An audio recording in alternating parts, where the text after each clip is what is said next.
Okay, so you remember you guys had just made landfall on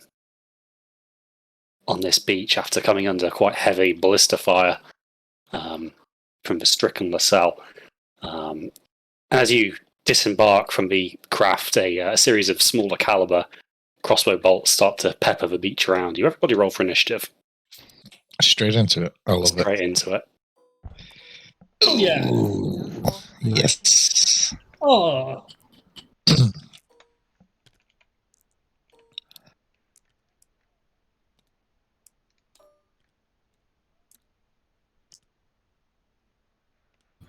Looks like we have some healthy competition.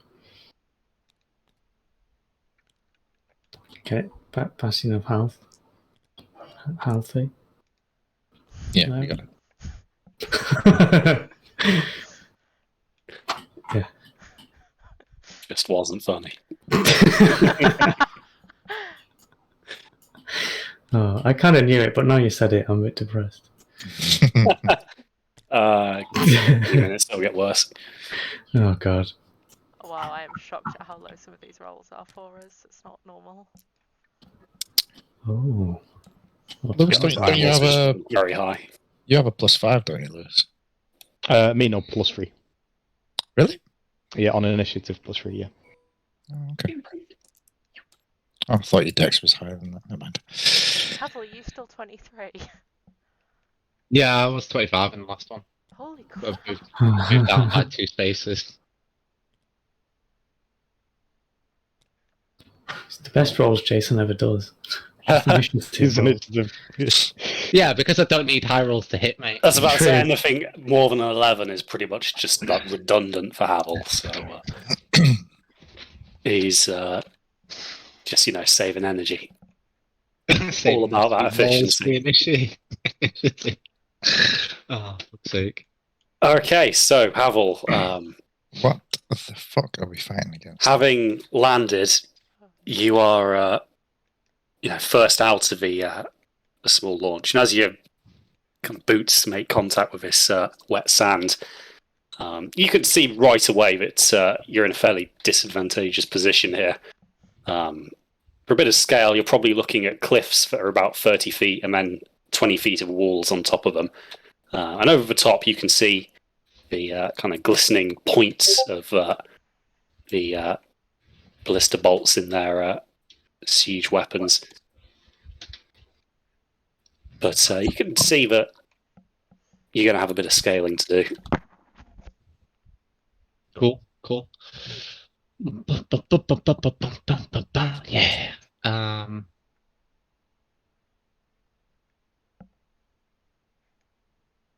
have some ideas. And I'm trying to find it again.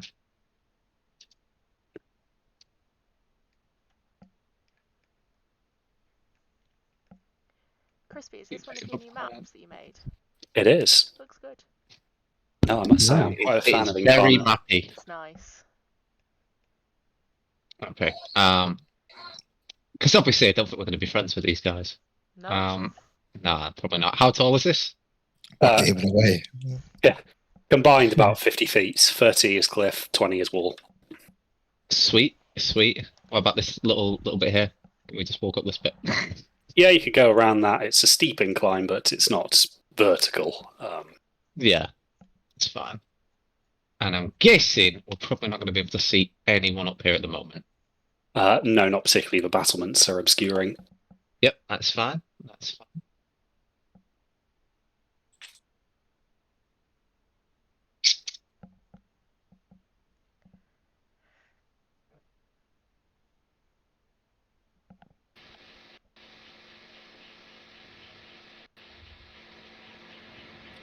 Don't we? Aren't we missing Guy's little automaton thingy as well?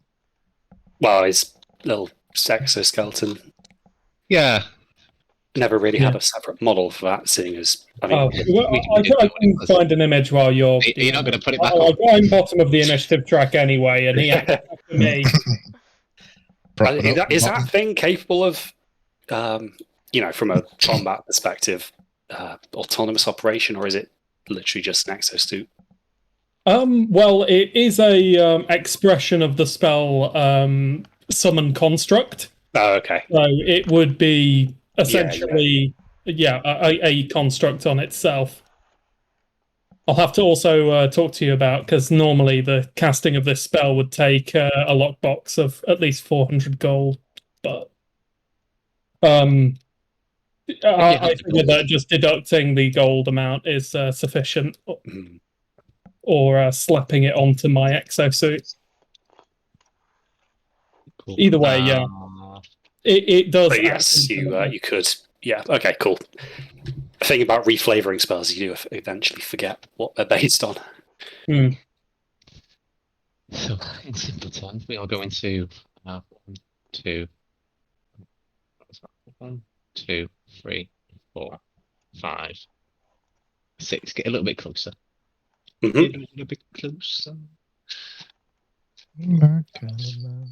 So big and so strong.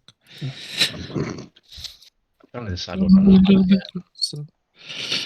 It looks like I have two options when it comes to exoskeleton models, and that's Terminator or Goofy as fuck. Excellent. Goofy. Excellent. Wait, can anyone dash or not? It's an action, right? Yeah, you can dash in it as an action. Yeah, I was looking on my D&D and I was like, it's not actually on here. Is this something anyone can do, or do you have to like specifically fucking know it? Yeah, no, anyone can do it. Just some rangers or something get it as a bonus or something like that, right? Or rogues. I don't know. Yeah. Yeah, I think rogues can use a Bonus action. bonus action, isn't it? Yeah.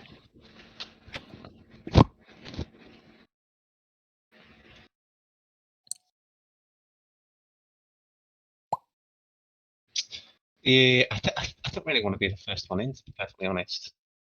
Well, Not gonna lie. You do shoot arrows, remember? You can Yeah. prepare an action. Cough, you cough, do cough. have some cool daggers also. Yeah, but I've got my shiny new bow in my hand. So I'll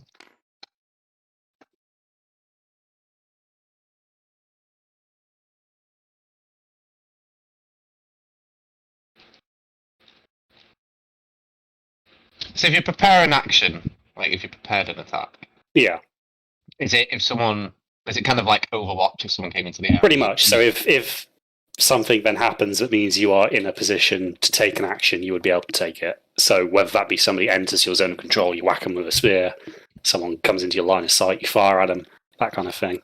I think the rules are you do have to be specific though. So you have to say, I will attack if a person comes within range, or I will wait to pull the lever to close the door as the party runs through, that kind of thing. All right, okay. Well, I will prepare an action of attacking anyone if they come into like line of sight on this battlement on the side here. Yeah, sure. Oh, then that's pretty much me for the round. Then I'll chill out there on the hill. Okay, so Havel, you kind of dash up. The sand is obviously not great to run on, offering not much to push off against, but you kind of ignore the burning in your calves as you reach the base of the walls, and doing so, you knock an arrow and ready a shot trained on the battlements above. And sure enough, a hulking steel construct of sorts approaches the battlements. It raises an arm, and you see what appear to be two wooden sticks kind of flick out from either side of a wrist. And it appears to take aim, but you have line of sight, so take your attack.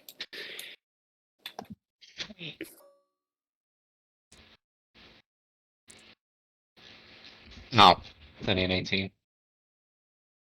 An 18. So you fire up, but the arrow glances off this thing's steel torso. You kind of hit it at quite a shallow angle. It didn't really have the oomph to penetrate. Nope.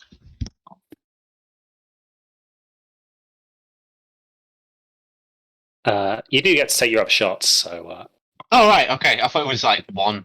No, it's because it's an action to prepare your attack. It's different from a reaction shot. How about a 24? A 24 will hit. So the second arrow, you manage to hit this thing in what appears to be the equivalent of an elbow joint, and the arrow seems to hit something. It doesn't ricochet off, instead embedding itself into this creature. So roll damage. Cool. And something I have completely forgot because I didn't write it down. I've written down the fact there's a surefire bow, but what is the actual explanation of how it works again? So it's basically just gives you the ability to re-roll ones on the damage die. All right, okay. Sweet. So it's going to be 1d8 plus 11. Ha! What do you know? Perfect time to try it. So let's re-roll that. Okay, so that's 15. Okay. So yeah, the arrow shoots up and gets this creature, causing it to stagger a little bit. And you do see though that now it's reassessed its situation. It's seen that you've come off the beach, so it lowers its arm and fires off two projectiles at you.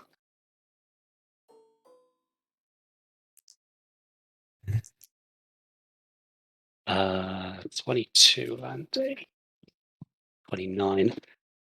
Yeah, fair. Okay.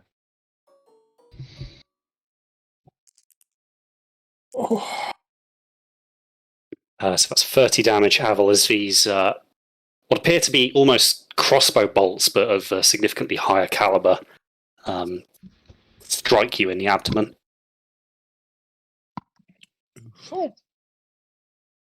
Knock the wind out of you. Quite hefty bolts.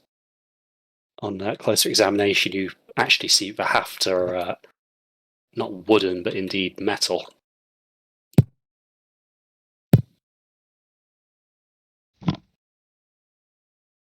That's for me. Ouch. Oh my god, there's like two more of them that get a turn before. Oh god. This is rough. Okay, so Rulin, you're going to get some fired at you from here, but it's quite long distance, so they're going to be a disadvantage. Okay. So that's not going to hit. And second one. Nor is that. So these bolts come whistling in, but land a bit awry, a couple of feet either side of you. But yeah, they kind of stick into the sand, and you can see the glint of steel. Okay. It's number 3, isn't it?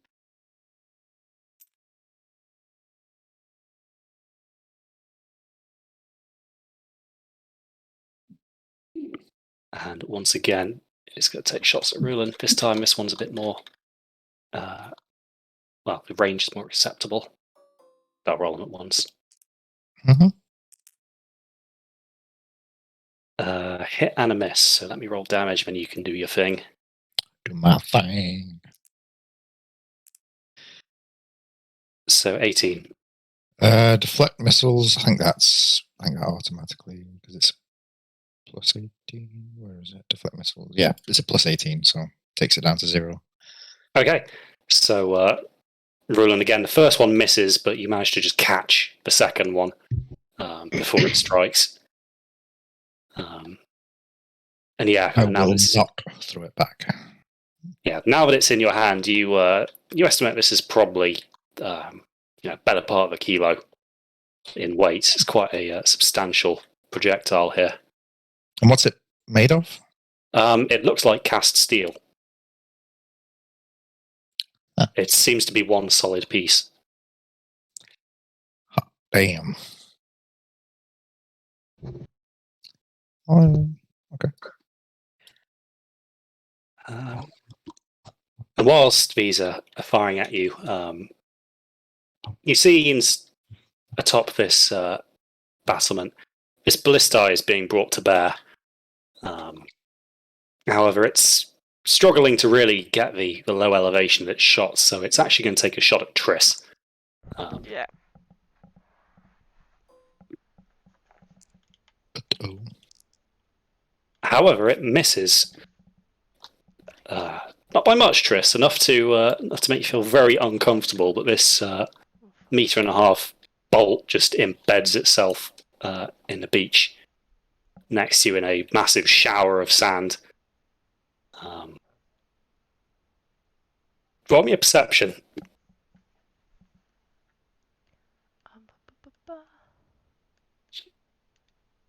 Oops.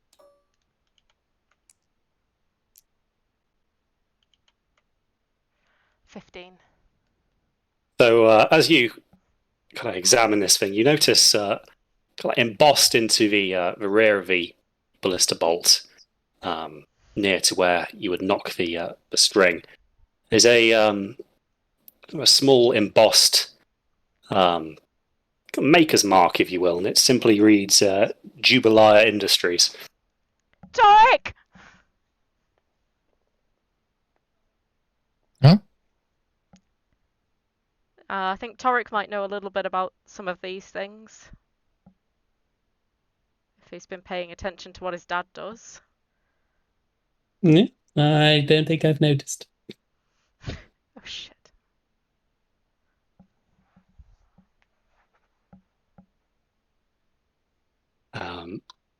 Okay, so Rulin and Laboul, time to decide what's going to happen.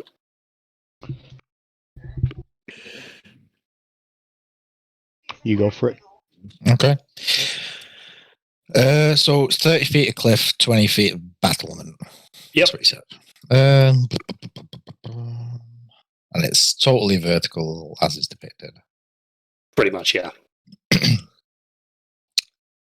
past Havel. I should have calculated this before. I'm sorry.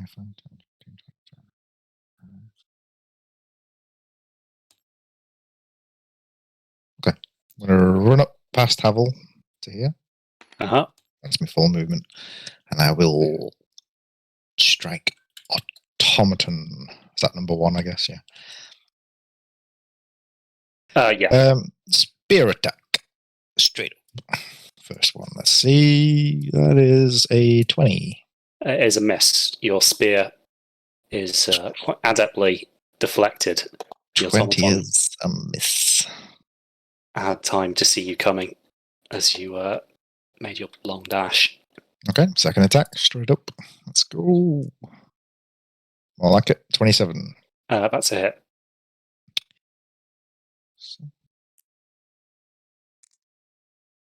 12 damage on that.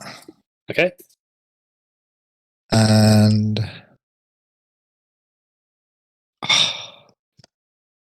metagaming, but this thing's gonna have a massive con buff, isn't it? Fuck it, stunning strike. What's the DC at this point? 17. Yeah. You hear almost like a bell being rung as the steel reverberates, but the creature seems to have no adverse effect. Okay. And yeah, flurry of blows. Let's just get them both straight up. I'm not going to try stunning. Hit and a miss. Yeah. Let's have a look at this second one here. It's balanced on an edge. Like, if you actually look at it, did you see it? No, I didn't. It was like, oh, okay. I guess the roll is what it is, but it was literally balanced on the edge between 5 and 20. Like, I've never seen it before. Okay, hit and miss. I'm not bullshitting you there. I'm just being. It was a crit, yeah, I'm honest. Yeah. Oh, and Torek didn't finish my tattoo, did he? So I don't get any of the benefits of that. You're a little bit off that. Yeah, what was that? D8 plus 6. 8 damage on that one. Uh-huh. And the open hand technique, I'll force it to make a Dex saving throw, or be knocked prone. DC 17. It fails. Damn. You knock it into the ballista where it falls prone.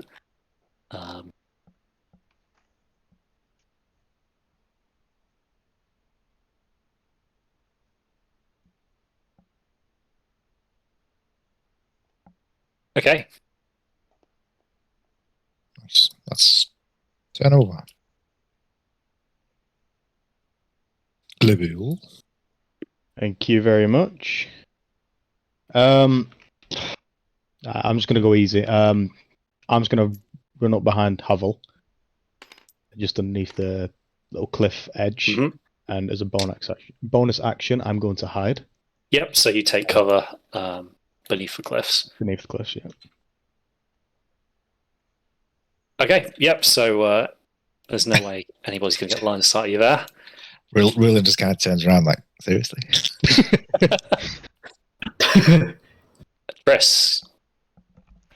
Okay, I'm gonna run up to Braxton. I'm gonna look at him and sort of point up and see if he nods at me. Sure, why not? Okay. In that case, I'm gonna I grab think hold he of knows what's coming at this point. Braxton's arm. and- Reluctantly nod. Yeah, I'm gonna dimension Dora's up here. Okay. And let me So, just see you if I appear- can keep that spell slot. And Tris, in the courtyard here, you can see what appears to be a kind of lifting mechanism, a series of pulleys, and a stockpile of fairly reinforced crates. And you can see that these contain various bolts and projectiles and other assorted munitions Fab. for the siege weapons on the battlements. And then I'm gonna cast Shadow Blade. I don't keep that spell slot either. Cool. And yep, that's the end of my turn. All right. So, Braxton, tell you what, because we're tied, let's have a roll now, then just use that for the rest of the encounter, just to make it simple. Looks like you're in first. Yeah. Can I use that as my attack roll? I think actually I'm not going to run in an attack. I'm going to step closer. So I'm sort of blocking Triss from their direct line of sight. And I'm going to throw my hammer right in the middle of them all here at the automaton number 3. Okay. And it's going to explode in a 20-foot radius. I think it's 20 foot, one sec.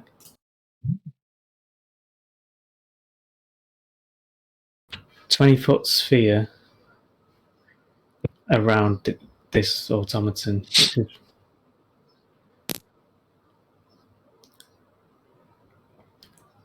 let me think.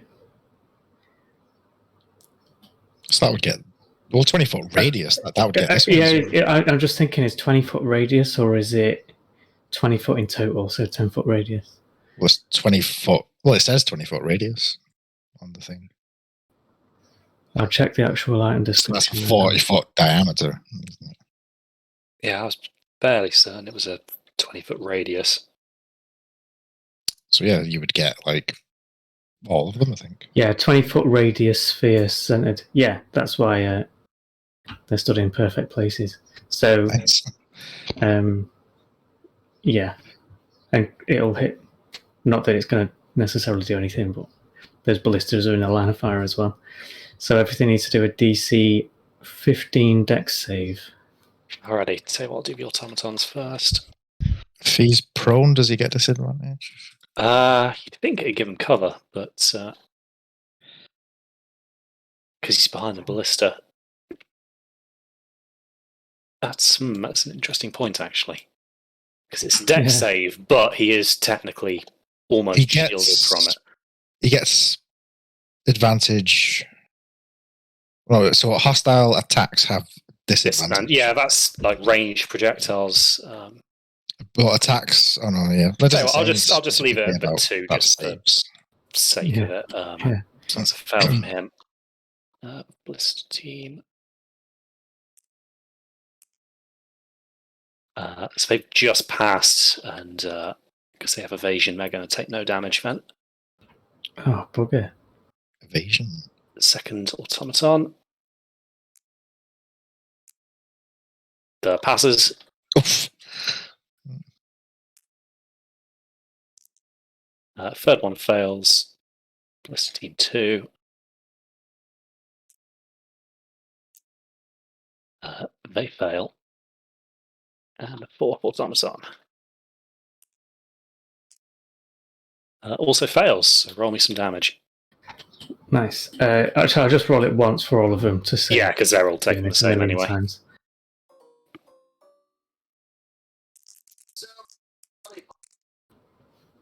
Uh, 17 for the ones that failed. 17. was it? Okay. So a wave of fire erupts from the point of impact. You see the kind of heat wash over these constructs, and although none of them fall, you can see that it's doing some damage. The kind of outer armor is slightly miscolored. You know, the kind of a purple hint you get when you overheat steel. Mm-hmm. But one of these kobolds isn't as lucky and is kind of engulfed by the flames. His companion only just managing to kind of get himself down behind the ballista. The other crew, however, managed to get a little bit of cover in time, and as the aftermath of the blast rolls over, they quite quickly recover and, pat out any residual fire on their weapon.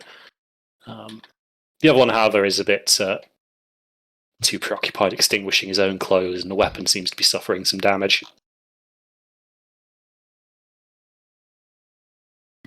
Nice. That's the end of my turn. Yeah, I'll end it there. Okay.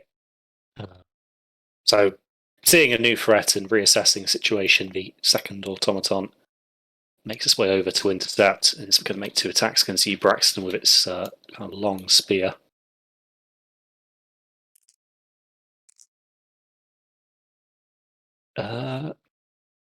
However, you can see that it's a bit clumsy. It's still kind of smoking a little bit.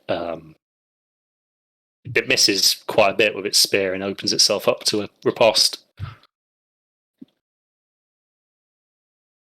Nice. That's only a 15. No, sorry, 17, but still a miss. So you bring the hammer up in a sweeping arc, but the thick steel merely reverberates from the blow. With no rib cage to crush, that move isn't as effective on Actually, this opponent. I'd tell a lie. That was probably like even less because I didn't have my hammer, so I was just punching him. Oh, of course, yeah. So yep, you go for an uppercut, and kind of almost comically pull your hand away and give it a shake as you just punch 4 inches of steel. Okay, third ballista team. So seeing that this is kind of unfolding on here, they are going to probably try and take one last parting shot at Torek before they bring their weapon to bear. They don't quite have vision on you guys yet with these crates of munitions in the way.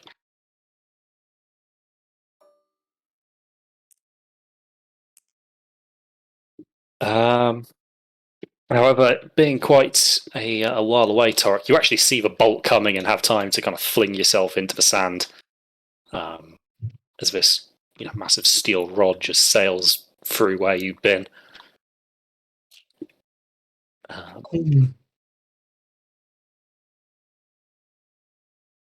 It's now your turn to act. Cool. I will use a movement action to get closer to the barricades. I'm hoping to just kind of like obscure vision by coming closer Yeah. to the Yeah, getting yourself wall, onto a really. foreign arc. Yeah.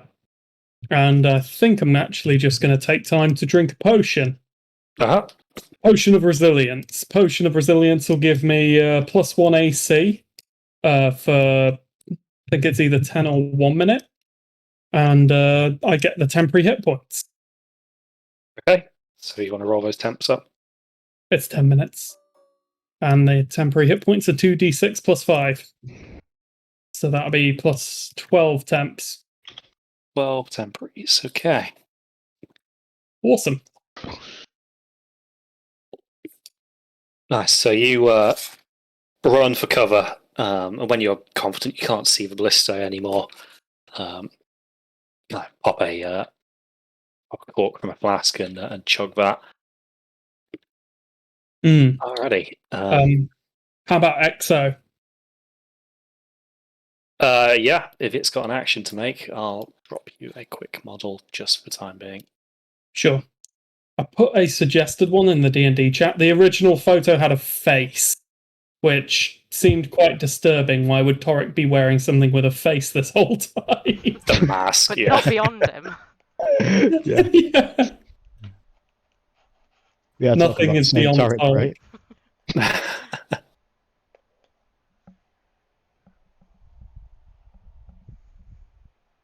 Okay. So with that being done, the team of kobolds closest to the action up here, they're actually going to, they're probably just going to reassess their situation here. And they're not really liking what they see. So they're actually going to abandon their weapon and kind of skedaddle. Cool. In fact, we're actually going to dash. Oh, damn.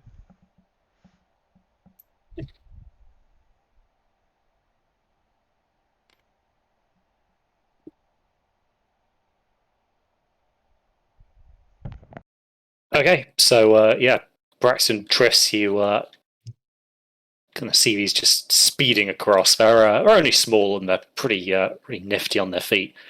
Triss, you don't even really have time to just ready an Eldritch Blast at one of them as they scootle by.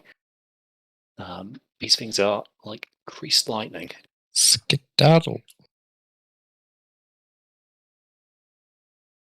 Cute as a button as well. Okay, Can I Havel. do Exo's movement quickly? Oh yeah, sorry, of course. No worries. I just had the idea of him running up with me, and he's gonna like make a key and just like try and throw Torek up on his next turn. So he's going to prepare action help Right, to okay. jump up onto the battlement. Sure. Cool. Yeah, I just wanted to force it in there now rather than saying, "Oh, I wanted my exoskeleton to help me with this later." Yeah, no, that's fair.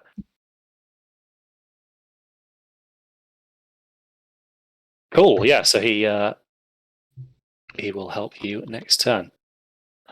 Cool. Haviland. So you lost line of sight on this for creature as Rulin kind of knocks it away and down. Alright, so to get onto this battlement here, onto the side up where, well, kind of where Rulin is, but a bit further down, how far would that be? So it's like 5, 10, 15, and then you'd have 20 feet to scale. Oh, damn. Can't do it in one. What's a dashed? I don't want to do that. Let's have a look.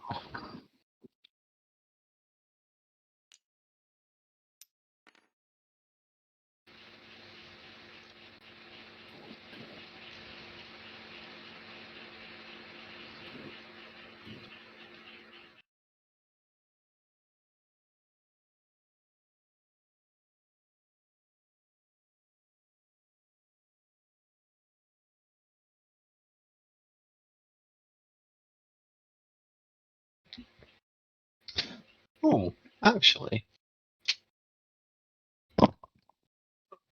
that's not a bad idea, actually. Obviously, because I would have seen the midget come next to me, and knowing that he needs to get up this wall, can I ready the action to like spring him to try and like help throw him up when he gets to me, Yeah. and then next round I'll jump up. Yeah, so I'll kind of get ready if Liverpool comes up here to try and assist him in getting up the wall. Okay. So, Havel, you cover the last 15 feet to the battlements, in a kind of a low half-crouched sprint. As you get there, you kind of turn about, put your back to the wall, and kind of cup your hands over a knee, ready to boost the ball. You see that he kind of gives you a nod to say that he understands your gesture.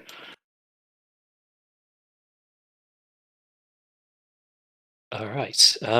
Meanwhile, the automaton, he's going to stand himself up for half his movements, kind of picks itself up with the grating of gears. But as he rises, he kind of lashes out with a couple of sharp thrusts at you, Ruland. So he's going to make 2 attacks. Wicked. Both of which are going to hit at 26. Ouch.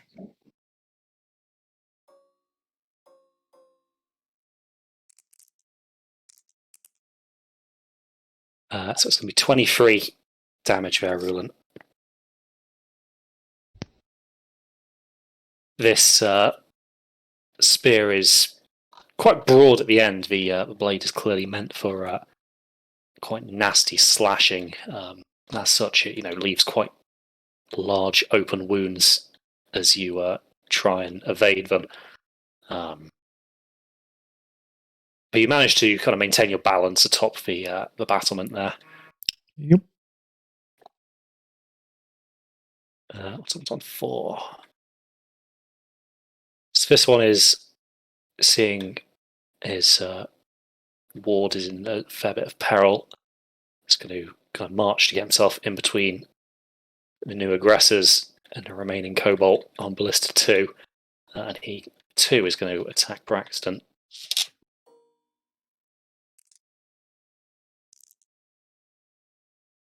And that's going to be a hit and a miss.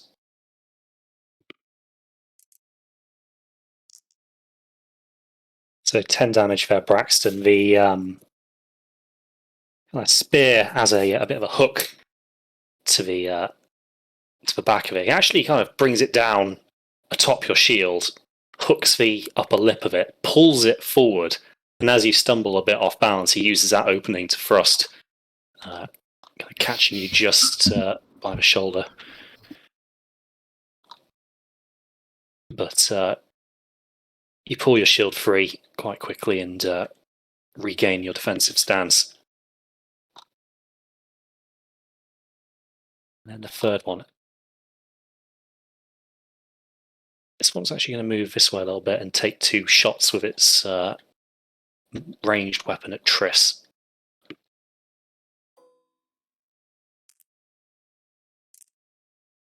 Triss, you're in luck. Ooh. The bolts kind of whiz past you. One of which seems to impact somewhere critical in this lifting mechanism as you hear a rope snap and kind of pulleys whir, and a box of munitions kind of halfway up the lift kind of drops to the courtyard below, splintering and sending crossbow bolts scattering around the floor.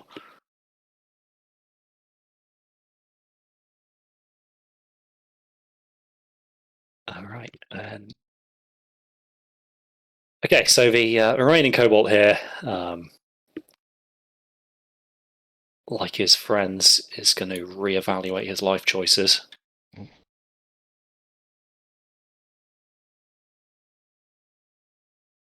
Dash down.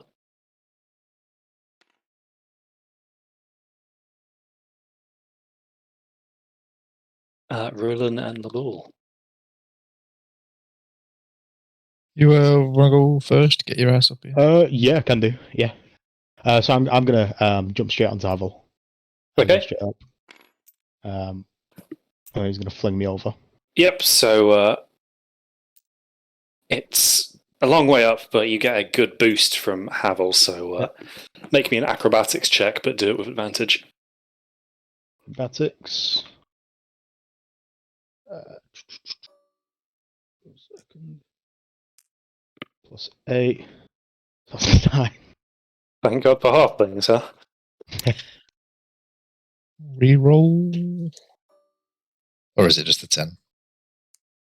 Oh, you should be rolling 2 anyway if you're doing it at advantage. So, yeah.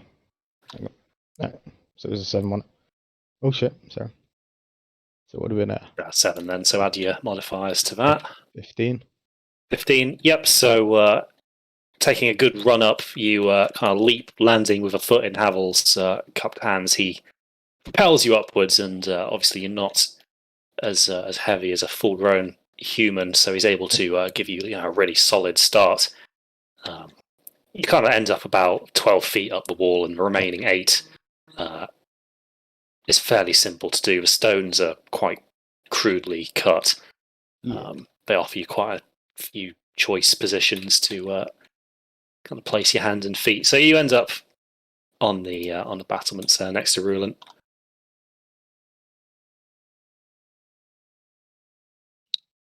Yeah, that's all I can do this turn then. Huh? Yeah. 25-foot movement for halfling, isn't it? Yeah. Okay. Okay, so Ruland, you kind of see this halfling quite adeptly land himself atop the battlements with you. Daggers in hand. Or, well, one in his hand, one between the teeth. Okay. I'll what direction is this one facing? Towards Triss. Okay. I'll hop on down. Okay, yeah. I'll hop on down, move around to this side, and I'll attack this guy. Number 1. Uh-huh.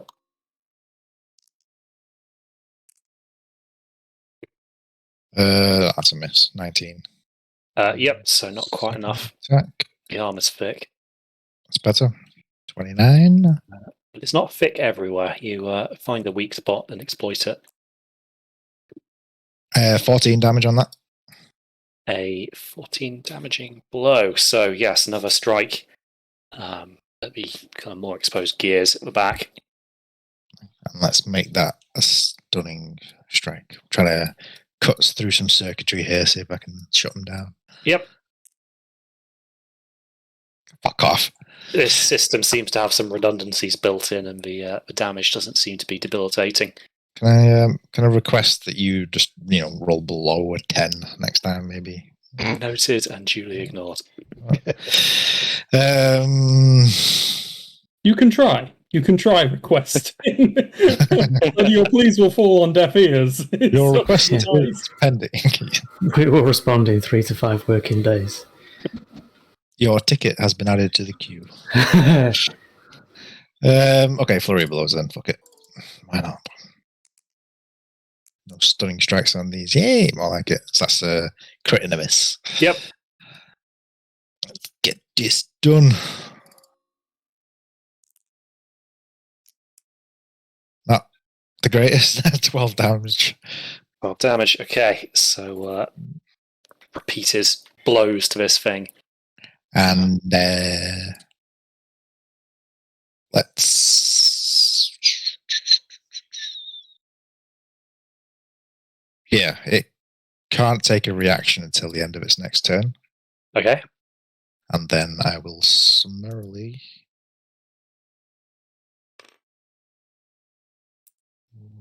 run around the backside to here. Okay, so you're going to get a reaction from the third one. Oh, of course I am. Nah, never mind. Let me roll that for you.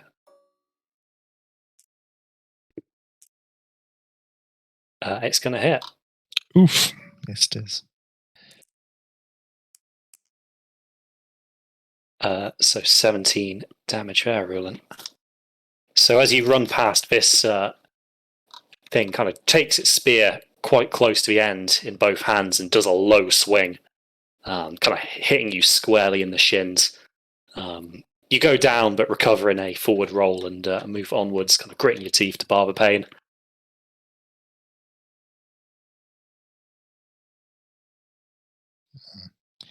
If I was smarter, I could have skirted around that and avoided it, but never mind. Turn over. Moves us on to Triss. Okay, so I'm gonna move up to here, and I'm going to. Let me just double check how it works. Blah, blah, blah, blah. Sorry, just not quite used to doing this.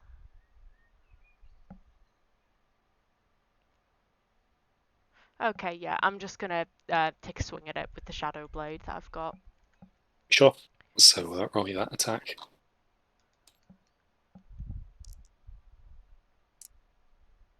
That's 22. No, 23. Okay, Triss. So your blade doesn't so much pierce the armor as pass through it, but you hear some rending inside. Cool. It's like a Vorpal blade or some shit. Yeah. Psychic damage, it does. Do I need to roll damage or no? Yes. Oh. That's a dodgy yes. 10 damage. Okay, so you kind of swipe through this thing with your blade. It's an unusual sensation.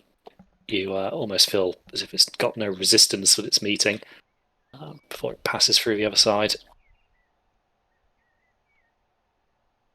If I move away immediately, will that prompt an attack from this fella I've just strolled up to?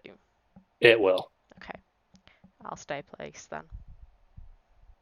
And that's the end of my turn. Okay, so brings us to Braxton.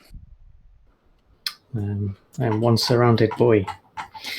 It looks like I'm just going to have to do a bonus action to cast Shield of Faith on myself. And my action to return the hammer to my hand. Okay, And so that is it. you raise your shield, now aglow with holy light, and beckon for the hammer to return to you, which it does, bringing itself into existence in the palm of your open hand. Nice. Okay, so the second automaton. Yep, he is going to be continuing his assault.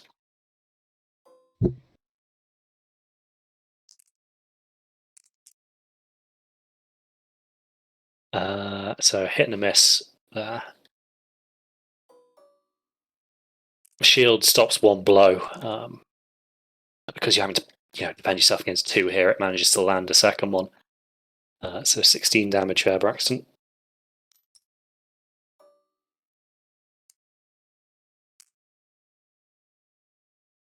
Yep, you maintain concentration fairly effectively. Nice. A quick battle prayer steadies for resolve.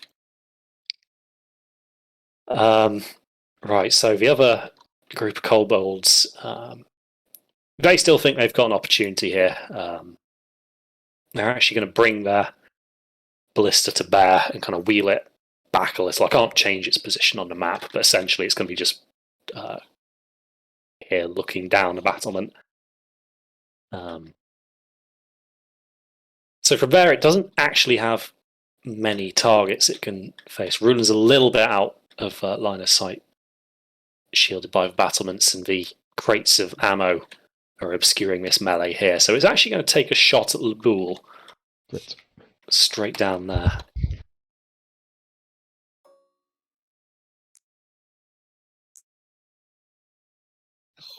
Oof. Oh. Welcome These to are- the campaign. These are Hey. big dice anyway.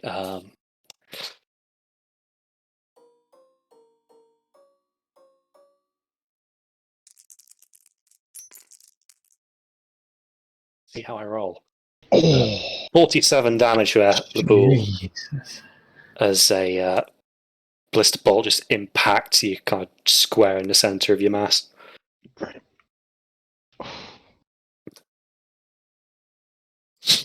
So he hops up onto the battlements, dagger in his teeth.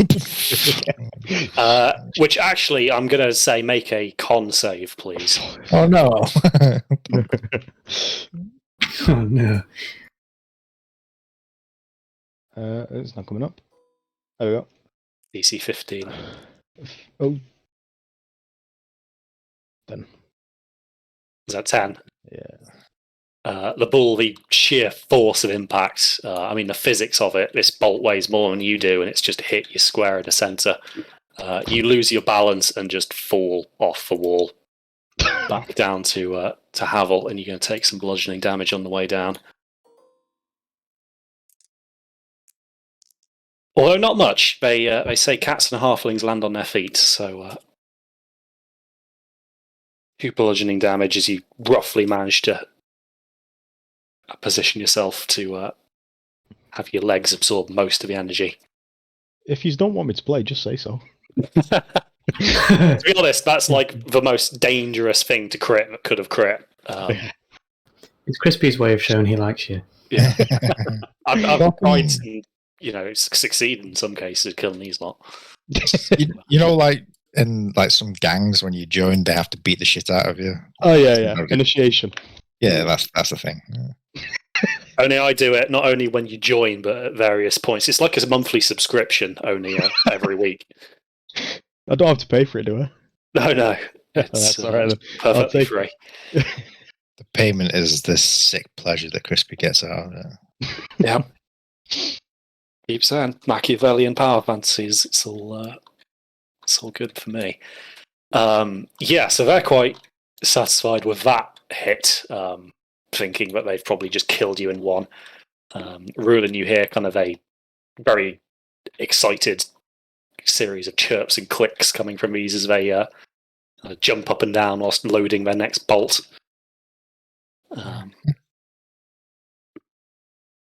Alright.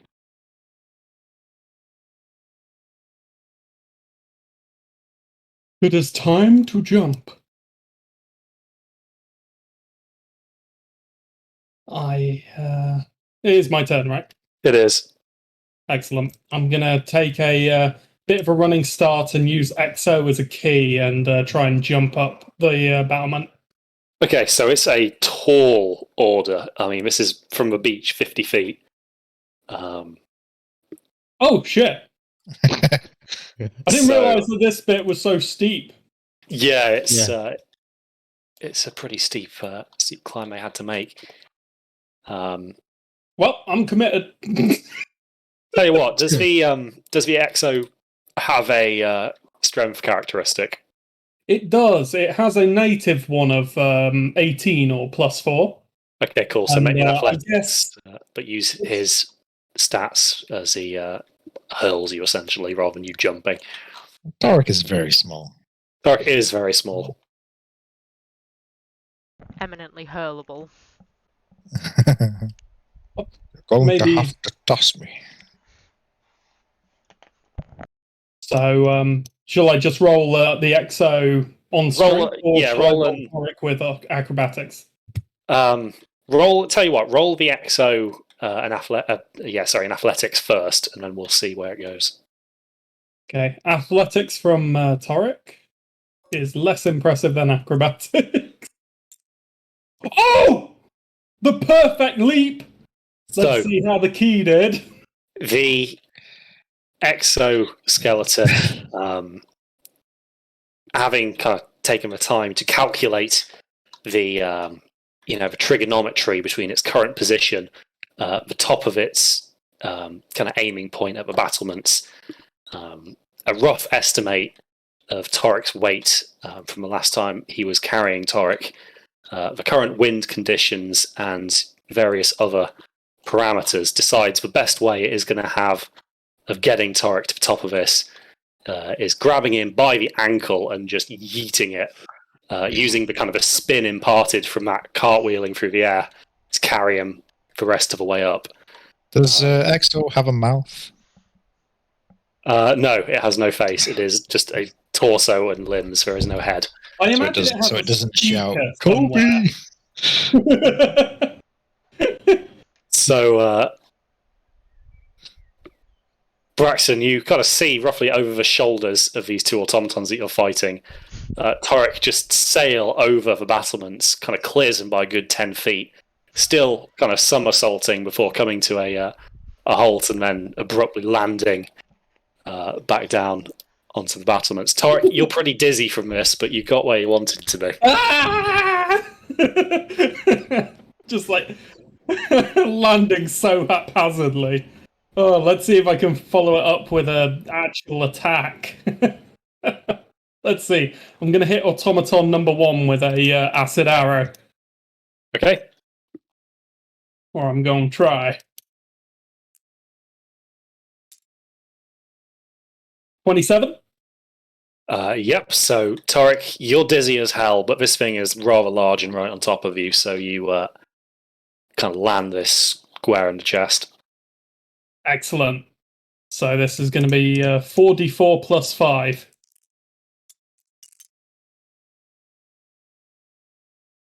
So that'll be 14 acid damage. Okay, so you kind of fire this acid at this thing, and it's clearly very caustic. You can see it actually starts to melt through the steel very effectively.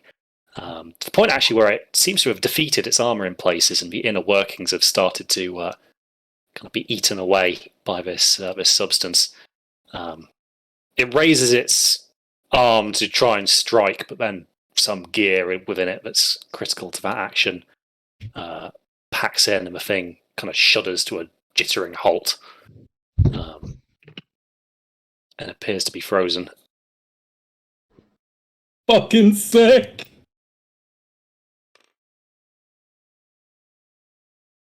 I'm picturing like Obi-Wan throwing himself up, doing the backflip, and then cutting Darth Maul in half, like something similar to that. That, but just more gnome screaming. Yeah. I imagine Torek was not like ninja cool with it. He was, he was like, okay, like talking it through the automaton, like, okay, I'm going to step on your feet. What the? It's And then treason, then. launches him without his permission. Yeah. Just seated to like a full aerial 360 in no time. Yeah. Definitely a Sith Lord. Oh dear. And Okay, so Torek's made a fairly dynamic entry. And I am my turn there, I think. Actually, Braxton took a heavy hit, right? I cannot not cast too any heavy. spells. Rulin's I'm not looking still too looking good. alright. Rulin's looking pretty rough. I just remembered I can't cast 2 spells because I don't have a healing cantrip. In fact, is there a healing cantrip in the game? No. Good Incorrect, question. there's mending. Good berries. Is that a spell? I think Good Breeze is level 1, isn't it? That's not it's not a cantrip. I don't know. Healing word is level 1. Yeah, I think most of them are, but you can kind of see why, because otherwise, Yeah, it'd be you ridiculous. had like 10 minutes of spare time, it'd just be like, oh yes, cantrip, cantrip, cantrip, everyone's at full health. Yeah. Cool. I am my turn there, and Exo is probably just gonna start making his way round to just walk around the normal way. Yep. I don't think after that he's going to be able to leap in after me, unless I want a really dynamic entry. Just climb up from there. Suppose so. Nothing's stopping him. Yeah, sure. He begins to climb up. Yep, using his strength to kind of sink his metallic fingers into the rock face, he quite effortlessly starts to climb. It's going to take him a bit to get up. Sick. All right. And that's end turn. Yep. So that leaves our ballista team who are going to continue to flee. Yeah, they got their one shot in.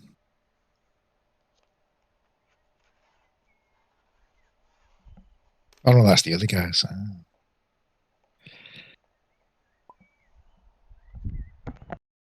All right, so Havel, you've tossed the ball up and watched him come plummeting straight back down, and kind of struggle to remove this bolt from his abdomen. He's bleeding quite heavily. You're up. Hey, looks like I'll survive.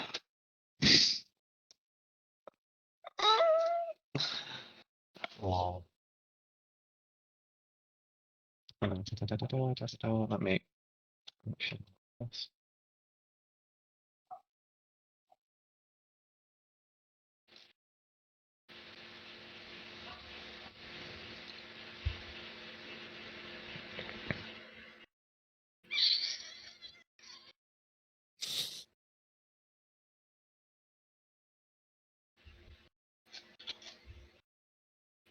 Like, even my cure wounds is like pretty shit in terms of actual giving health, which is kind of annoying.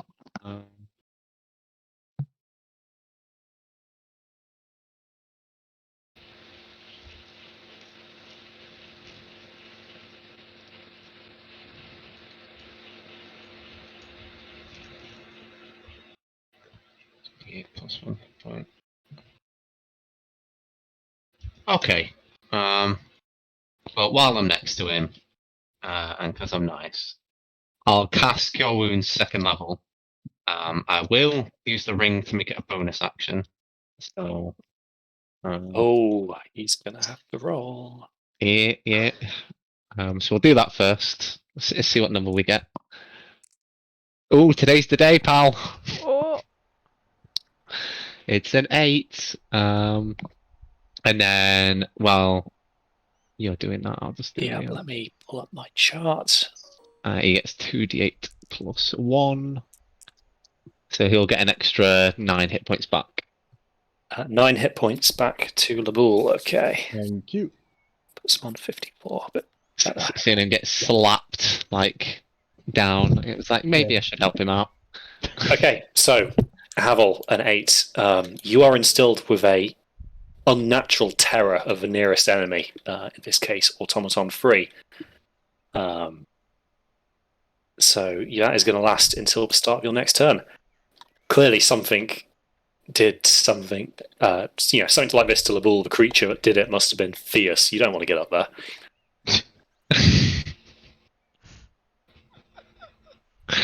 So in terms of actual gameplay, like, is that an effect? Frightened. Yep, you Right. can't move towards it, and any attacks against it have disadvantage, I believe, off the top of my head. Oh, cool. I'm fuck's sake. Please don't toss me again, Master Ranger.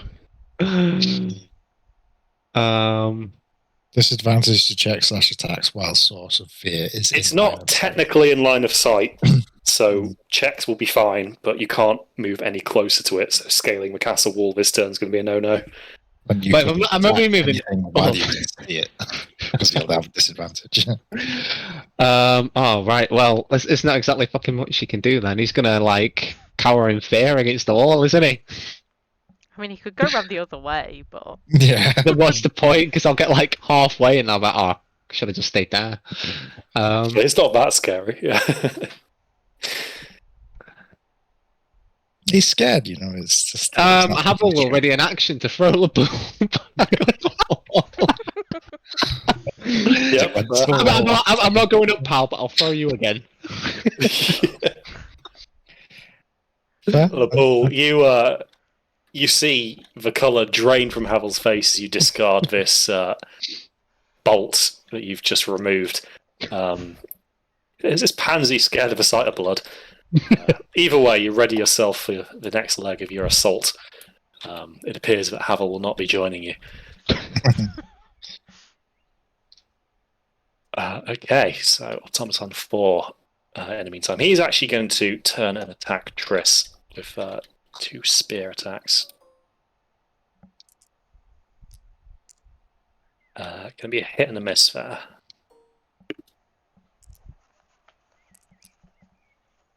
That's a 16 there, Triss. okay.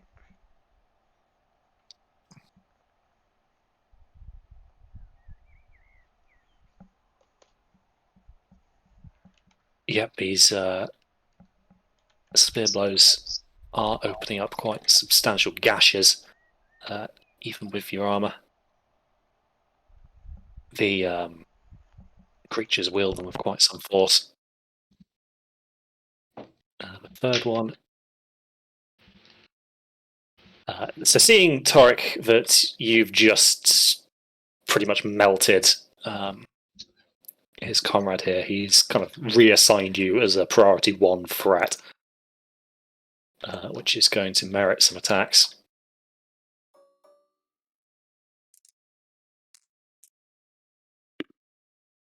Of which only one is going to hit. Using your diminutive size, you kind of scurry back beneath the ballista. Shields you from the worst of it. Takes off 10 of your temporaries. The combat stims doing their thing. Right. Did you take into account the +1 in AC? Yes, I did. Cool. So, because that brings you up to 20, doesn't it? A nice round 20, yeah. Then yes, I did. And he dismissed it. Yep, the remaining member of the second ballista crew also expedites his retreat. So, Rulin and Labul. I'll let you take this one first. Okay. Rulin's not looking so good. So I will wholeness of body, recover 39 HP. Okay. That's an action. Yep. And Deep breath. I will bonus action dodge. So that's a key point. And I'll charge down these 2 kobolds over here. Okay. Screaming at the top of my lungs. Trying to get their attention. Basically trying to get in close enough that they can't use the ballista again. Yeah. You Sure. Okay. So that's going to leave us at Labul's turn. Sweet. I'm going to do the same again then. I'm going to Okay. jump on So acrobatics with advantage. Because what I didn't want to happen was this. Yeah. Climb back up and get shot back up again. Athletics +8, 2. Yep. So you kind of land up, and despite your wounds, land fairly adeptly on top of the battlements. That doesn't count as any movement, does it? No, just for 5 feet, because Havel boosted you up. Just a 5. Okay. Well, I'm going to continue over to the automatron. Will I get sneak attack? You will, because it's fighting Torek at the minute. Okay, I'm going to do a sneak attack on that Sure. little guy. My P20 in it. Dex. Yeah. Advantage when it, because it's sneak attack. I roll another separate. Sorry. Yeah. So 27 plus the 3 is 30. So that connects. Yeah, and then it's 7d6. I think it is. Give me a sec. Yeah, 7d6. 1, 2, 3, 4, 5, 6, 7. 23. 23.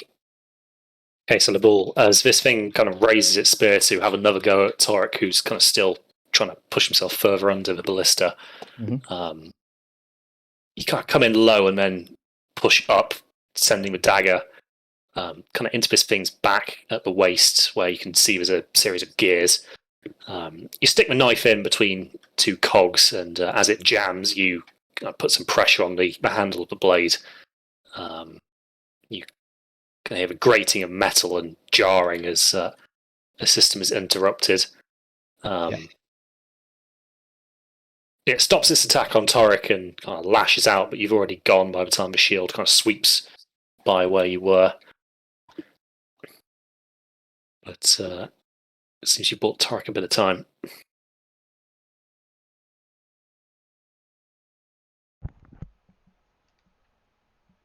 Yeah, I think that. Okay, Yeah, I'll call that. Tris. Okay, so in the other hand that doesn't have the shadow blade, I'm just gonna produce flame, and then while I've got the flame in my hand, I'm gonna slap automaton number 4 with just a handful of flame. A handful of flame, okay. Yeah. Make me an unarmed strike against automaton number 4 then. Oh shit. Okay. Roll for bitch slap. Yeah. Wasn't quite. Oh fuck. Fuck. Have you had a falling out with Eldritch Blast, or is it? It's ranged, so given my proximity, I didn't think it was going to end that well, but I think it probably still would have ended up better than that. Okay, Tris, you kind of reach up and slap this thing kind of across its armored cuirass. The fire kind of brushes almost harmlessly against the steel.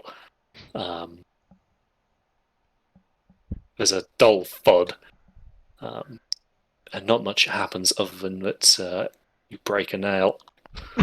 Shit. Right, I'm going to run past. Hold on. 5, 10. There we go. Okay, so you're going to get an Yeah. opportunity attack. If you were going to run, right? Oh, that was so nearly a 20. Ooh. As it happens, it isn't, so you managed to get away before this fairly surprised automaton has a chance to react. Clearly outside its combat protocols. What to do if slapped. This is trying to push that berserker into the fucking crevasse all over again. What? It's yeeted into the sea. Warlock has Just- not quite realised strength modifier is on minus. Trish just doesn't quite realise that she's not Titus. Slaps it and heals it. Yeah. Okay, Yeah, so that's Braxton, you see Triss's fairly amateurish disengage from combat. You realise with 2 bearing down on you probably don't have the luxury of such an easy escape. Probably not. However, your hammer is now back in your hand, so you are no Yeah. longer punching. Perhaps that's where Triss got it from. Just tried to emulate her hero. But Because it works so well for him as well. yeah. Really, that should Probably should have clicked on there when I didn't do it. Anyway, let's take 2 swings at automaton 2, who's stood right in front of me. Sure. Roll them up.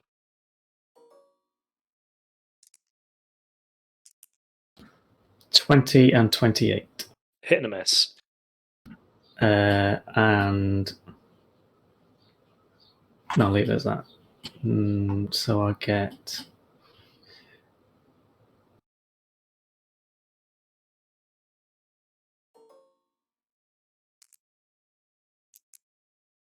uh, 10 damage. Okay, so again, the hammer clangs. Not the same effect on steel as it would have on flesh, unfortunately. Yeah. And no bonus action.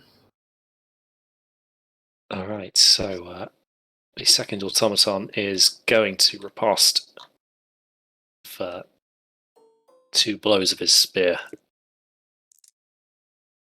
That's going to be a hit and a miss.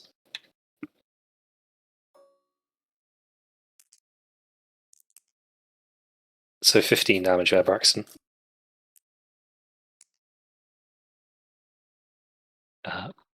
But your focus remains ironclad. Nailing these concentration checks. Finally beat third ballista team. These 2 kind of give each other a sideways glance and a few clicks, and they just decide they're going to leg it. So they're going to take the disengage action and run for their lives. Little cunts.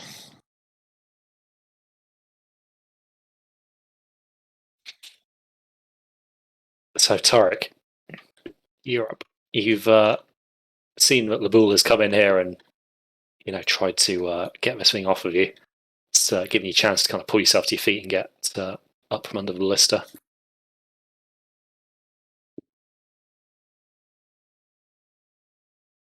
And I was muted. Awesome. I think I'm going to try and hit it with a booming blade. Okay. And that requires me to hit a melee attack. Hang on. It's a +9, so 21. So you strike out, but this thing intercepts it with a shield, and although the kind of swirling blades spark off of the steel, no critical components were damaged. Maybe best to stay to corrosive components. But first, I'm going to also use my bonus action to cast a healing word on Roland. Oh, Okay. So roll me that then, please. You heal up 13. That gets me up to 72. 72, yes. Okay. Brilliant. So, Roland, you hear the familiar kind of whiz and then thunk as a syringe flies and connects. Kind of it's not such a Stimulants. shock. Yeah, the stimulants start to work their magic pretty much instantaneously.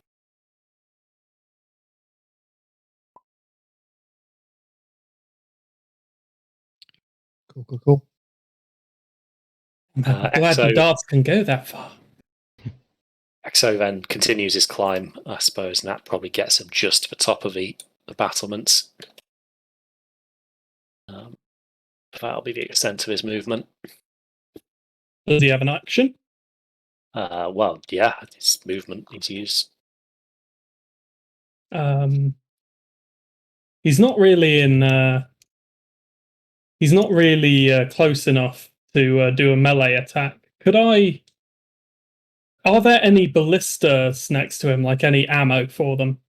Only the one that's currently loaded into the weapon. Can he try and tug that out and lob it at the automaton threatening Torek? Yeah, sure. Roll me a strength saving throw, please. Sure. Can I use a armor charge to boost his strength for this? Yeah, sure, of course you can. So he takes a +5 modifier. Oh my lord!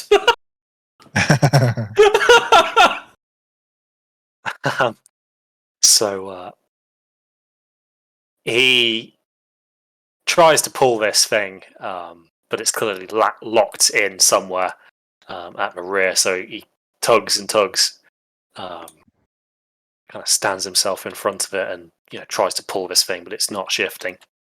Tarek, you notice that the mechanism holding the string back is becoming dangerously close to coming off the latch. Ooh. Okay.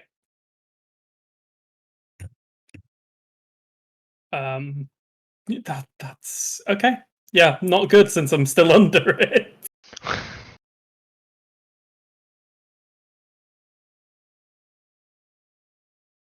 It's just gonna fire off, and then there's just gonna be that, like in the films where you hear just like the sound of rope whirling and sapping away with it, and you just look down and it's tied around Torek's ankle. Yeah. Just as the bull's climbing over the wall. Straight back down again. Havel! I'm blasting off again. Okay, so Havel, you finish having a little pep talk with yourself down at the bottom of the castle walls. You convince yourself you've been in worse scraps than this. What harm could they possibly be? They're only silly robots. You steel yourself to face your fears and no longer frightened. Excellent. Let's climb this wall. So your choice of acrobatics or athletics. Oh, it's gonna be a choice. It's gonna be athletics for definite. Mm-hmm. Let's have a giggle, shall we? Let's 18. Yep. So Havel, you have no difficulty in scaling these battlements. Takes about 10 foot of your movement.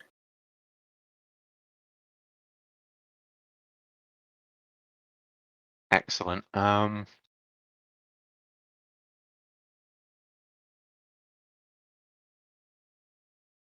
they're over there. Braxton's having fun with that. Automaton 3, because that'll be the first one I see as I come over the top. How's it looking? Like, does it look like it's damaged, or any Its bad movements seem to squares? be a bit more jerky after the bull's last attack, but it's still trying to rain blows down on the two of them.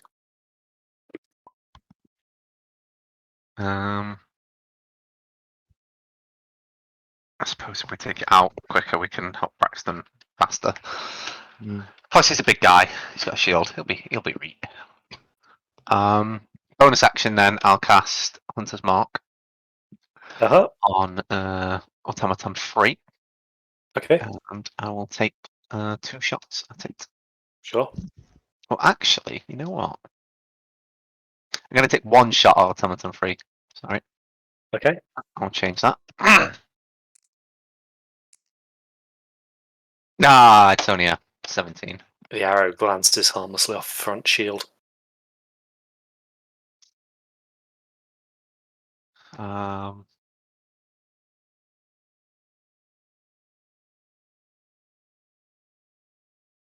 Yeah, fuck it then. I'll try and take it out again. So yeah, my second shot will be against Automaton 3. I was going to do something else if I hit. So just against Automaton number 3. Fuck you and you. I mean 18. Havel, you'd had a good chat with yourself. You told yourself that this was nothing to fear. But seeing it in action, you can't help but feel your arm start to involuntarily tremble. It affects your aim and the arrow sails wide. But you don't flee. Cool. I'll make sure I've stepped off the ledge. Okay. Yeah, but definitely hop down. You're saying. There are no more ballistas in play currently, so I don't want anything to hit me. Send me flying. Yeah, that's about it then. It's my turn done. Okay. So Automaton 4 is actually going to disengage from Brax. Or not actually use the disengage action, but he's going to head off after you two. Oops, sorry. So take a opportunity attack. That's a That hit. would be a hit.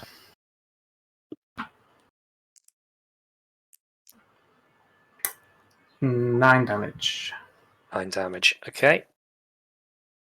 So you strike it, but it doesn't seem to slow it down all too much. And as it comes in down, it's going to take a swing at both of you. So one against Triss.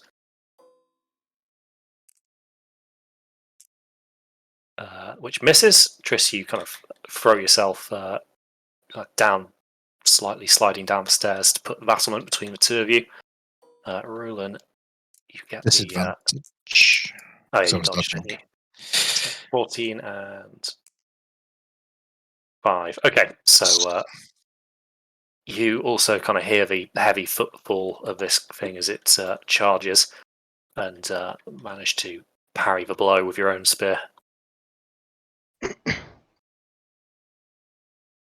Automaton 3 is going to take a blow against Torek and also the ball. So Torek first.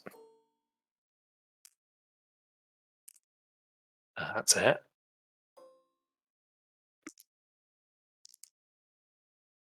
So 7 damage there for you there, Torek. Ooh, that goes 5 into my real health, right? It does, yeah. Puts you on 76. And then the bull. Yep. This one misses. You manage to evade the blow before it lands. Okay. Rulin and the bull. Sweet. George, you want to go first, or? Sure thing. Well, now that this guy's coming up, getting all fresh, I will. Yeah, fuck it. Stick with automaton for Trace, and I can take him. Spear attack. That's more like it.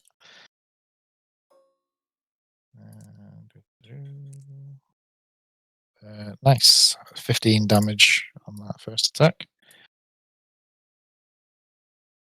Okay. So And let's go Stunning Strike. DC 17.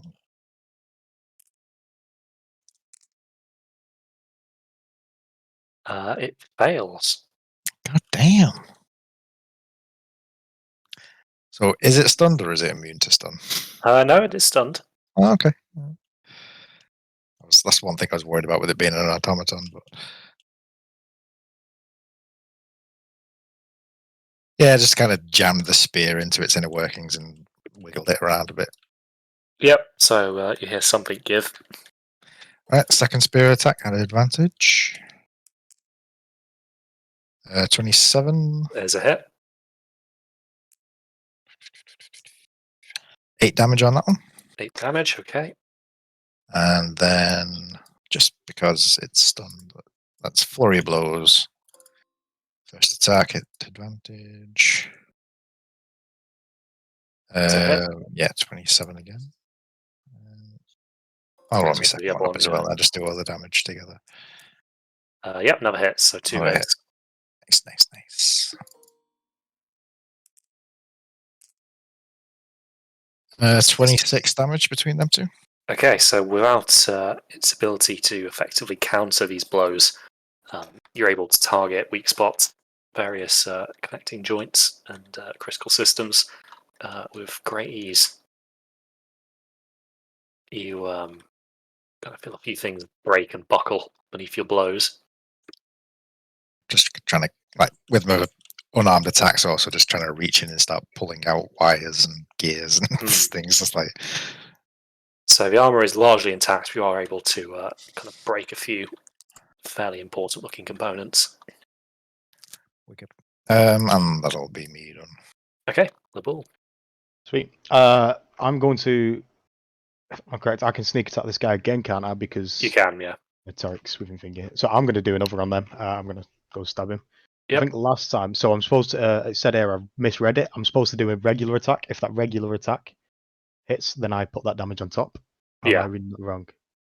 Yeah, you can Yeah. add it to a regular attack essentially. Yeah. Oh, You so don't have to- you missed a bit of damage then, probably, didn't you? Yeah. So I will go for another attack, and then I'll then go and add that if I do Yep, hit so advantage. it. Advantage, yeah. Yep. Perfect. 17 plus 3, so 20. 20 is a miss. Oh, okay. The dagger this time hits the plate rather than the weak spots. It's not a miss by much, but the few inches make all the difference. Okay. I'll leave it at that then. I think that's all I'll do. All right, Triss. Okay, I'm gonna Eldritch Blast. Is it number 4 that's right on us? Yeah. Okay. Repelling Blast. So I'm gonna do them. In fact, I'm gonna move here and I'm gonna do them one at a time. Okay, so it's stunned, so that cancels out your disadvantage for being right on top of it. Oh, So right, if you okay. just- In if you fact, just I'll just do all take- 3 then. Well, I was going to say, if you just take a step back because he's stunned, he can't hit you. Aha. So 15, 19, and 24. 1 hit, 2 miss. Okay. That's 10. That's 5. That's 5. Roland's going to take some time to remind everyone about when enemies are stunned. 11. And he's 11 pushed back damage. 10 feet. Okay. There's this little marker. So what I was saying, Pascal, is that if you'd stepped like 5 feet away from him, you would have had advantage on all of your attacks. Oh shit, right, okay, 'Cause I he's stunned. see. Okay, I'll keep that in mind for next time. Yeah, it's just the ranged weapons. Little caveat. But, we live, we learn. And that's me. Alright, Braxton. You've got an easier time of it now. You're only having to fend off for one attacker. Yeah. No prizes for guessing what's happening now. Okay. Smite. Oh. Okay, so roll up damage for that one. I hit the crit fail. Yeah, let's do just a regular. So 14 damage. 14 damage. Alright. And as you swing there, as it connects, it kind of leans in and will attempt to shield bash you. Oh. However, you have your own shield in between, and although the blow kind of jars your left shoulder quite substantially, it doesn't have the effect of stunning you that it was going for.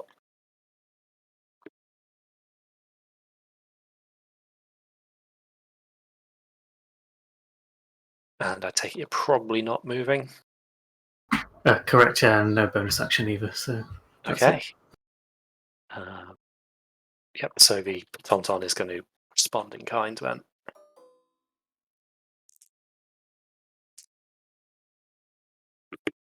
And because you've got your Shield of Faith, that is actually a miss on both counts. Nice. Kind of locked in close quarters, it doesn't really have the room it needs to fully utilise the advantage of its spear, and the blade kind of scrapes along the plate that you're clad in.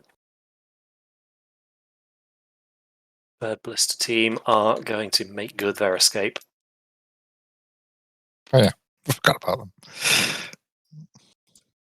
So where, like, just from a basic perception point of view, where exactly is it that they're running to? So there appears to be a kind of a doorway leading down into a set of stairs a little further into the keep. Okay. And they've all kind of made a beeline for that. Right, Torek.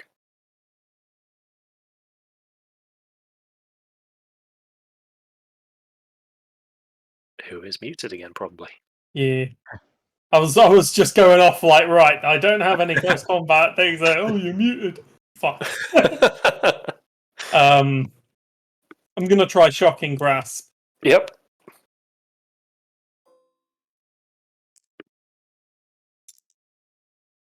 Ooh, 14 does not cut it. I'm afraid not. You try and reach out, but get a kind of shield to the hand for your trouble. Ooh. I'm gonna use my movement to scuttle around him. Okay. And Exo. Yeah, I'm gonna like crab step round, making way for Exo. Clap your pincers together.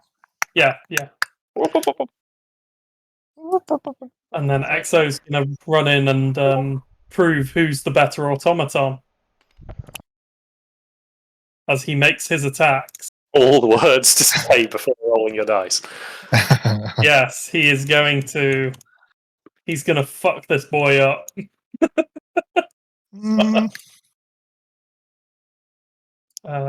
Press D20 to doubt. Use my DM's divination subclass and make this a 1. Okay, DM so subclass. the modifier I add to my construct's attacks are. Is it your spell level or? It is my spell attack modifier. Ah, well done. I've used So not summon construct before. What's the other one? Summon. What's the other one? my It's spell like the basic attack wizard. modifier is +10, so that's a 19 to hit. With not my quite. Well, he gets 2 attacks, so let's see if he can do any better with his second slam attack. 26. This time he manages it. Excellent. Elemental. That's what I was thinking of. Cool. This will do D8 plus 8 bludgeoning damage. Okay. Uh-huh. Um, 9 damage. It appears XO is not the superior automaton. As it happens, at least not in his Mark 1 configuration. Nah. Good thing for me, if it attacks back, I've got a little surprise. And I'll end my turn there without explaining Dick. Sure. Havel, you're up. Yay. So look, see. I wonder what he's going to do. Quick Does it glance look like around for we're, any trees. Yeah. Yeah. Trees? Trees. I'm afraid No. the courtyard is devoid of trees.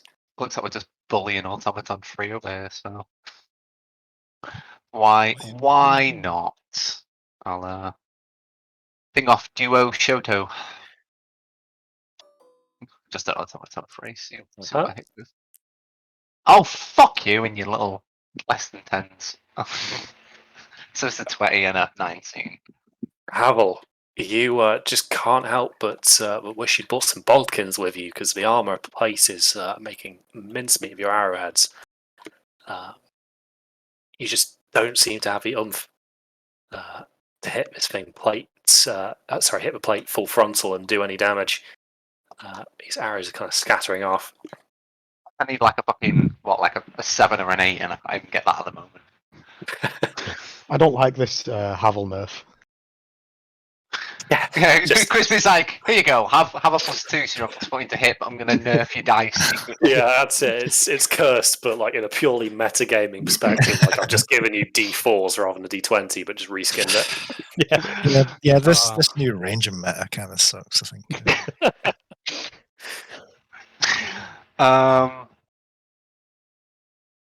Cool. Yeah. All right. He'll step to the side in case slightly moving makes him hit. He was on a wobbly stone. That's all I'm going to say. Yeah. A cursed step. And the sun was in his eyes, and he wasn't ready. Yeah, that's my turn. All right, Automaton 4 is still stunned. So Automaton 3 is going to be locked in combat. And he is actually going to attack Toric and XO. So Toric first.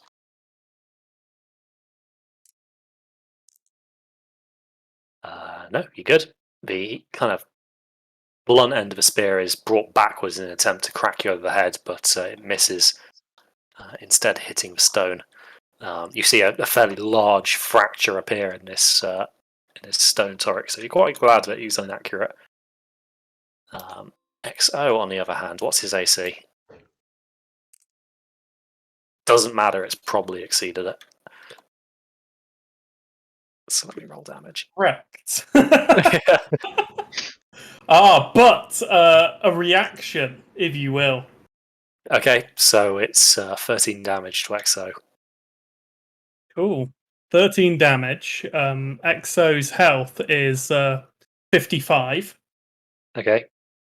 And since XO is made of metal, he has the heated body trait because he's overheating because he's a piece of shit. A creature that touches the construct or is hit with it, or hits it with a melee attack while within 5 feet, takes 1d10 fire damage. Right. How hot is this thing? So it kind of just knocks something loose. Yeah. So in its attack, it kind of just knocks something loose, and a jet of fire just kind of like shoots out. And it's on, doing as much damage as its initial fucking hit. I just enjoy the we've all fact been that like sleeping next to this thing as well. Yeah. Like, it could have exploded at all any it's minute. all it's going to take is like one uneven cobble and a slip, and Toric's just going to go up in a flambe. Just The campfire in the bloody frozen wastelands up north. We need to take risks for science. Fair enough. This jet of flame kind of washes over the metal of this automaton as it withdraws its spear from this really shitty lithium-ion battery that apparently Tarek's been using.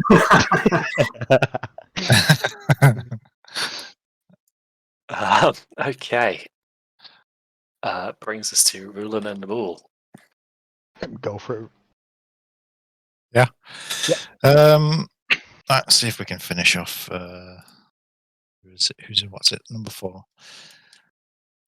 So I'll just charge straight up to him on this side, and let's get some attacks in. First attack at advantage. Spear, I should say. I don't know if I need to say. Oh, that's a miss. 18. Yep. That's a miss.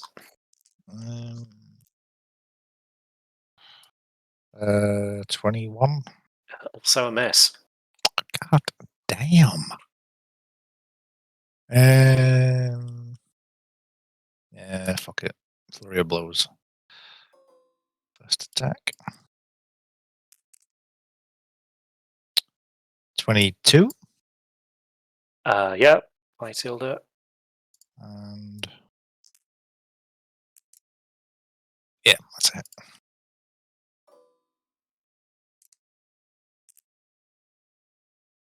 Uh, 20 damage from the flurry of blows. Okay, Rulen, so you kind of come around behind it. Your first blow actually pummels in what appears to be a fairly delicate control system, protective panel. And as this falls away, you see what appears to be some sort of kind of glowing gemstone. For your second attack, you kind of reach in, grab this, and just rip it out. And immediately the automaton just almost kind of powers down and just falls forward.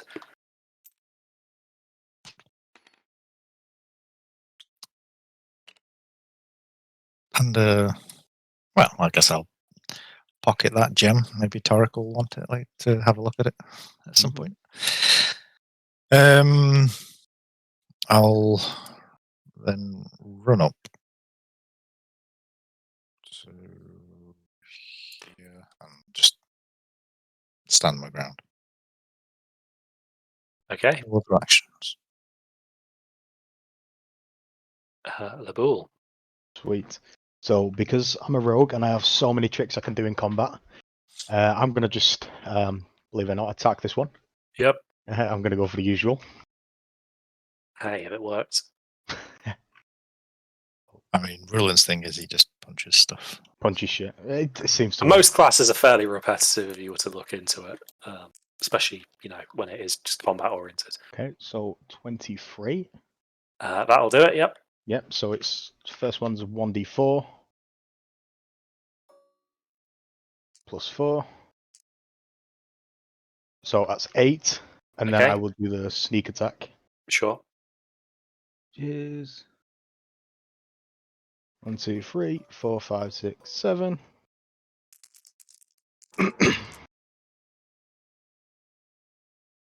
So 23.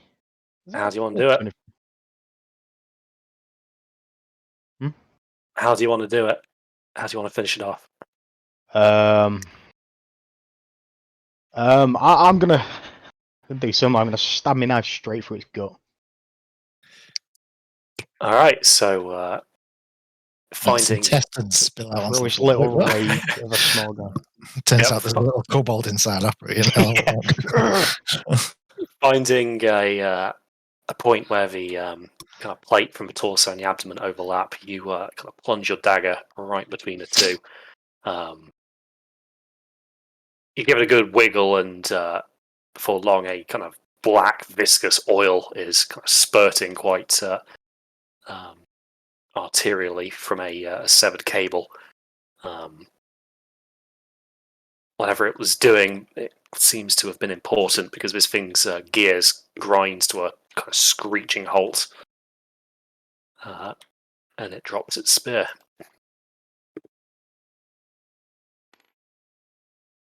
Hey, rogues aren't useless after all. I mean, who said they were? Me? I mean, played right. You know, with the fucking sneak attack shit, they could be fucking crazy damage.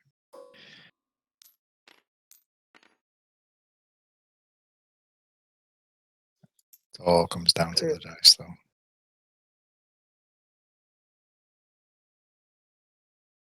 Yeah, Definitely. I'm gonna move up as well. So I can count. Okay. Right.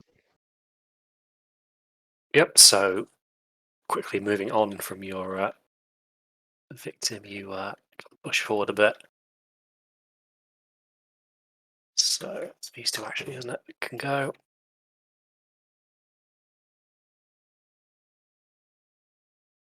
Chris, you got a bit more breathing room at this point in time. We like it. So where is he at?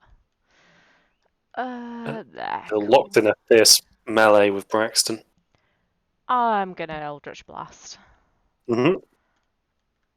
Ooh.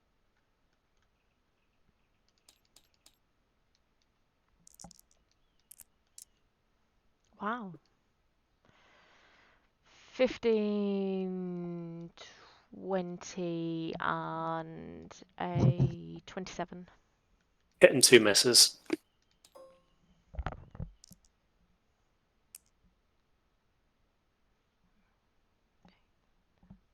$12 damage, and I'm gonna just leave him where he is.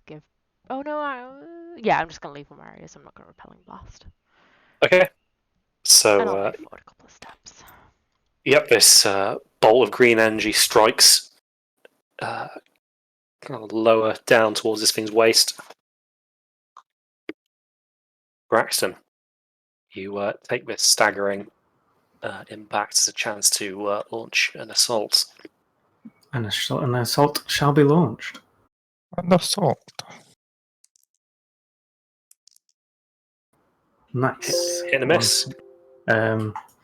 He's been standing up too long now, so I'm going to do a level 1 smite just to help him along. Okay.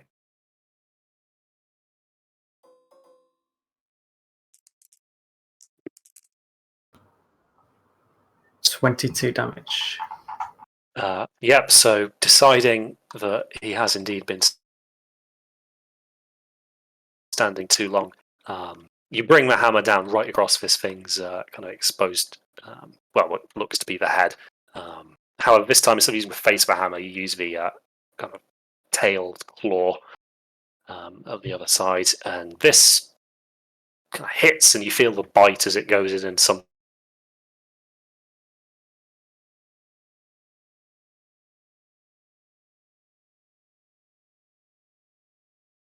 crump. It actually ripped the housing unit away in a shower of sparks, which seems to do the trick. Nice.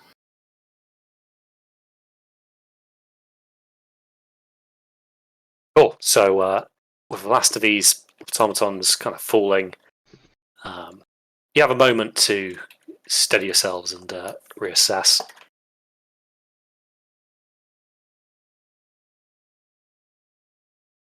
Right. Do we push further, or can I? I was thinking of fucking Tony Stark when that came up.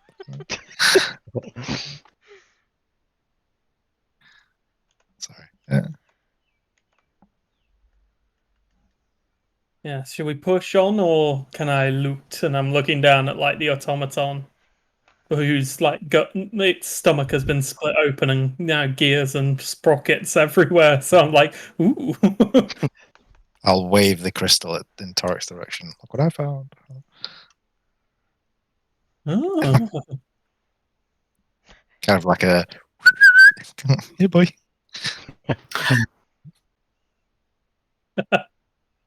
Okay, Tarek, so you see what Rulin has and kind of take a look at it. Roll me an Arcana. Wilco. Get a +10 to this roll. So 23. Okay, so it becomes easily visible to you that this is a gemstone, similar to the ones that you use to empower your own magic. However, this one appears to be cut particularly finely. However, as you kind of put a microscope or one of your flip down lenses to it, you notice that there is a hairline fracture running through the core of this crystal, presumably from the combat. Whilst not rendering it completely defunct, it would be unpredictable to use it. Could I try mending on it to try and like? I know it's just like a hairline thing, but maybe like a replacement agent or foam or something. Okay, Torek, you use mending on it, and sure enough, the hairline fracture mends, but the properties that make it a suitable magical conduit are gone. Wait, what? You can't mend magic items. Oh. And in fact, supergluing the inside of it has had adverse effects. Maybe I should be more careful with them. All right, is there another one? So you rifle through them, and most of them have sustained pretty substantial damage from combat.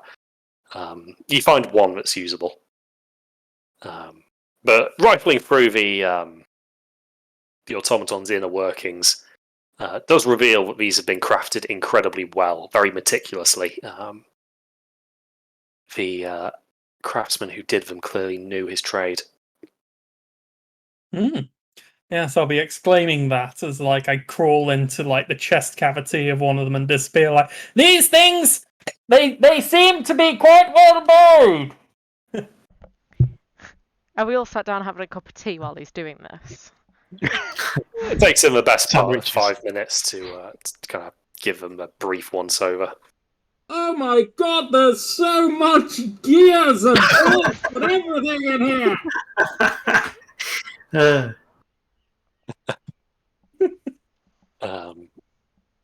So Torek has a dig around. Interestingly enough, Torek, although these things are particularly well armed, you reckon that they're probably not. That's not their primary purpose. It seems they come with a lot of kind of impact stabilizers to assist in the lifting of heavy objects. Ooh. Could I go and have a look at the lifting crane thing that was behind where we first dropped in? Yep. So, Triss, you draw near and see that bolt is kind of embedded in one of these kind of pulley wheels and has severed a rope.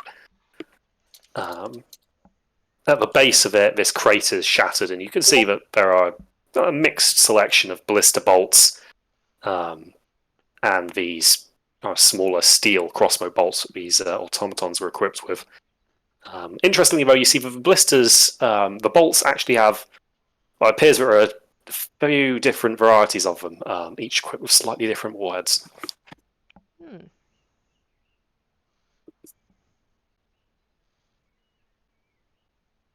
Torek, it might be worth you having a look at these rather than in there. Sorry, I can't hear you! Fuck! I'm coming out! Get out of the metal thing. Come and have a look at this. Have a look at what? Down here? These warheads. Where the ballista bolt. Just have a look at them. I don't know what they are. Ballista bolts. All right, and I take a look at them and of course see Jubilar Industries. Yep, so that obviously rings a bell, as you would expect. Oh my god.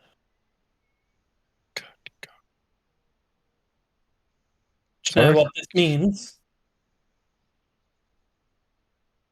It means my father has probably expanded his industry. This is one of his. Examining it, does the bolt have any curious properties? So there appear to be a selection of bolts down there. You kind of browse through a few of them. One of which appears to be tipped with an incendiary device. Another appears to be quite ingenious in its nature. It appears to be activated by almost like a proximity fuse triggered when in flight to release a burst of smaller flechette darts. Ooh. Flak. All of them are very well balanced, and you notice that the kind of hafts of these bolts are equipped with stabilizing fins with what appear to be small control surfaces on the rear. These are tremendous. We should take them with us if we can help it.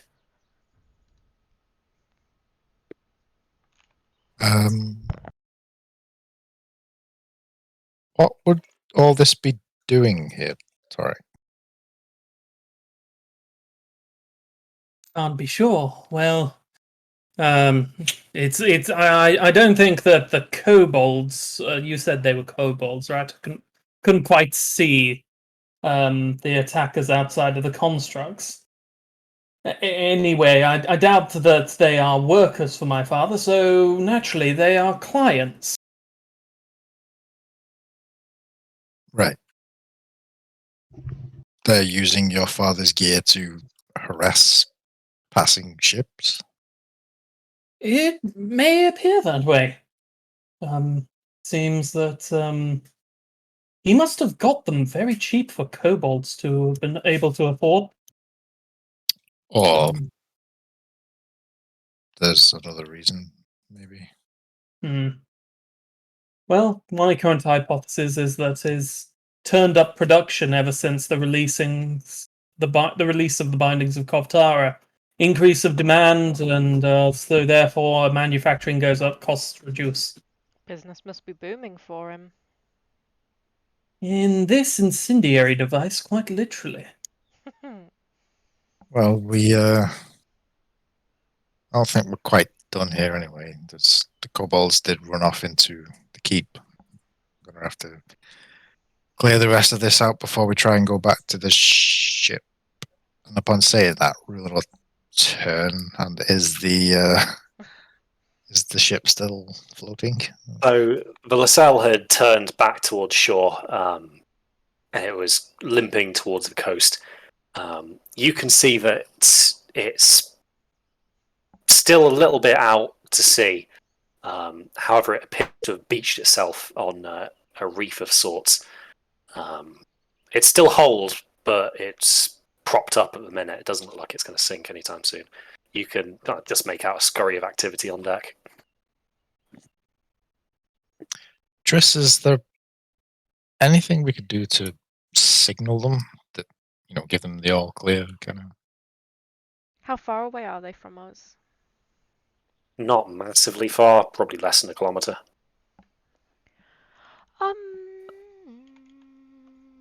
Bear with me a moment while I just have a quick think. Braxton, can I borrow your shield? Just give it back in the same condition you found it. I'm going to cast Levitate on myself and just go up and try and reflect some sunlight with his shield towards the boat. Okay, Triss, so you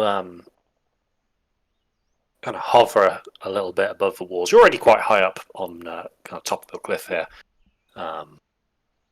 And you use the shield, kind of wiggling it about to reflect some light.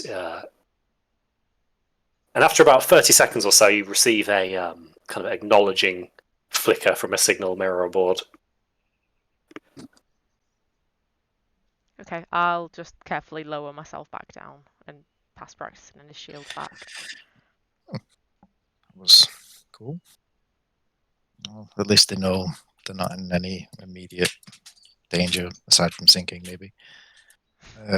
Hopefully they can get some repairs done by the time we're done clearing this place out.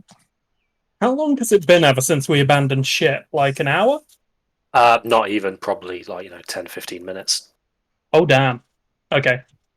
Just trying to keep a time check, because the construct I've made only lasts an hour, see? Probably less than that now. One of his lithium ions who went up in smoke. Right. Okay. Yeah. So you've still got a while on that, man. Awesome. We can always ride a hunter shark back over to. Is that? Oh yeah. By the way, is that thing still swimming around like in the water? It was bleeding profusely when you beached. You can't really tell from here what condition it's in. Anyway, so the keep. So there was a door that all the kobolds ran through. But what else? So the rest of the keep is similarly a bit of a mess with a kind of ragtag collection of supplies. It appears that the defenders here were expecting a siege of sorts, or to be here for a while. You can see barrels of what appears to be fresh water and food stockpiled up against one of the far walls. Interestingly enough, you see... In fact, no, roll me a history check, please, Roland. Oh, flipping excellent. It's not going to be good.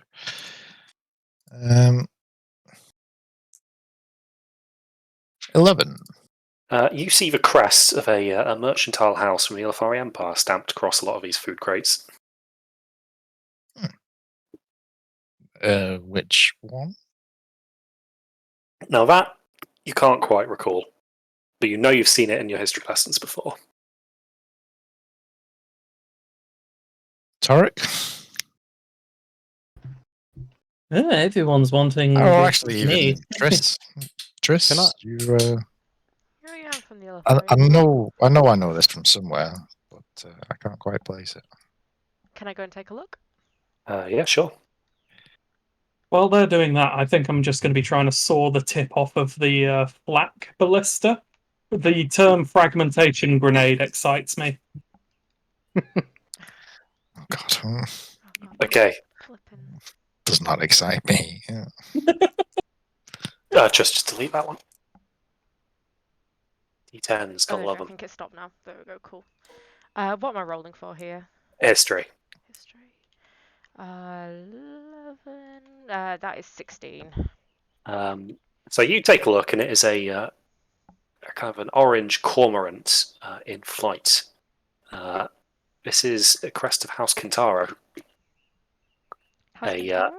House Kintaro, a fairly wealthy mercantile empire in the Ilfari's higher echelons. Yeah, you'll definitely know them, Rulin. Mm-hmm. Yeah, of course. I was just needed jog my memory. It's been a while since you had to think about things like that. Yeah. Looks like they might be up to no good. I wonder if maybe they're buying these weapons, similar to the weapons that we found in Olyrist. There's an awful lot of arms dealing going on in the Yeah, more need for Ilfari it Empire. than ever there has been before, so it's not an entirely surprising thing.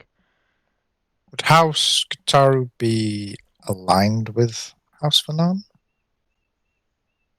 I mean, they could be aligned with a lot of people. The kind of murky, interconnected web of allegiances ever shifting in the Ilfari Empire. And where do they call their home? So if you follow me to the map, their primary port of operation is Salthold in the very west. Huh.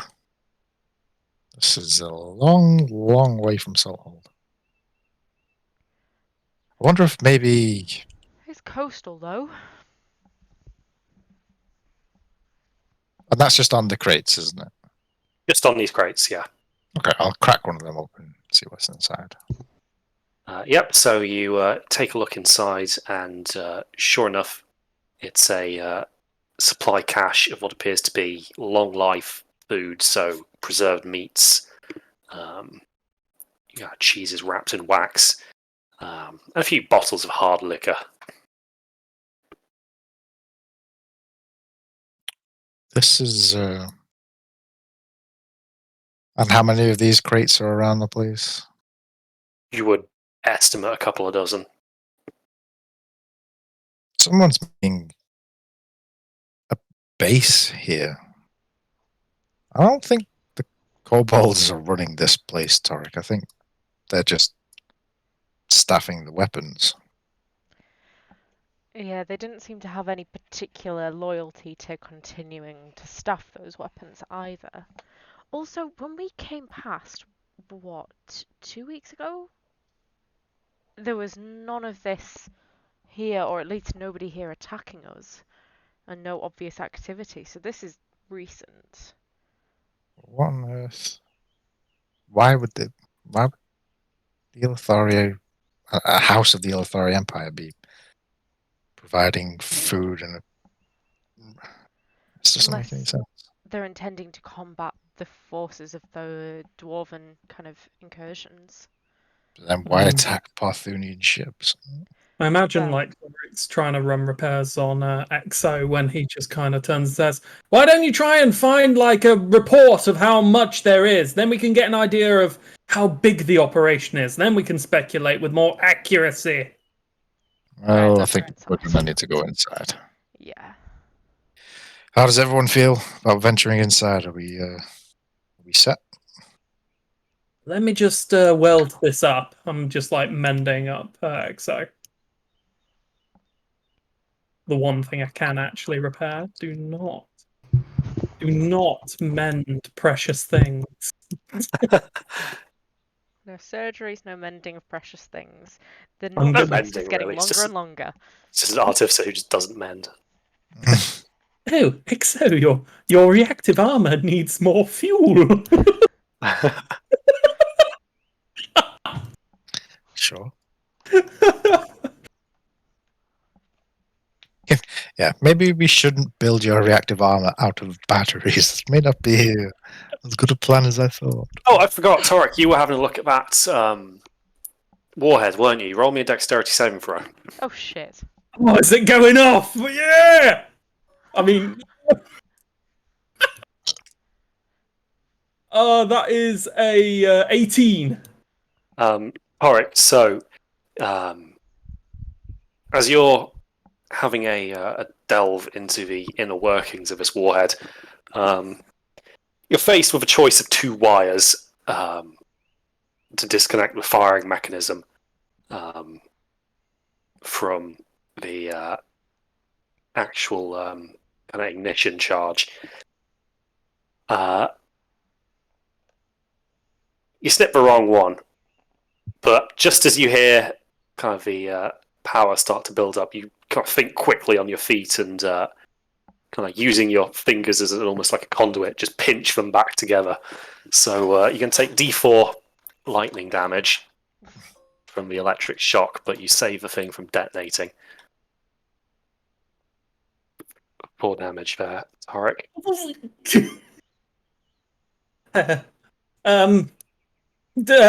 Like, I like to imagine the shock made me drop one of my tools and it's just out of reach from where I'm pinching the blister, so I'm just on the beach like, guys? Is anyone still here? Help. Let him suffer for a moment longer. Just a little moment longer. EXO, pick up that thing! Give it to me! Don't do it! The XO is going to have to make a dex save as it reaches for the tool, please, Guy.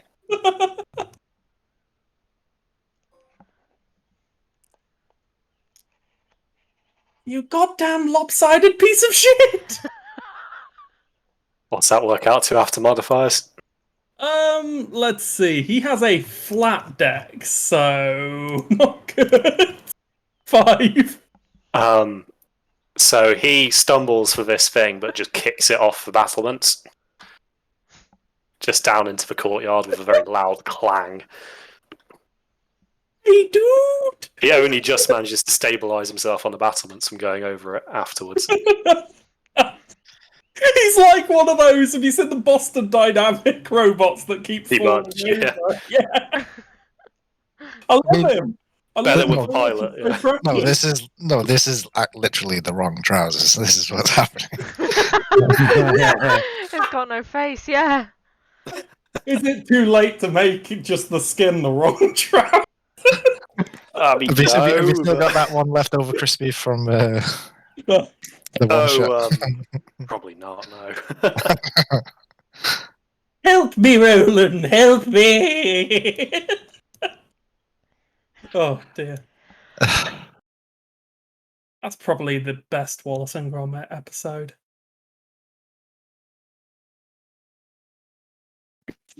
Okay, so after a while, Tarek, you do manage to kind of use your toes, kind of the extent of their reach, to get a small set of grips over to you, which you use to clamp the wires shut while you make repairs. You deem it best not to pry any further into the mechanisms. Well, bollocks. If you're done, Tarek, we've still got a keep clear. Yeah, I suppose. All of this will still be here for you to play with once we're done. I wouldn't if I were you. If someone knocks into that ballista, it's going off. That's worth remembering. So, are you examining this just the bolt or the blister as well? When I say ballista, I kind of was referring to the bolt itself. I thought that they were called ballistae, or is that just? It's plural of blister. Oh, okay. Um, What do you call Okay. a group of ballistas? Like a battery, I would assume, battery. Huh. Neat. if they're following, most siege weapon. Excuse me. Well, I guess with a modern cannon's not. Anyway, we're kind of getting off topic here a little bit. Don't get Crispy started on siege weaponry. Now, let me tell you about trebuchets. I tell you, that ship wouldn't have stood a chance. Right, okay, cool. So you carefully lay down this malfunctioning bolt.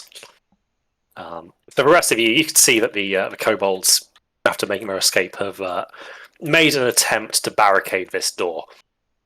It appears to have been barred from the other side by something or other.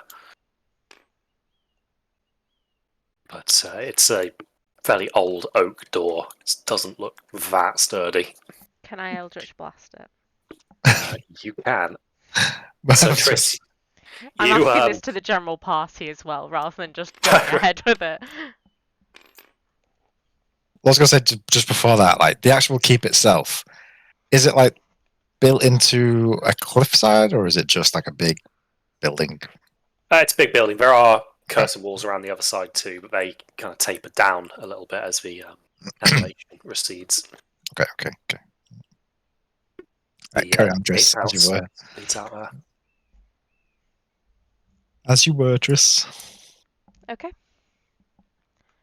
All right, so gesturing for everybody to keep clear, Tris, you let a triple burst of Eldritch Blast off into this door, which proceeds to splinter into just a shower of fragments that are blasted inwards. And it reveals a set of stone stairs leading down into the cliff. In we go. Everyone ready? Oh, Sure. Yeah. everybody collect your various tokens from where I've just hurled them.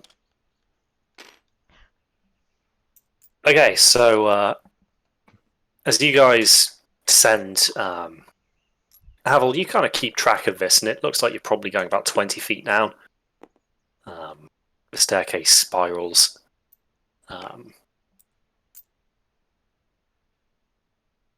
And as you reach the bottom, you come out into what appears to be a fairly crudely carved out rectangular room. The other end of which is occupied by what appears to be a large statue or gargoyle of sorts. The floor is quite rough. There are loose stones and boulders littering this,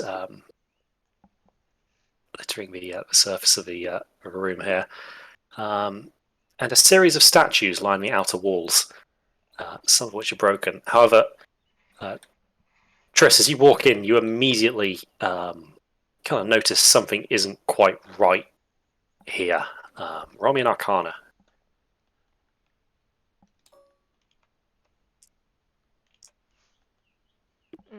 25. You are entering an anti-magic field. Oh, shite.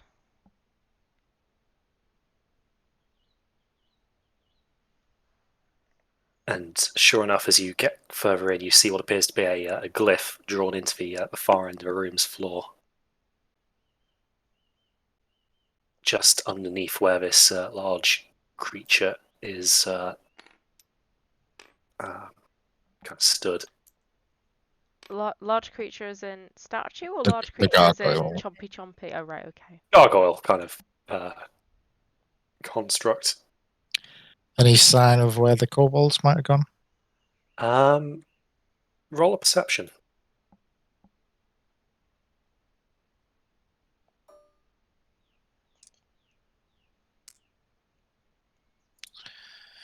Um,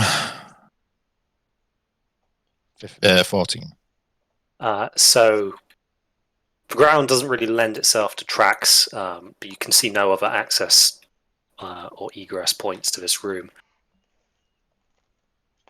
other than the one you've just come through and the one that is on the other side.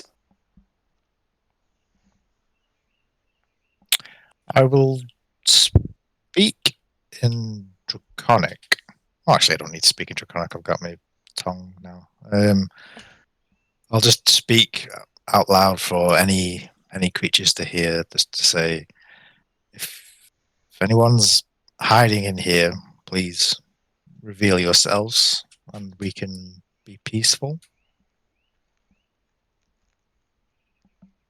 As your kind of voice travels through the chamber, you see the gargoyle start to kind of move a little bit. Its head raises, and it kind of looks down this room towards you. For a few seconds, it's stationary. Before a kind of booming voice, "Intruders detected. Leave in 10, 9," and starts to count down. There's an anti-magic field. Careful.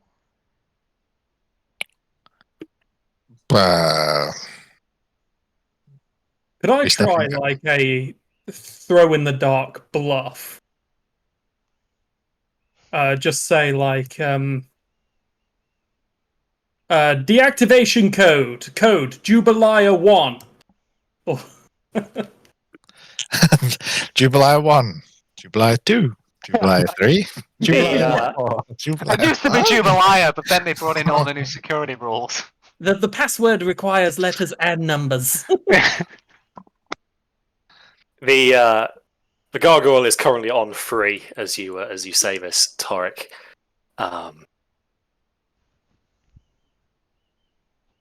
When you hear, "Welcome, Dr. Jubilee. Welcome, protocols disengaged." The gargoyle kind of closes its eyes and its head lowers down into its chest to the position it was previously in. I'll just turn and look at Torek like, there's no way that should have worked. No fucking way! My dad is such a boomer!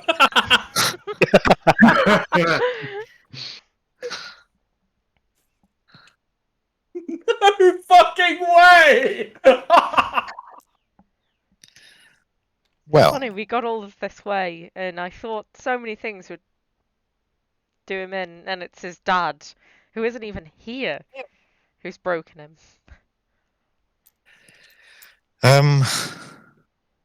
so So is it it's- safe for us to go on, Torek? I have no clue. Let's try it. Oh, Or, excuse me, So Doctor. you go first. Before we go in, can I have a quick look round, see if I can see any traps? Yeah, sure. So, Labul, you take a cautious step into the room and cast your eyes about. Roll me a perception.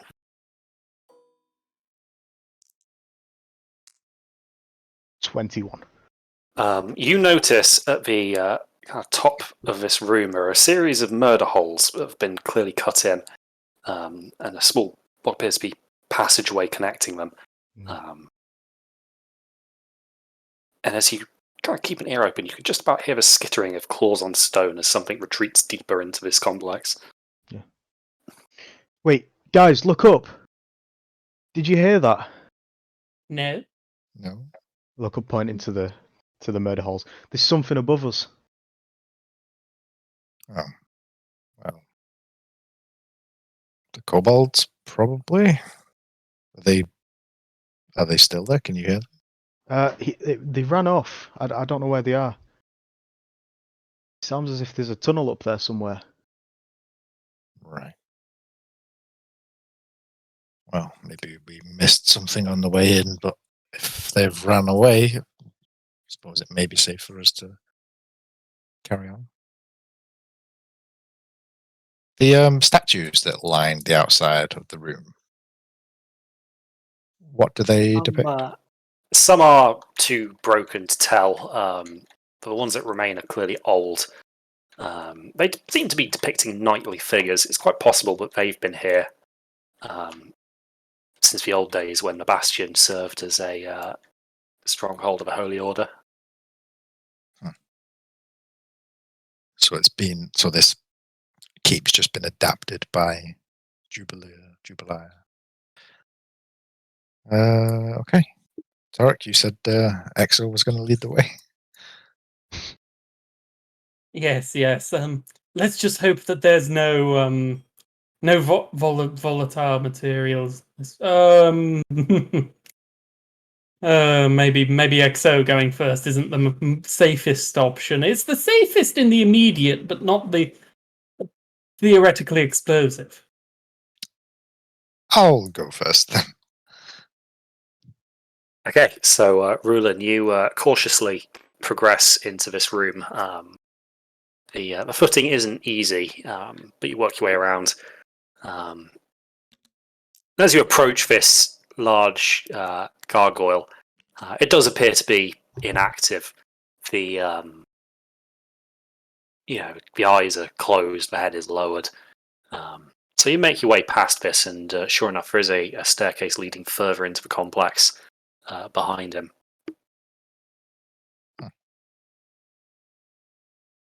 Well, this way, I think. I turn around. Has everyone been following me, or have I just walked across by myself?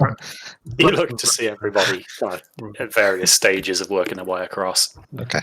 Triss is still stood right by the door that you just came in at. She's really not happy about the anti-magic field. Maybe if you get through to the next area, it might diminish. Oh, that's a point. How's XO doing in the anti-magic field? Not well. He has proceeded to faceplant right down into the middle of it. Well, yeah, as like I'm gonna flip him over so he's face up and then just lie on him.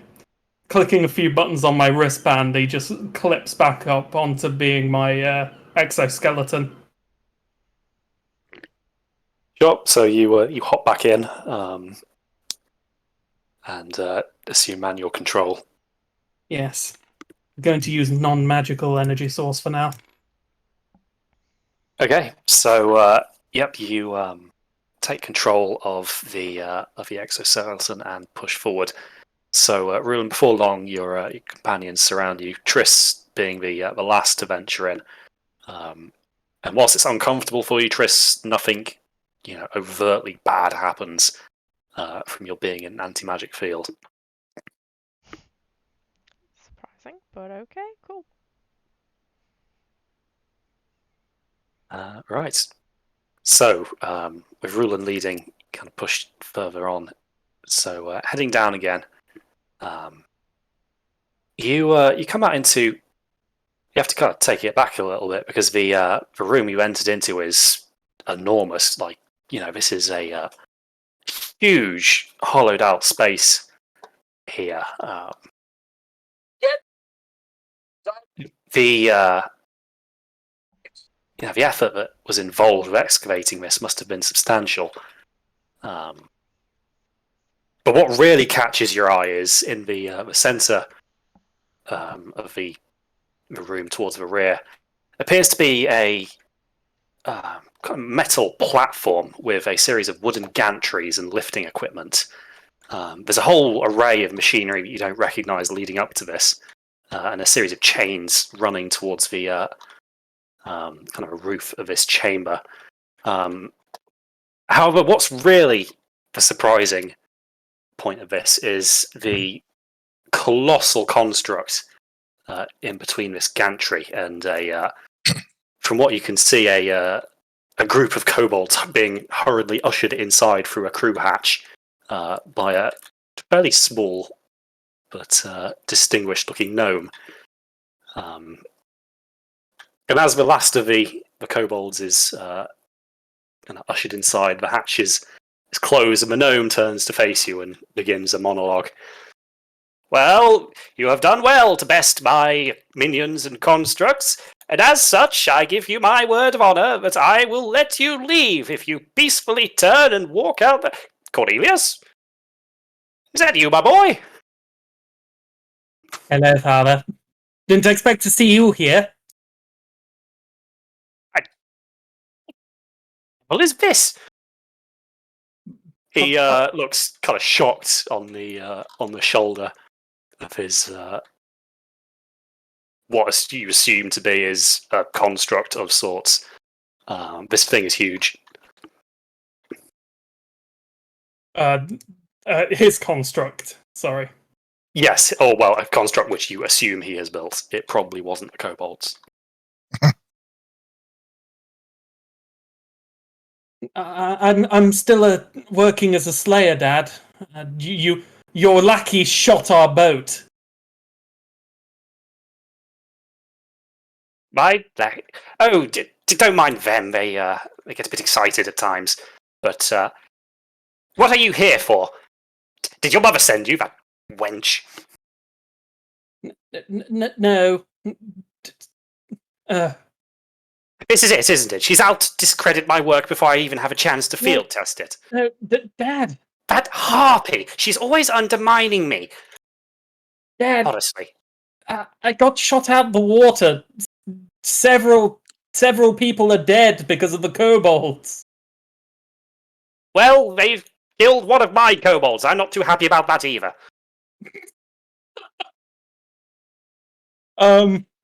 Cornelius, tell me, how are your studies coming at the academy? I know you've had your little sabbatical to go and play hunter, but you must be back there by now. No, Dad. Have you know I'm making quite a bit of money without it. Money? You can't buy a doctorate with money? I know. Like, Torek is going to be like acting like he can't really stand up to this gnome. Just want Harold to be like, I beg to differ, Dr. Snake Slayer. Pleasure to meet you. He narrows his eyes. Oh, really? What is your field? Well, I'm pretty good at any field, really. I've had a lot of practice in them. And forests as well. Yeah. Not too bad in mountains. I'm not even going to make you roll a deception for that. That was flat out awful. Alright. Stand to one side, please. I'll deal with your friends, and then we can talk about your return to study. What are you going to do with them? Well, I'm going to avenge my kobolds, obviously. No, they're my party, Dad. You can't do that. Cornelius, I will send you to bed with no supper. Stand over there. I'm 99! You can't send me to bed anymore! And I'm 312. I'll tell you whatever I want you to do. We could have been sending him to bed this whole time, and we've just been putting up with him. God. Torek looks so old and decrepit, but like he is like a rebellious teenager. And no one's worked it out just because he's fucking mental. Excuse me, Dr. Jubilee. My name Jubilee, is... PhD, FSE, Esquire to you, knave. Yes. My name is Rulen of House Vanan. We've come here to... well, we weren't quite expecting to find you here. Your kobolds attacked first. We merely defended ourselves. I apologize that it resulted in one of them dying. But we're not here to hurt or kill anyone else. We're just here by happenstance. And well, maybe we could settle this less violently. Like learned men, we don't need to resort to violence. You my watch as father's the- not that kind of learned man. you watch as the kind of crew access hatch pops open, a kobold head sticks out, kind of clearly making some sort of communication towards the good doctor. Really? That's horrible. Flames, you say? No, that's it. I'll have vengeance for my dear Roderick. Rulin, the gnome, casts off your pleas and hops down into the hatch. Everybody roll initiative. Boy. Toric, how much need do you to like this update man? your security, Dad. You make the best weapons in the world. This is so irresponsible. What the fuck? Did you rip that from Halo or some shit? What the fuck? Battletech? Battletech, indeed. Oh, BattleTech, of course it is, yeah. Oh, God almighty. Oh, God. Oh, shit. Tarek. Are we still the, in an anti-magic field? No, you're not in an anti-magic field God. anymore. that would have been a That little would be a bit. bit shit if you left us for an entire fight in an anti-magic pit. Trish sits Yeah. down, Sure, picks it's her making nails. shit stuff challenging, but I had the feeling there was more to come in that first fight, which is why I didn't smite so much. smite, smite, smite, smite, smite, smite. This guy looks like a level 4. just looking at Tarek like, we're good to kill this guy, right?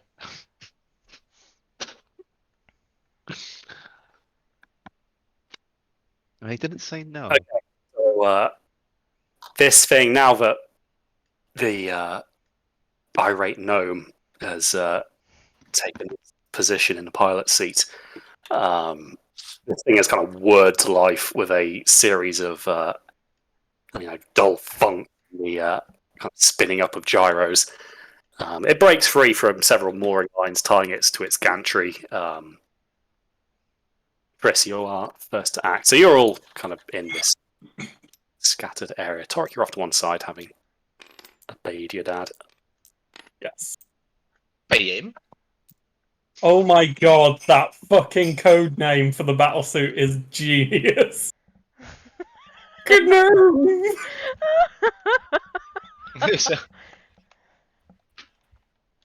Fucking hell, a lot of you lot. The daddy issues going on around here. Jeez, I'm we, gonna are we just Eldritch gonna go blast him. through? I mean, at least my dad's password? just straight up evil. He's not insane. My dad's just dead, mate.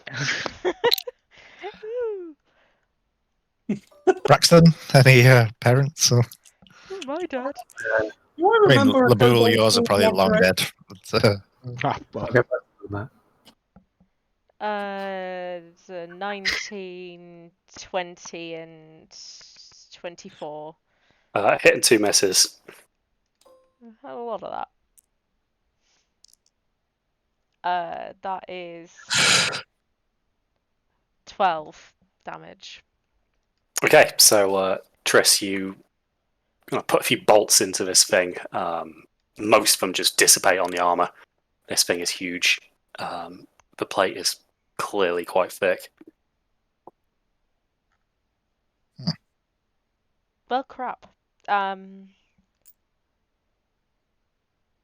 gonna just wander across towards the desk. Yep, that's me. All right. So, this thing is quite clunky as it moves. It doesn't really look like a coordinated person would when they're moving it. You suspect this might have something to do with it being partially crewed by kobolds, but it stumbles a little bit forward before it lowers an arm, and you kind of see an ominous kind of greenish glow start to accumulate at the end of several ports across this thing. This is going to fire a series of blasts at a couple of you. So, Triss, Rulon, Laboul, and Havel, you're going to get a blow from this thing's weaponry. So, Triss.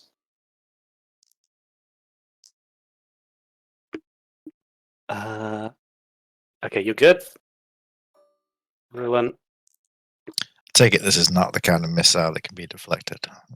Yeah, I think laser beam. What was the this? That is a hit. Laser beam.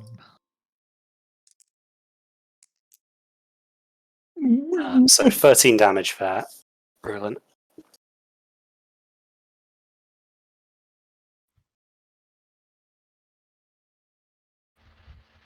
The bull, your one.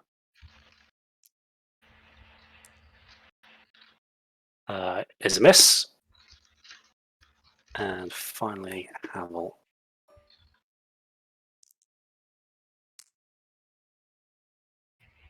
That is a hit. It's got a plus 10. And that's going to be 19 damage on top of that. So these kind of bursts of energy kind of just light up this cavern as they kind of streak out towards you. You notice, though, the kind of construct is starting to gather a bit of steam around the barrels. These are clearly quite energy-intensive weaponry.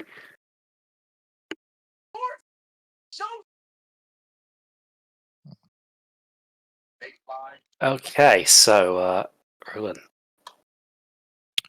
Hey. Well, shit. Looking around the room, like, what's this stuff? Can we figure? Can I figure it out? So it's not familiar to you. The workings of it are a mystery, but they're quite loud. Clearly in operation. And it's connected to this thing over here. Mm-hmm. Which also looks fairly arcane. Is it glowing green like the rest of this stuff? Or? No, it appears not to be. And these cranes that are...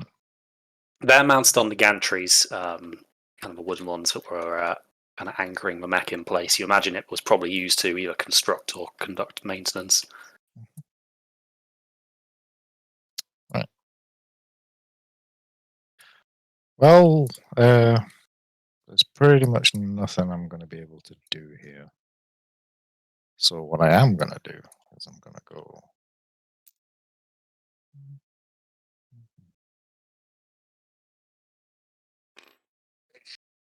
Oh, was that a chest? It is a chest. Listen, I understand it's spooky, but who are you to say that morally they should or shouldn't exist? So this is just like a workbench. Yeah, area you can see with- that this is actually quite a makeshift living accommodation that father appears to have been working and living at. Yeah. Okay. All right, I'll hang out here for now, and I'll take the dodge action, Okay. and that's about it. Alrighty. It is going to use a legendary action to make a singular ranged attack against Triss.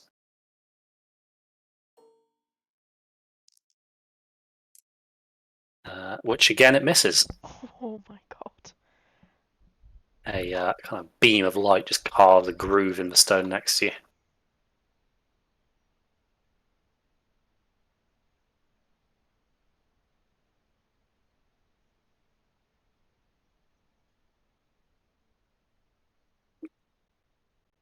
So that'll be Torek then. Awesome. Think I've got an idea against this thing. Firstly, we want to spread out. So 1, 2, 3, 4, 5. Don't know if Dad'll target me, but he might consider it a learning experience. So not going to take any chances. Though I don't want to hit him with anything too lethal. And you mentioned that it was looking a bit rickety, suggesting a low dexterity score. So I'm going to use my most powerful spell, Grease, and create a puddle of grease underneath one of his feet as he's like stepping forward. Right, okay. So it covers a ground area of 10 foot square.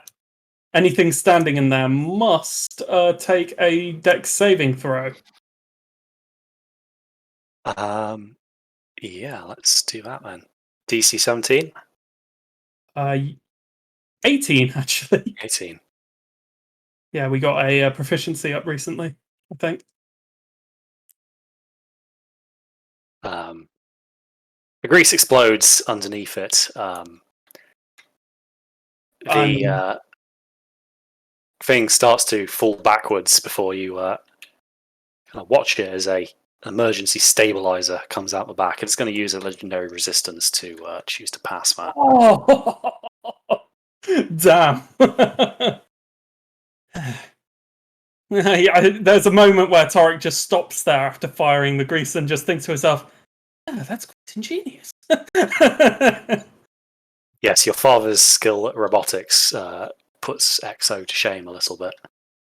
Yes. I suck, I know. Probably should have, spent my time studying important things like he always said.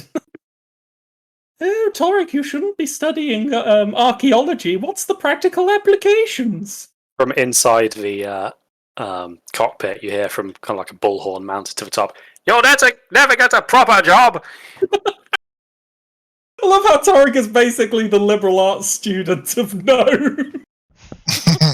Fuck. I'm gonna... who got hit by the laser beam again? Ruling. Okay, And I'm Havel. keeping an eye on you and you. I do not have just remembered that Grease is a level 1 spell, so I can't heal you this turn. Whoopity I'm fuck. watching you. Yeah, but I'm watching. I'm watching you. Always watching. Was that key? Yeah, and I have my turn there. Okay, Havel, you're up. We're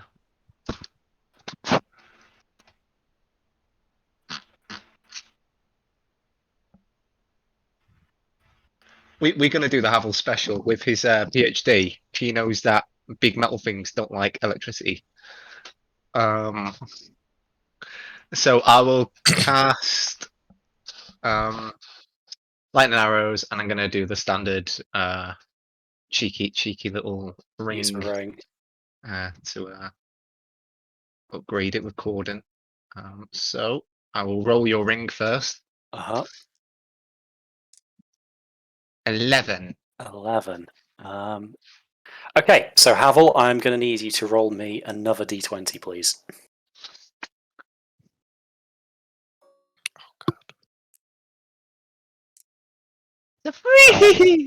Havel, you grow 4 inches taller. Sick. Um, I don't know how I feel about that, to be perfectly honest. But Oh, your trousers look a bit short. okay. Yeah, like something. Yeah, the clothes included with that, like with magical properties. No, you look a little bit silly in your ultra tight clothing. It's not like the Hulk shorts. Dude, Oh, that's Yeah, hilarious. they've not How invented cool are you now, elastic then? waistbands yet. Just need to get Torek to make spandex. Ooh. As a liberal arts student, yes. Right. Okay. So. yeah, with that, I will make my little attacks. What is it again? Next time you make a ranged attack. That's it. Yeah, make the attack roll as normal. Just wanted to make sure. Well, I'm just going to be doing 2 anyway, so let's have a look. See, that is a 27 and a 21. Yeah, 27 and 21. Hit and a miss. Okay, so you will take 2d8 lightning damage from the hit and half as much on the failed one. So just 3d8. Okay.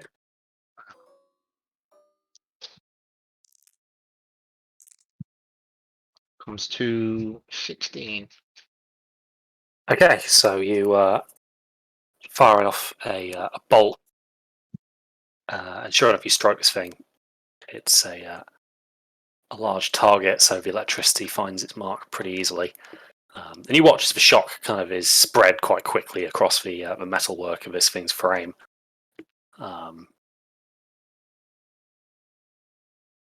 Twitches just a little bit as a servo seems to be activated, but other than that, you can't really see an effect. Okay. It's got a good point. I don't want to be here. So these like big. All you know is that they're drums. metallic and quite loud. Yeah, but how big are they? Oh, how big? Yeah.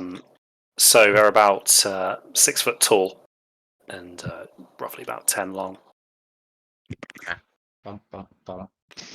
4 inches of Havel with poking over the top. Yeah, I'll just not pressed against it, like kind of trying to obscure vision between me and big dude. All right. Both me and the Iron Giant. And yeah, that'll be me. Okay. It is going to take another legendary action and take a shot at Braxton. Is my shield of faith gone down? No, it won't have. So that is going to be a hit regardless, though.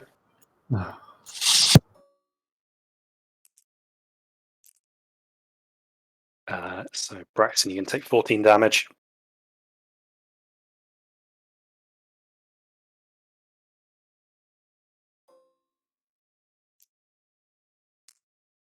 All right.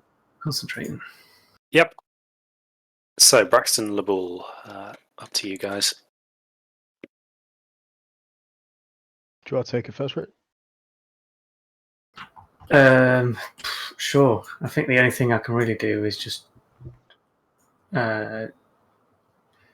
dash towards this thing. Maybe. Where am I? 1, 2, 4, 5, 6.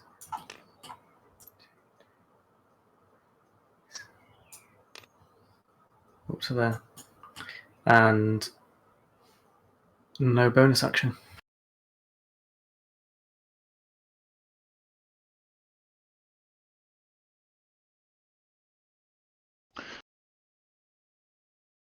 Okay, so Laboul. Yeah, I'm just gonna move over around here. I'm gonna shout to Triss. Reckon you can get me behind him? Triss is going to grimace at you.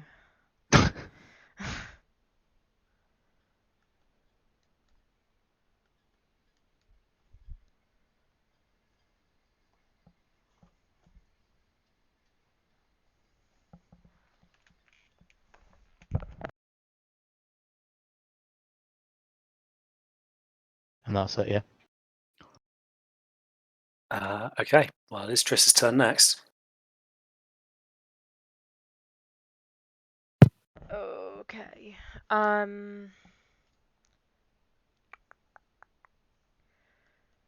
Hold on, sorry. Triss is gonna sort of, yeah, she's gonna grimace at the bull and shake her head. And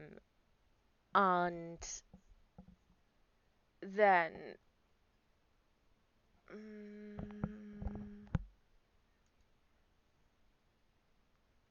crap.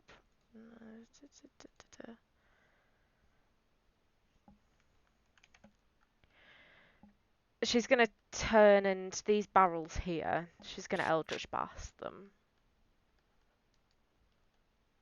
These ones? Okay. Yeah, those ones. One So, bolt on each attempt first. Sure. Oh, fuck's sake. So 17 and a 13. Are they hit? Okay.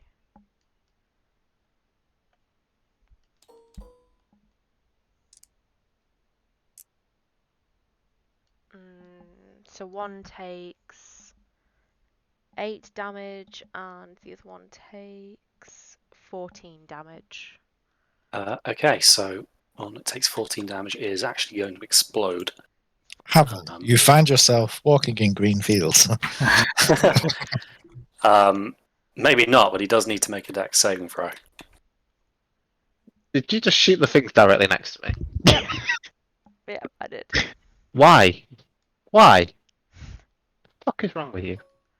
Where do we begin? Well, you hid behind It's only a 30. Okay, so Avel, seeing this bolt of Well, not energy 20. coming in, you dive to the floor. Because it's a nat 20, you're not even going to take half damage from the explosion. However, the shrapnel kind of tears into the other one, which had roughly held together, causing that to, in a chain, detonate. Braxton, make a dex saving throw, please. As a cloud of just superheated steam blast from this console. Sorry. Why is she trying to kill us? Oh, shit. Oh, fuck. I feel like we Whose should side be. are you on? Yeah, I feel like we should attack her back. And Braxton gets Yeah, that's an disintegrated. 8. Braxton, so you take 15 damage as this scalding steam works its way into your armor plating. Oh my god, I'm so sorry. Asshole! However, with this system now in tatters, you hear the kind of grinding as gears start to work. And with a kind of shudder and a shake, the kind of floor that this thing and Braxton are stood on, this kind of metal platform, starts to get lifted up by these chains. You see a kind of slit of light appear in the roof as the stone of what appears to be the castle courtyard opens up above it. A few crates and a few bits of loose debris fall down and scatter around the floor. This is about 5 foot higher than the surrounding ground now, and rising.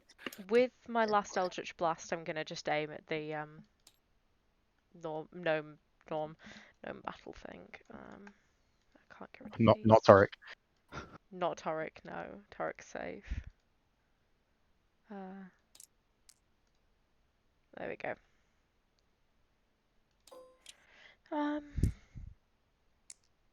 So that's a 29. That's a hit. Oh shit, I didn't mean to roll 2. Fuck. There we go.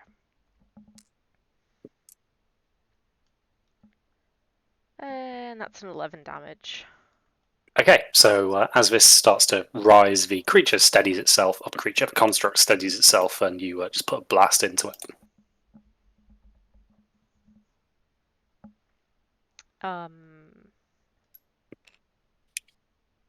There we go. That's me. I'm gonna sort of crouch by the desk. And I'm gonna yell sorry as I run across.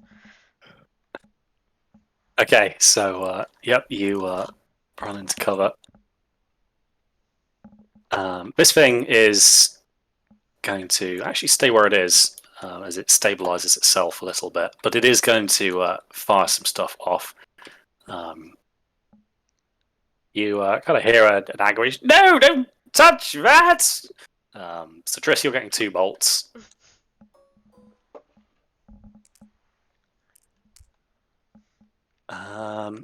Only one of which hits. I think. Yeah, only one of which hits. Excuse me. So you can take 17 damage, Vetris. Okay. Braxton, you're going to get a blast. However, your shield actually does manage to absorb and dissipate a lot of the energy. Nice. It heats up a bit, but not to a point where it's intolerable. And then the last blast is actually going to be against Torek.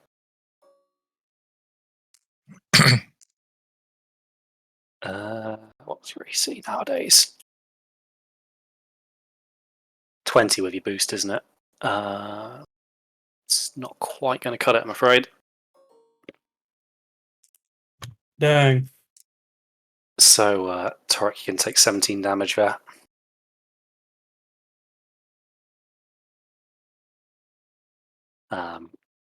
But yeah, this thing's now got both of its feet firmly planted on this metal floor. So even as this thing is rising up towards the growing opening,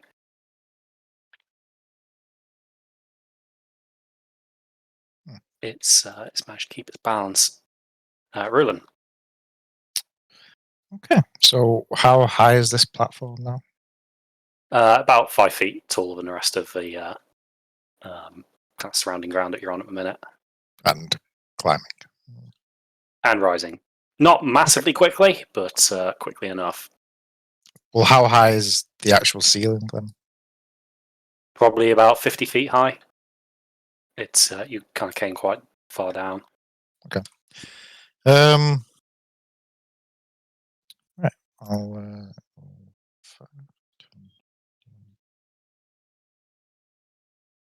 Is it just 5 feet to get up there? Yeah, you'll be able to get on that, no trouble.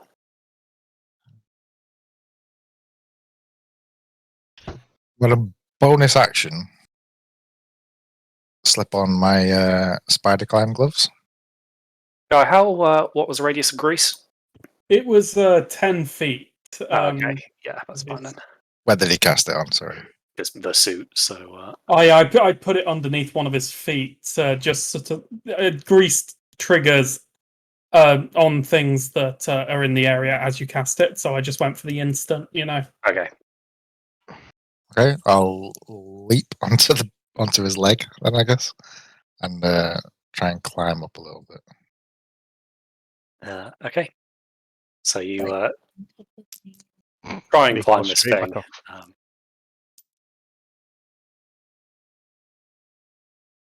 So you actually manage to get. I mean, it's for a lot of places to get like hand and foot holds. You manage to kind of get way up. So you kind of looking into the cockpit. Sure enough, you come kind of face to face through this armored glass with Torek's father. You can see behind him as a couple of kobolds. Like 2 of them are in the head. The others presumably piloting this thing from elsewhere, other stations.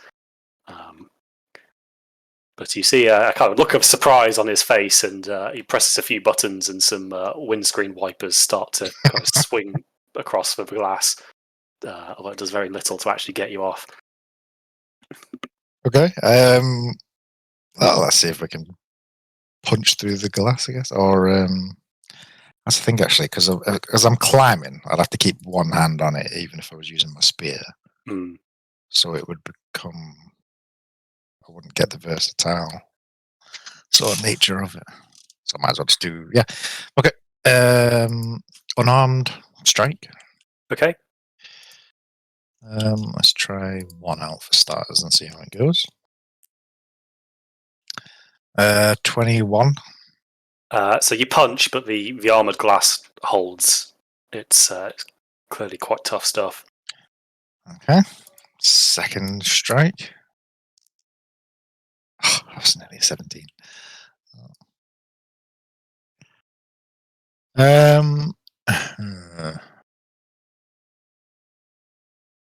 Fuck.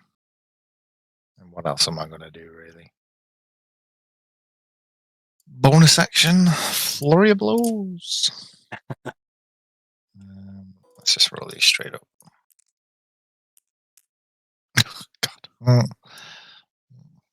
Oh, yeah, I can see where this is going already. Resolve the hit first, or? Yep, resolve a hit first. Well, I assume it's a hit anyway, 26. Yep. Okay. D8 plus 12 damage on that. Yep, sure. So this time the fist strikes and a minuscule crack appears in the glass. But you see Tarek's father panic and start to increase the speed of the windscreen wipers. However, Roland, as you're doing this, you fail to notice what appears to be a service hatch open a little bit beneath you. And a kobold pops out and just sticks a spear, is a very generous term, a sharpened stick into your ribs. You're only going to take d4 damage from it, but the surprise of it causes you to lose your grip. So 3 damage, and you're kind of back down to the floor level. Okay. Love how you've just taken this super futuristic robot and you've just turned, in our imaginations, all the panel-y looking things into just doors for kobolds. This is brilliant. Just the thought that there's like at least a dozen kobolds in there is wondrous. Just pulling levers and turning fucking valves and stuff to operate Spinning it. wheels and things. Which reminds me, it's be a great idea for a meme, which I'll have to make later. I just got visions of like there's being someone who's like stuck on like a hamster style wheel just running to keep something going. Okay, so Rulon, you kind of land on your feet. You don't take any falling damage, but the cobalt is back inside its hatch before you have a chance to take any vengeance. Okay. And now it is actually going to use a legendary action to make a melee attack against you, Rulon.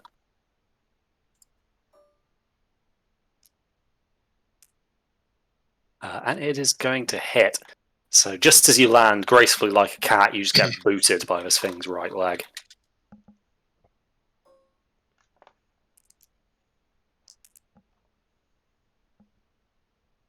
And these d10s, so wait, 1. 16 damage plus its strength. So you're going to take 21 damage there, Rulon. Okay. As this, just lump of steel just makes impact. There's no parrying or blocking this. It is just brute force. Okay, Tarek.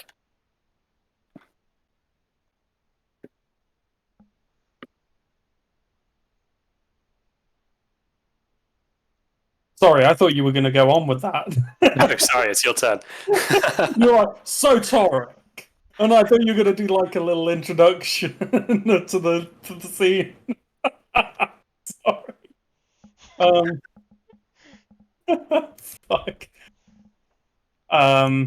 Anyway, I think I'm just gonna hit him with the. I'm gonna try some acid. I'm gonna be a petulant child. Uh-huh. I'm gonna go with the extra sticky variety from Tasha's caustic brew, so he'd have to take an action to swab it off if he wants to stop it. Right, okay. Because I'm that awful. I'm also going to make it a 3rd level spell because why not? Why not indeed?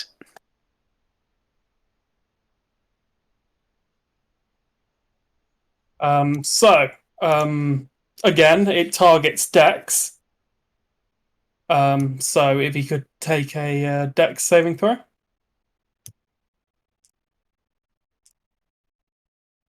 He fails that quite substantially. This flask kind of is flying through the air, and you notice what appears to be some sort of turret-mounted system actually moves to engage this thing. You hear a wait, no, but it's too late. The turret has been fired, and this flask just shatters. It just covers him in it. Yeah, airburst effect. Just the acid lands just across the whole kind of upper surface of this thing. So, this spell normally does 2 d4 acid damage at the start of each turn, but it's going to be doing 6 d4 at the start of each turn instead. Okay. And I'm not going to roll instantly out of excitement like I usually do. Alrighty. You have a little poisoned little token for him. Yep, I'll get you one of those presently. I need my instant gratification.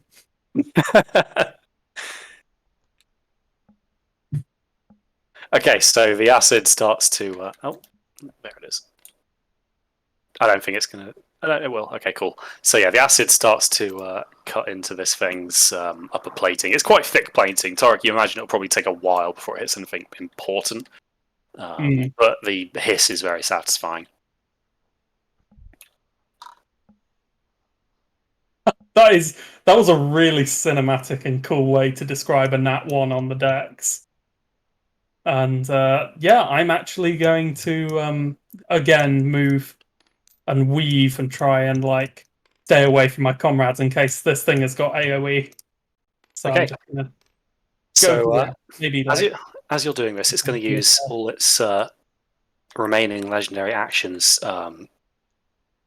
Break Kobold's damage repair party. So you see a couple of hatches open, and a couple of kobolds in what appears to be rudimentary gas masks have come out with very, very crude brushes and are desperately scrubbing this thing. It's going to take a while to get the acid off, but at the moment these 2 kobolds are exposed. that's very cool. They're like the viscera cleanup detail guys, just like cleaning up this horrible mess. Rust and Yeah, so they're busy scrubbing away.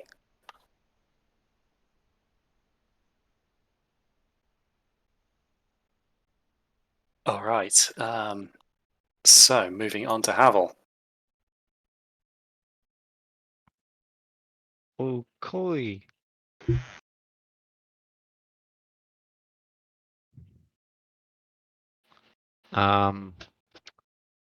Exposed kobold, you say? Not the kind of exposed you're thinking of. Oh, Rulin's there.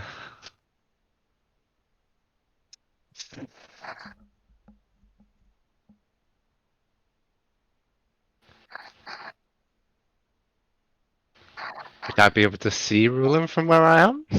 Yeah, you'd be able to see him at the base. Got that Farquaad thing in my head, like, some of you will die for the sacrifice I'm willing to make.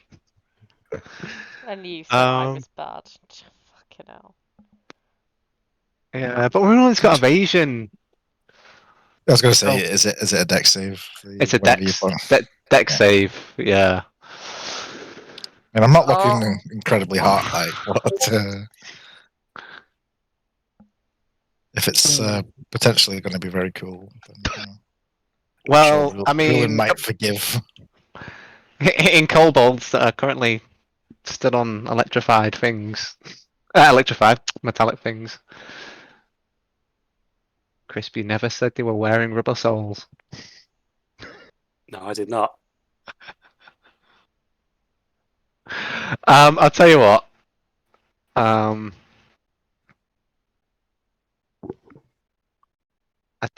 don't. Now it says 10 feet. Like, because this thing's so tall, technically, Rulin could be more than 10 feet away from where I shoot. If you hit it in the head. Don't get that one. I believe. I think because it's all metal, it would conduct, so I'm not going to let that fly.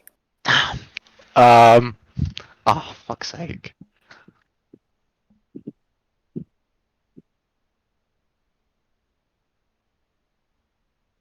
When you say Rulin's not looking so hot. He's looking He's On kind a, of scale, cute. on a scale of 0 to 94, he's about 38. Oh, Oh, fuck. no.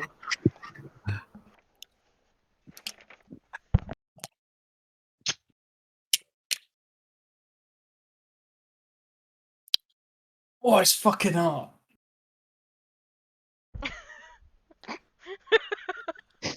Yeah. Yeah, You're not wrong. I'm you're not feeling it as wrong. well. See, I don't particularly want to kill Roland, is the thing. That's good. He Yeah, I doesn't like that. particularly want to die either. Yeah. Oh, God.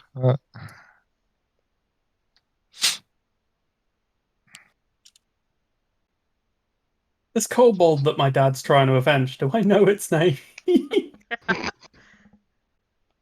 Jeremy, hop down this instance. Wait, No. Roland, what's your dex mod? But You for wouldn't know. saving throws. 10. And you've got evasion. Yeah. Oh, I'll risk it with a shot then. You only have to pass a 14. That's like piss. Right? Yeah. I've just rolled a 1, but yeah. Right, I do have an idea. And it's probably gonna work. So yeah, Havel's gonna take a shot at tell you what, he's gonna try and actually hit one of the exposed kobolds directly. Okay. Let's see how this goes. Okay, so that's a 16. So you don't get a kobold, but you do hit the battle suit. Okay. So each creature within 10 feet will do. What level did I cast it? I only cast it at level 3, so it is 2d8 and half as much. On a. Oh, I misdid the lightning damage on the last one, but it doesn't matter. So 2d8 and half as much on a successful save. Okay. So 14, you say? DC 14. I'm going to use my reaction to Impose use disadvantage. Yep. So impose advantage on advantage. Ruin, On Rulin. Okay. on his saving throw from my robe. All right. So the battle suit has failed. Let's see if Rulin has.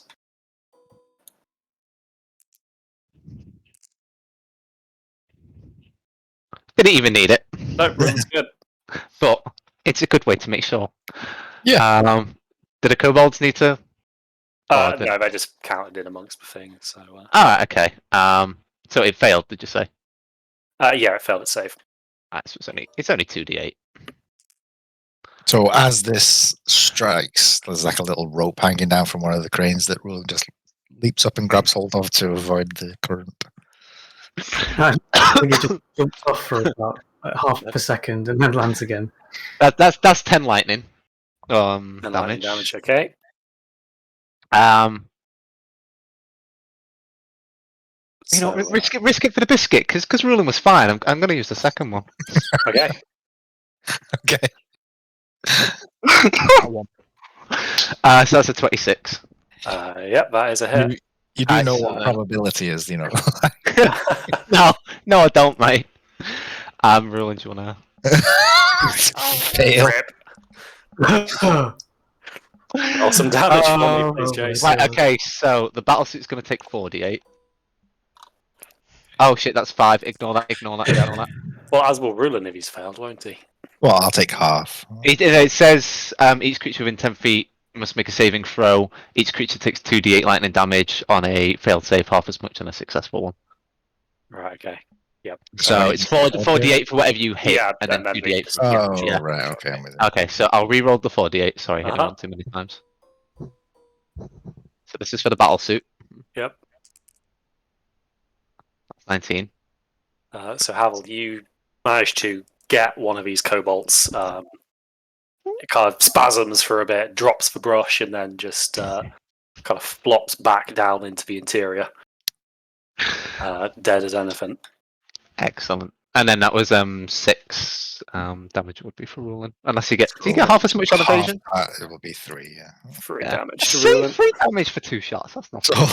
So I hopped up, grabbed hold of the rope, Landed avoided for the second blast. Yeah. dropped back down just in time to get shot by the second one. Just after you breathed a sigh of relief. Oh. Oh, thank God! It's like licking a 9-volt battery, though, isn't it? Like, Yeah. it's nothing.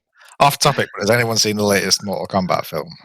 Yeah. Yeah. I want to. A bit with when Kano's fighting Thingyo, and he just keeps using the same move over and over again. Yeah, So Luke it's Kang. like- Yeah. No, it wasn't Kang, actually. It was No, it was Reptile? no, Oh. the main guy in like pretty much all of the games. I forget what his name is. Doesn't really matter. Oh, yeah, it doesn't matter anyway. Yeah, but it just like keeps using the same like leg sweep. So then when he jumps in the air to avoid it, he just like does it a split second later, and as he comes down, just perfectly timed the leg sweep. It's like it's the classic Mortal Kombat move. You know, you fake your opponent out and then you hit them at the last minute. It just reminds me perfectly of that. Okay, so the Kobold guy again just flops back into this thing, dead. The hatch remains open. Rulin, you get a little jolt, and after a few seconds, you hear, "Lenold, no!" The mech is going to make a 3 legendary action attack against you, Havel, from pure grief. Grief imposes disadvantage. However, the blast just hits the kind of mangled debris of whatever this mechanism was, and whilst it slags a lot of the remaining brass, you are unhurt. Excellent. My plan worked. Okay, so Braxton and Laboul. Should I go first, Brax? Yeah, go on then. Not too much thought behind this one. I'm gonna run in and give this thing a big old couple of whacks.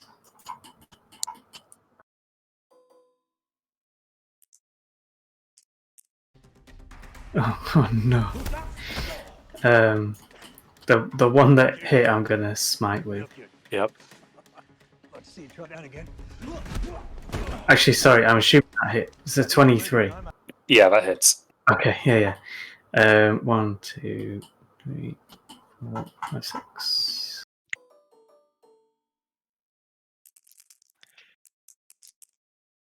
Oh, nice.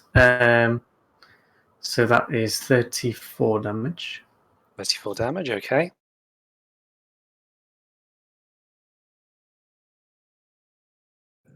Yep, so you come in and just whack the kind of side leg. Whilst the armor holds, you suspect just the kind of force of the damage might have been enough to carry on through into the leg itself.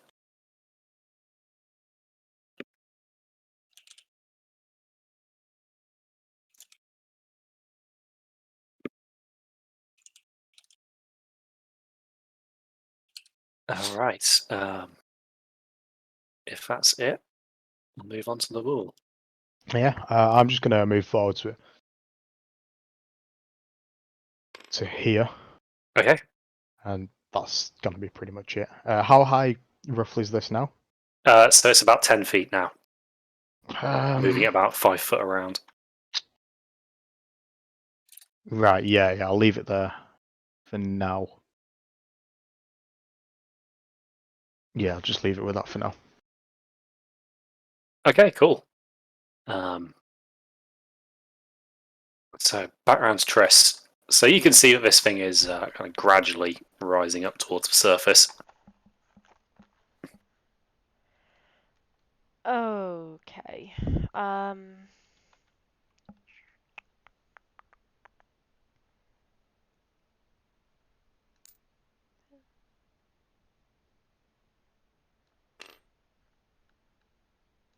So I've taken myself nearly to my full. Oh God, this is not what I expected to have to deal with.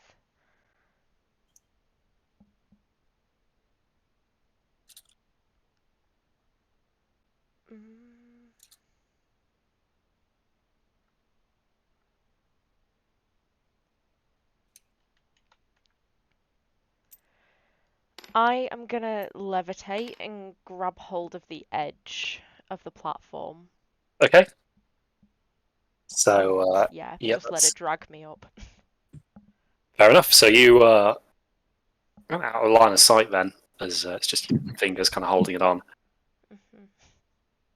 Mhm. But yes, levitating, you offer little resistance and get dragged up with it.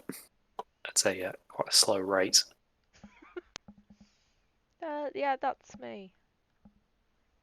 All right, so Guy, I'm going to need some acid damage. Yes, sir. I'm going to activate one of my alchemist things to add 5 to this particular roll.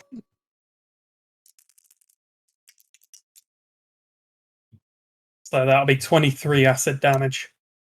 Okay, so again, this repair party is now down to half strength, and the scrubbing is frantic, but as yet ineffective. As the acid eats away further into the kind of the upper armor, with a particularly noxious black smoke rising.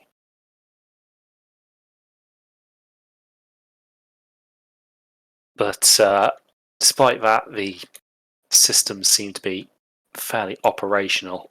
You watch a panel kind of flick forward, and a series of what appear to be projectiles shoot out. So I'm going to need Havel, Laboul, and Torek. I need you guys to make me a deck save. DC 18.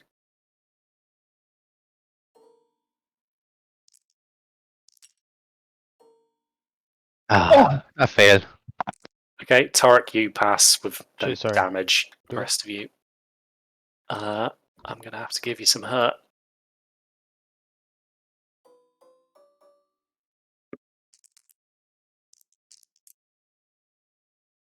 So you both take 19 damage as these projectiles kind of streak out of their launch silo and kind of arc down onto you.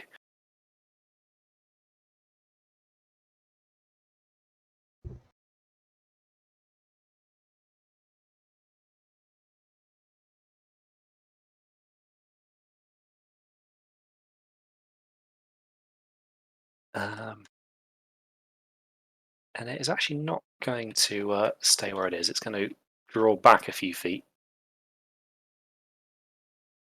towards the rear of the platform. So Braxton and Rulin, you'll get opportunity attacks. What's that?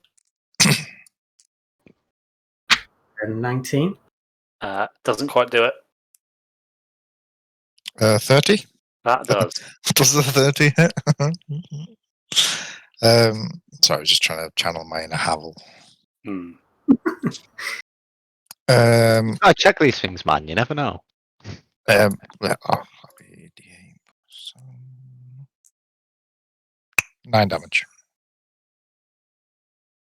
Okay.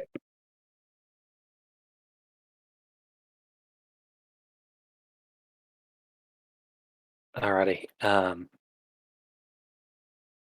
So there's nothing behind him, is there? No, this is just a cavern wall. Yeah. It's just backed off. And you see a bit of a movement again from up top as a kobold appears from another hatch and starts kind of manually reloading this pod that is just fired. Okay, Rulin, you're up. Okay, so the kobold's still there. Yep. So there's one that's scrubbing away the acid. The other is reloading the rocket pod. Okay. Well, the climbing gloves are still active. So avoiding the acid, could I still climb up? Yeah, it'd be reasonably okay to do. The acid is largely concentrated above and on top. Okay, then I want to climb up to the hatch where the kobold is trying to reload. Okay. And I'm just going to smash his face in. All right. So with an unarmed strike or a spear? Well, saying that I'm climbing up, I'll say that my spear's holstered. So it'll be an unarmed. Oh, nice. Yep, you hit the kobold. For 9 damage. 9 damage. So you kind of bop this kobold right in the temple. Clearly caught it by surprise because it kind of immediately pops its head back down and No, I want to keep the hatch open. roll me a dex save, please, Roland. Because can I intervene to stop it from closing the hatch? 21.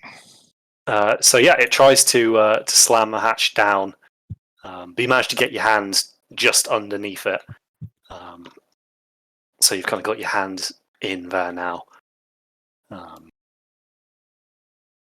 Although to open it, you will need to beat this kobold in a test of strength. Okay.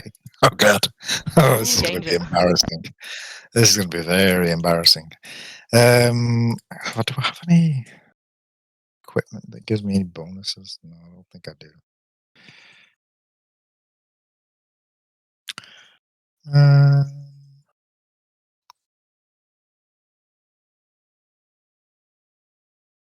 Could I wedge a crowbar in? Well, you've got one hand gripping the robot, the other wedged in the doorway. So I think that'll be a tall order. Okay, fair. All right, straight up. Strength save then, is it? Or just a It contested is. strength? Just strength saving throw. Okay. Come on. Yes, that's 20. Unnatural. Okay, so Rulin, you sigh, sigh of relief as you manage to best the kobold in a. Not so much about getting the hatch open. It's just not being humiliated by being beat by a kobold in a strength test. Although so maybe no one can see me from down there. You kind of pry this hatch open, and this kobold kind of lets go in surprise and scurries away down into the innards of this thing. And you're left facing a very small access vent, like probably only about 1.5 feet in diameter. This is not designed for humanoids. Well, maybe not. But do you know what I have in my possession? I have an 2 oil midgets. flask. So I'm going to empty the contents of an oil flask into the hatch and light it. Oh! I think we were just going to grease your entry. No. I don't think Just so. lube up and hop in. Yeah. That's what I was Pascal's just used to that, though.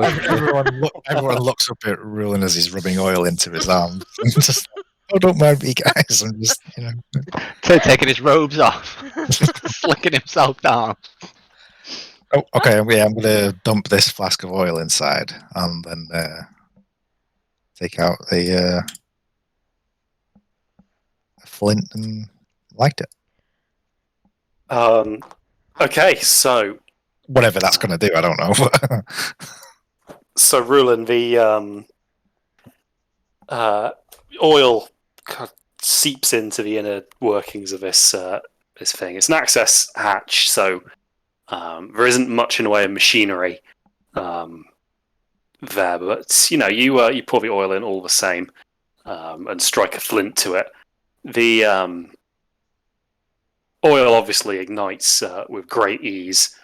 And a kind of backwash of flame and pressure kind of shoots out of the hatch back towards you. So I'm going to need a dex save to dodge that. Okay, here we go.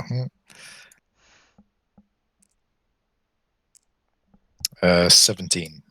Okay, so you managed to avoid this kind of flicking the flint and then moving quickly aside. But you kind of hear the panicked squealing and clicking of a series of distressed kobolds from inside. You quickly hear, though, a kind of a whooshing sound and a kind of noxious cloud of smoke starts to emanate from this hatch. It looks like a fire suppression system of some sort. He's got a fucking. Tarek, your dad's got Halon fucking gas. What the fuck's going on here? But from inside the cockpit, you hear it. Timothy! But my God, Timothy, those are 4th-degree burns! Oh God, Timothy! 4th degree. Oh I god. love how all the kobolds have overly English-sounding names. What was the other one? Reginald? Or was it Raymond, I thought it was. Raymond? The mech, its arm just makes a swing for you. Okay. Legendary action, I take it. Yep, 3 from the grief. However, it misses quite substantially. The fire's apparently done some damage to the servos. It ends up bopping himself just below the rocket pods, which actually detonates one of the remaining missiles in the silo. What about the kobold that's still cleaning the acid? That's on the other side of the cockpit head and is shielded from the blast. But not so bad. It takes 5 kind of shrapnel damage from that exploding singular rocket. Okay. So as an action / attack, I guess that's. Yeah, I don't think I've got anything else to throw at. Do I still have a bonus action? Or... For wrestling with the hatch, throwing the flask considering, in, yeah, blah, doing blah, all blah, that would blah, probably yeah. constitute a bonus action. Fair enough. Okay, then I'll just be. I'll sort of shimmy around to sort of out of, I guess, grasping range of the any of the arms and just kind of cling on for a bit. All right. Okay. Alric, you're up. All right. Can't quite make it close enough for a melee attack or anything. Maybe I can find a way to operate this crane. Is it worth? You'd say that like all fight. I'm I think it's gonna worth. I'm gonna use the dash action to make it over to this crane. Okay. Yeah. So you scale the ladder onto this rickety wooden gantry and work your way over. And you can see that this crane was clearly designed to be operated by kobolds, and the instructions are very, very clearly kind of scratched into a stone tablet next to it. Like a 5-year-old could probably operate this after reading these. Excellent. I think next turn I'll just try and like grapple one of his arms or something, because I'm guessing this is what it was like held up on before it dropped in and like activated, right? It looks like these are, kitted out for heavy lifting. Yeah. Okay. So I just need to hook it onto him somehow, but I am out of the actiony points. Oh, healing! Healing would be a good idea.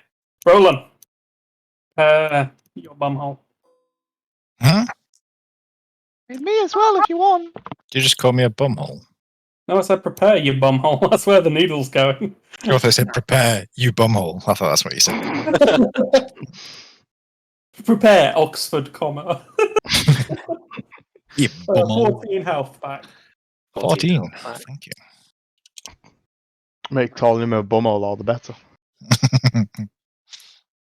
Prepare, you bumhole.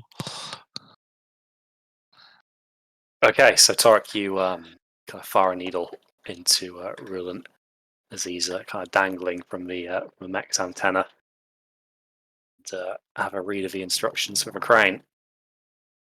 Nice shot. Brings us to Havel. I wonder what Havel will do.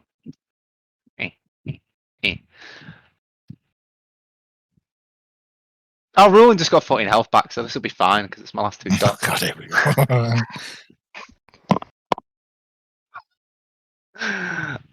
So I'll take I'll do them one at a time just because I think it'll be easier to resolve. So first shot. Does a 30 hit? 30 does indeed hit. Okay. Ruin, do you want to make your saving throw? Yeah. Oh, sorted. Right, Ruin's fine then. 14. Gosh.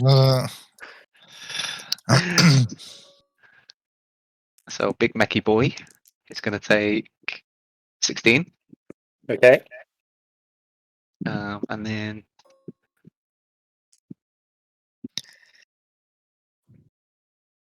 I'm going to say that hits. hmm Rowan, do you want to do your?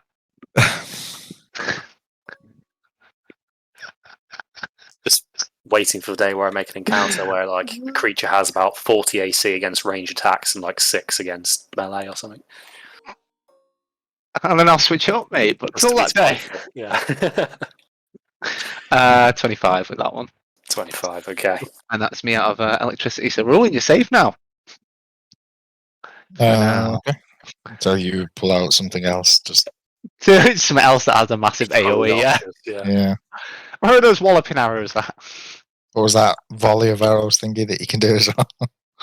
Yeah, but it's anyone you aim to choose that. I think with that. Oh, okay. At least for you, mate. So he chooses the mech. Yeah, yeah. Specifically choose. And ruling. Why not? Alrighty.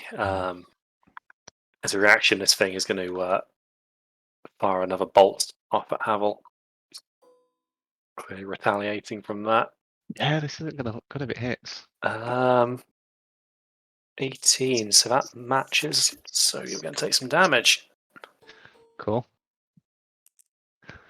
Might be unconscious here, guys. So you're going to take 14 damage for Havel. It's not looking great. Right, cool. So Nabil and Braxton. Do you want to take this Well, first? the platform is now 10 foot, so it's a bit tall for you. But Triss is hanging off of it, and you can probably reach her ankle. Okay.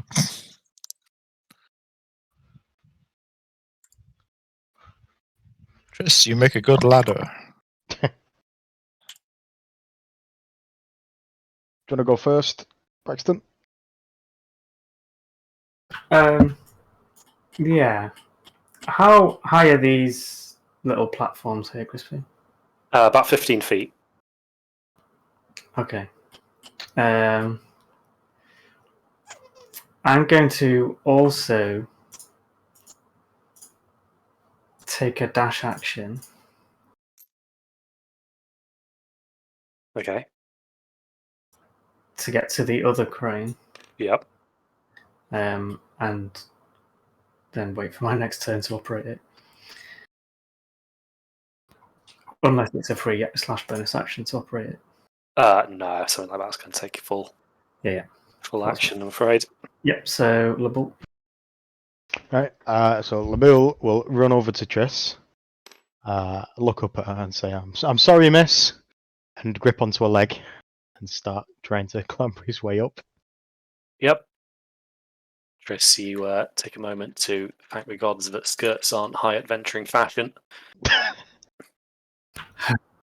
This might have gone differently if they had been.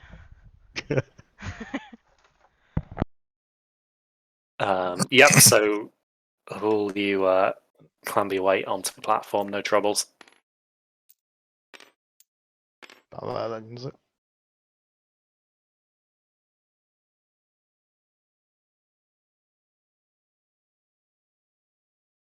And yeah, that's all I'll be doing. As much else can do. Okay. So back around. So Triss, you're pulled up another 5 feet as this thing continues ascending. Okay, what I'll do then is just increase my levitation a little bit until I'm level with Lebull, and then I'm going to grab his shoulder and use him to pull myself onto the platform. Okay, so you get up fine, no issues. Okay, and then. Oh crap, Roland, you're still. Are you actually hanging off this thing? Well, I'm. Yeah, pretty much. Okay. Okay. Right. I am gonna cast Evard's Black Tentacles underneath this thing.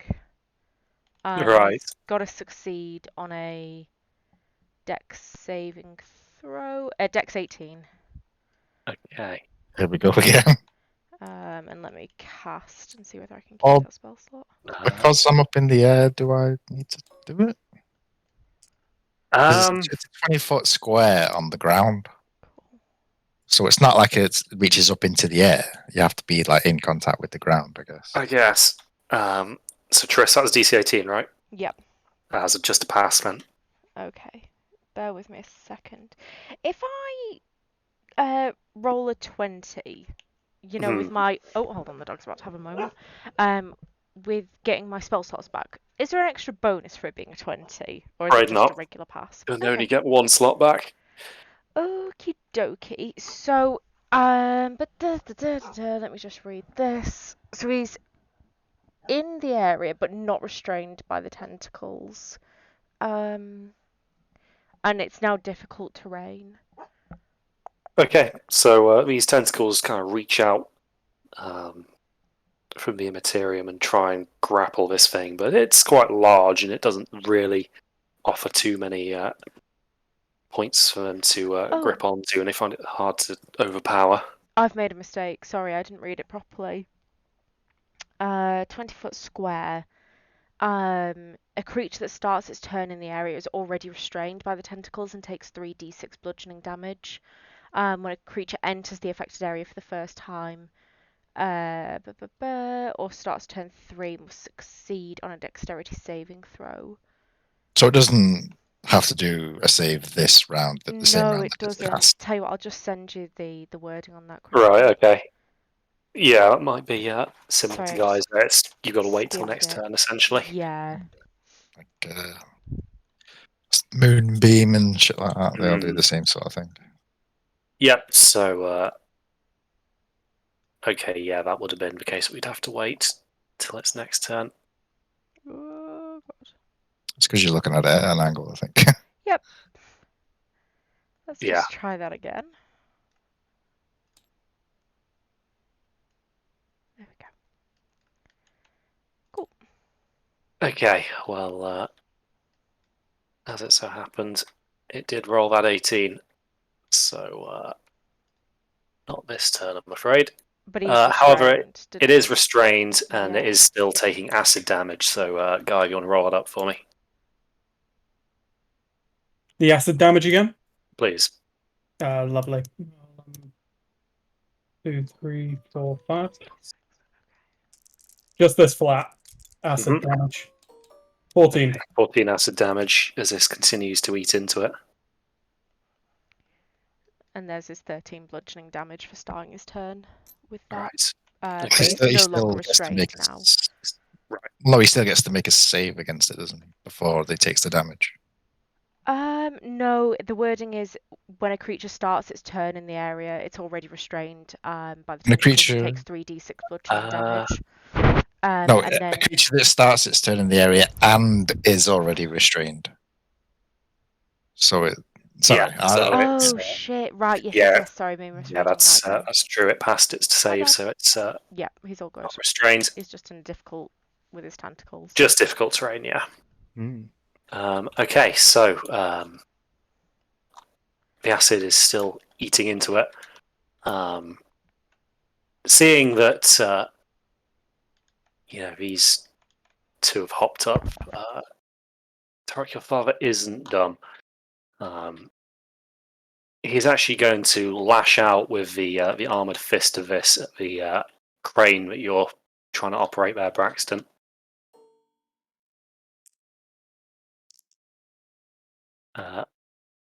Yep. So let's roll some damage. Sorry, ignore these. There should be other dice.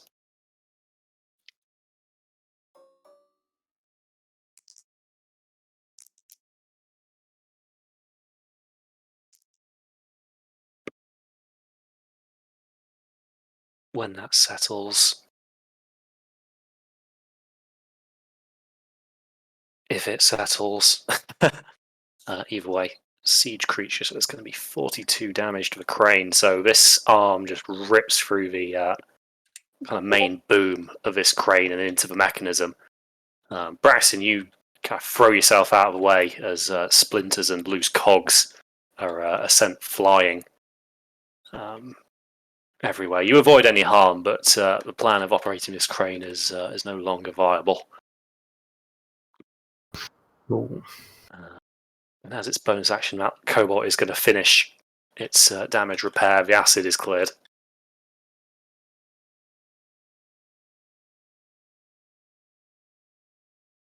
Roland.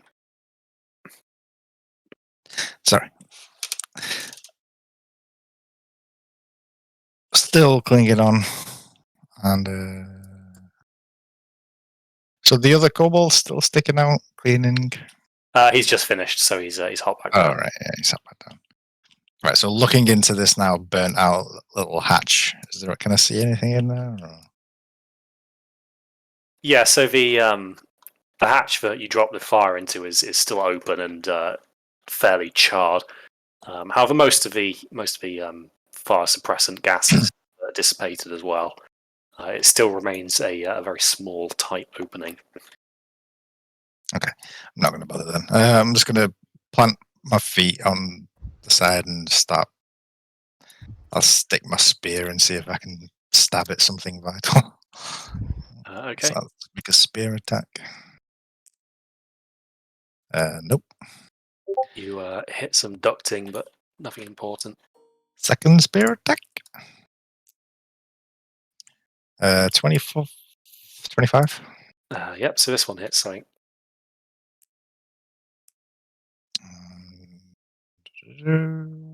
13 damage. 13 damage, alright. Just stabbing away. Yep. And then I'll clamber back round towards where the faceplate is. Mm-hmm. And can I see Mr. Jubilee? Oh, Just like, yeah. I'd lost that. You're gonna have to repeat it. Oh yeah, because can I see like Mr. Jubilee still sat in there at the controls and whatever? Yeah, he's still sat behind the control column. Okay. What was that for? Don't know. Okay. All right. Just mysterious dice rolling. I'll flurry of blows and just start pounding away on the glass again, see if I can break through. Okay. Roll them both up. That's going to be 2 nopes. Short answer: no, you cannot. No. Nope. I'll stay around the screen, see if I can just obscure his vision from being able to shoot at anyone else. I don't know, just keep pulling faces at him and giving him the middle finger and Okay. see if I can distract him. Rulen, as you're doing that, you hear the whine of a rocket leave the silo. Legendary action. It's going to fire a rocket off at Triss. So Triss and the Bull being close together, I'm going to need a dex save from both of you.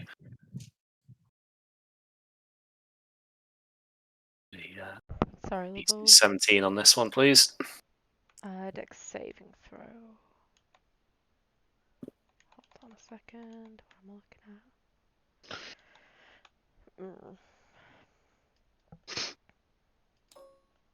at? Okay, Lepool, so I'm guessing that's going to be a pass and with evasion as well. Seeing, yeah. Cool. So this thing is clearly damaged from the detonation earlier, and the trajectory is quite high. So this thing kind of winds up before coming down. Triss, Labule, you kind of just glance at each other and then just dive in opposite directions. The projectile kind of hits the metal platform and ricochets off. It appears this one was a dud.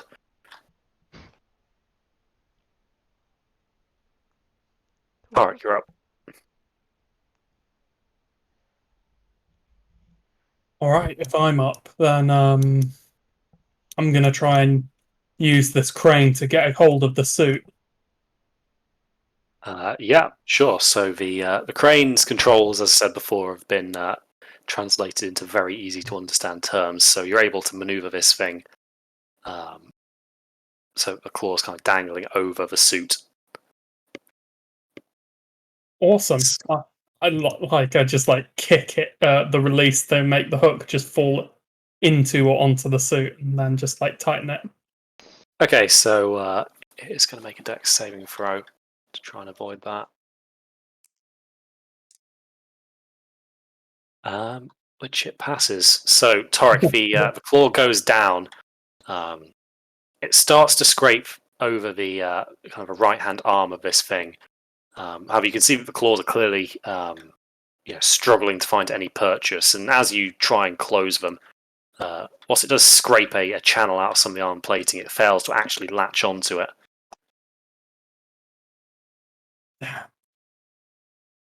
Yes, he saw that one coming. Are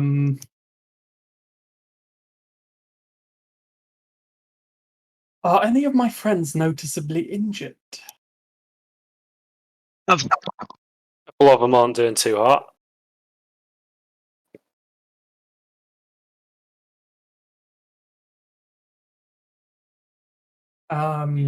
Braxton just was stood by the other crane while it got smashed, right? Yeah, you would have seen Braxton kind of have to throw himself clear of that as it collapsed around him. Maybe I should heal him then. I'll throw out a D4 plus 10 health at you, Braxton. 12. Thank you. Well, Braxton, all right.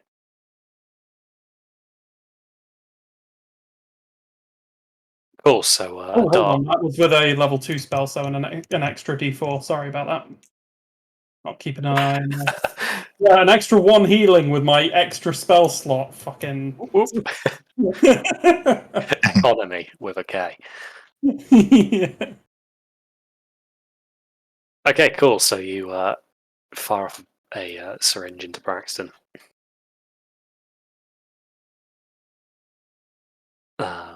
Right, this thing's going to use a legendary action and fire a bolt off. It's going to hit Triss, or well, attempt to.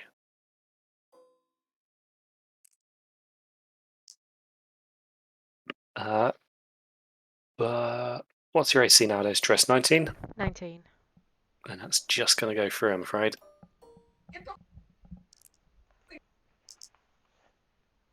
So you're going to take 18 damage. As this dazzling bright light just sizzles your lower thigh.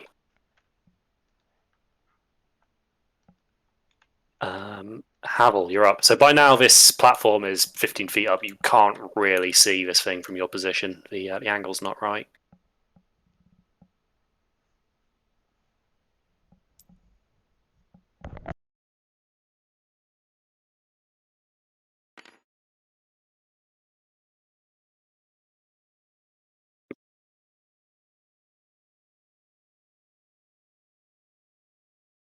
It's still levitating off the edge. No, Chris and Will are just on the edge there, yeah. Suppose I'll dash. Get the base of it. And chill out there, I guess. Chills I can do. Okay. Sure. So, Braxton and Naboul, you're up. You go first, Right. Braxton. So a fall of 15 feet, is that going to hurt me a lot? Not very far. Yeah, cool. Really. So I'm just going to run straight at it, pretty much, and take the fall down, and then Go for carry the on. diving smite. Yeah. Originally, I was going to run along the crane, but you smashed it up to jump on top of it. But yeah, And then I mean, two. with the crane not being there, you could jump off that edge of the platform, maybe like. So The I can- diving smite. 15-foot jump. Well, with your athletics, what was it? Pretty good. 5 Yeah. feet per. So I would it's say all- for cinematic effect, I would let that go through. yeah, I did that. It offers no extra like And strength. then I No, did like it's still just a regular attack. It's just Yeah. the. But as I jumped, I reached so I like spin in the air, and as I do the 360, I let off the attack right onto its knee. Okay. Oh, hit and a miss as usual. Yep. Gonna level 3 smite again. Sure. So you bring the hammer down.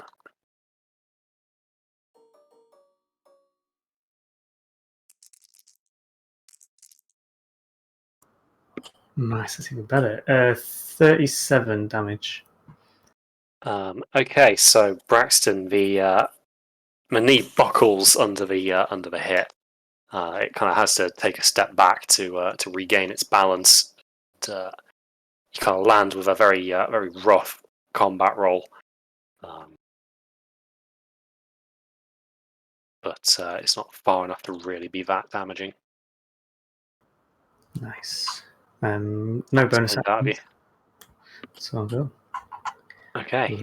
No, it's going to take legendary action to counterattack with a kick.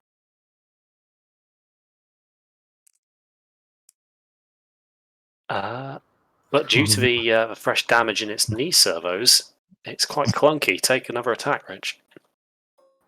Gladly. 17.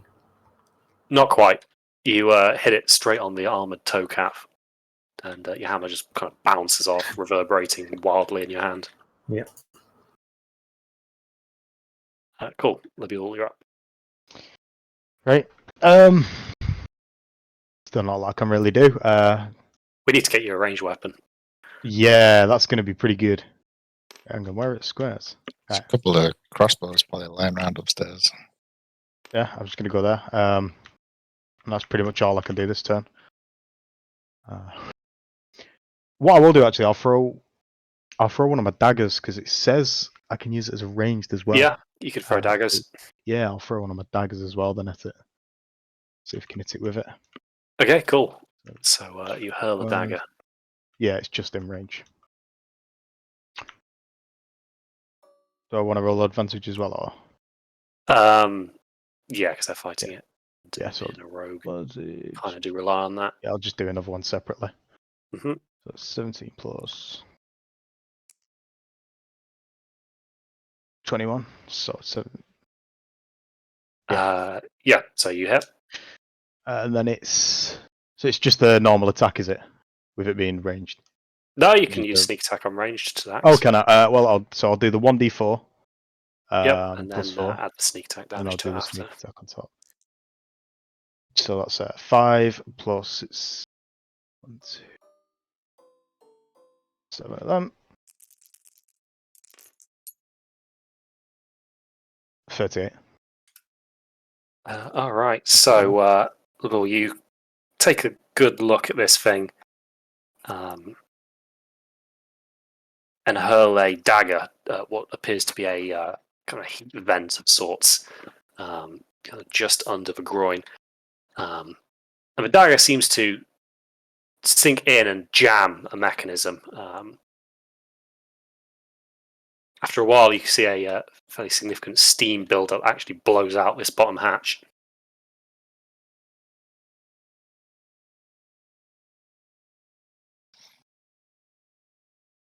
Yeah. All right. So, Triss, you watch as the platform leaves Havel below.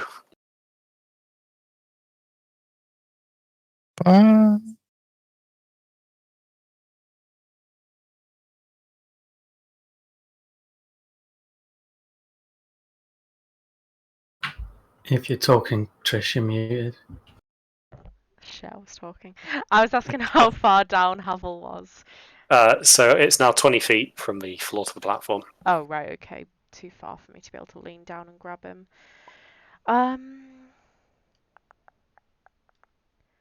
Okay, so 5, 10. So we'll leave them there. Yeah, not easily able to help there. I am going to.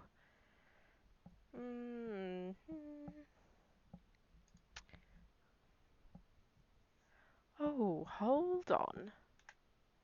I have an idea. How tall is this thing? Probably 35, 40 feet, you'd guess. Shit. It is a big old construct. Right, tell you what. It's where I started, wasn't it? So.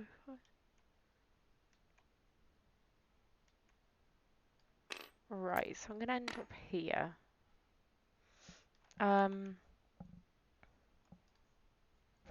So just bear with me a second.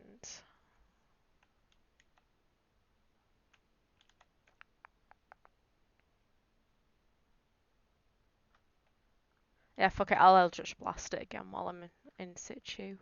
Ye old faithful. Yeah.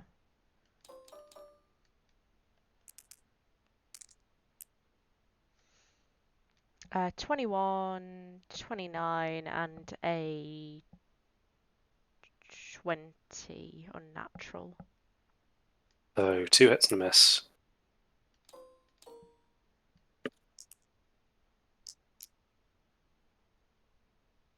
And that's 19 damage. Okay, so you land a couple of good hits. And yeah, that's me. Alright, so this thing is still on its feet, still looking like it's got a lot of pretty dangerous systems upon line. And it is not all too happy at the minute, so it's going to use its actions to make melee attacks against Rulin and Braxton. So Braxton first.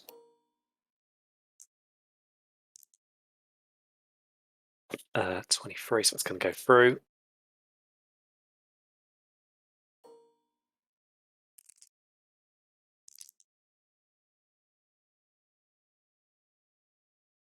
Why do I use D10s? It's 18 damage. Sorry, who was that attacking again? Braxton. Me.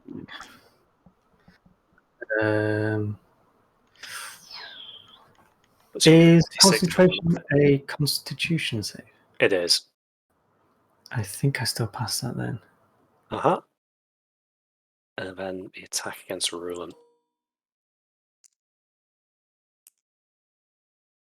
Also hits. So just lashing out with its foot.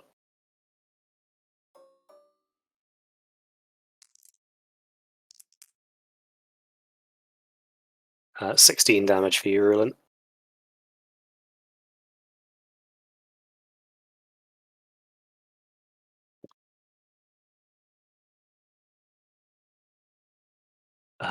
Okay, and then Rulin, you're up to retaliate. Oh, I'm back just in time. Yeah, so you took some damage there. Got you down to 33. Ouch. 16 damage, yeah. Yeah. Okay. And my turn. Mm-hmm. Okay. Swing back around to this faceplate, and I'm just going to start trying to smash it open again. Okay. Unarmed strikes. Might as well just roll them both up. Hitting a miss. Hitting a miss.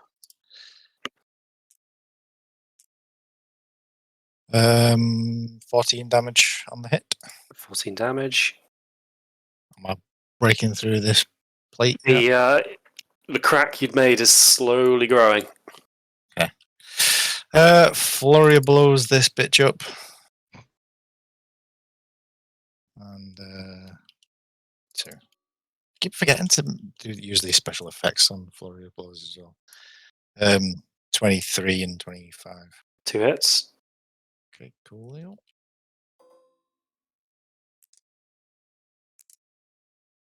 Nice. 27 on that. Okay, so The glass is slowly starting to give under your repeated assault. So, all right. It's not quite there yet. It's starting to spider a little bit, but it was clearly made of really stern stuff. But it is definitely fracturing. I don't know how the physics of this is going to work, but can it force it to make a dex saving throw or fall prone? No, it is those effects. Or maybe, maybe Mr. Jubilee panics and pulls the wrong lever and it falls off. No, it's immune to those effects, I'm afraid. Okay. Well, that's it then. Okay. Just a bit of damage. Yep.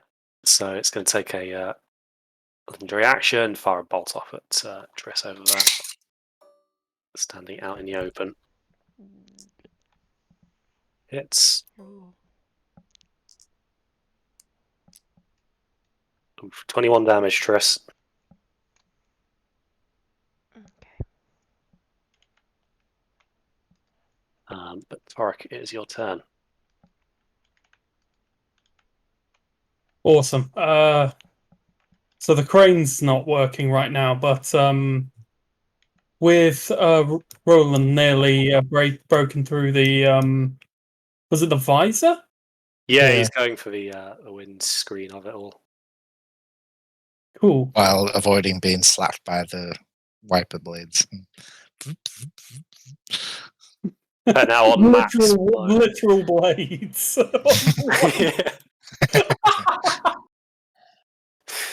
They're turned up to maximum now.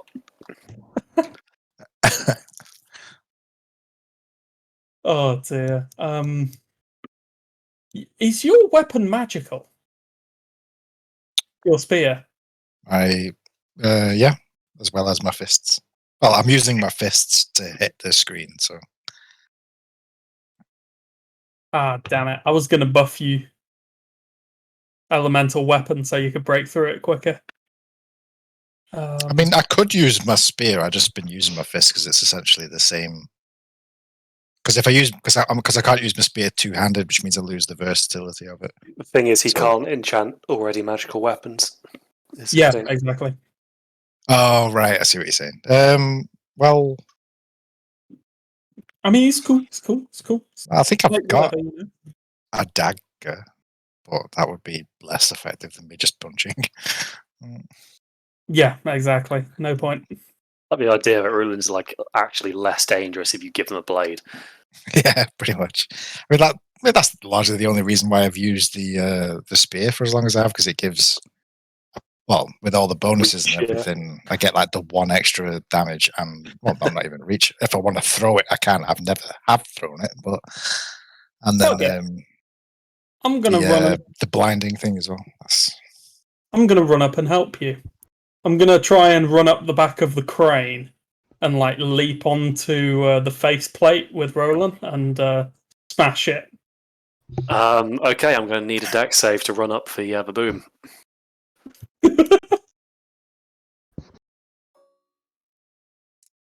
Can't wait to see this. Oh.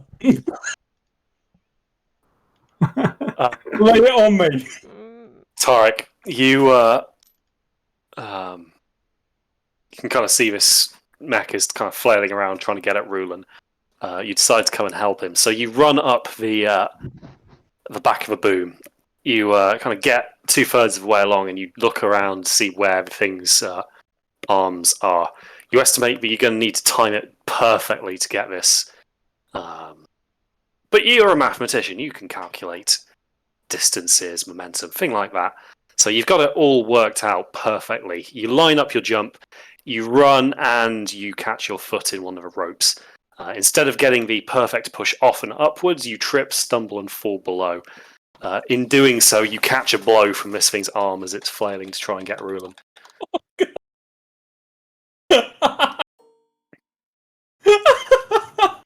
It's like batter up. I love that one's in this game. So you are going to get what's that? 23 damage Oh, flipping heck.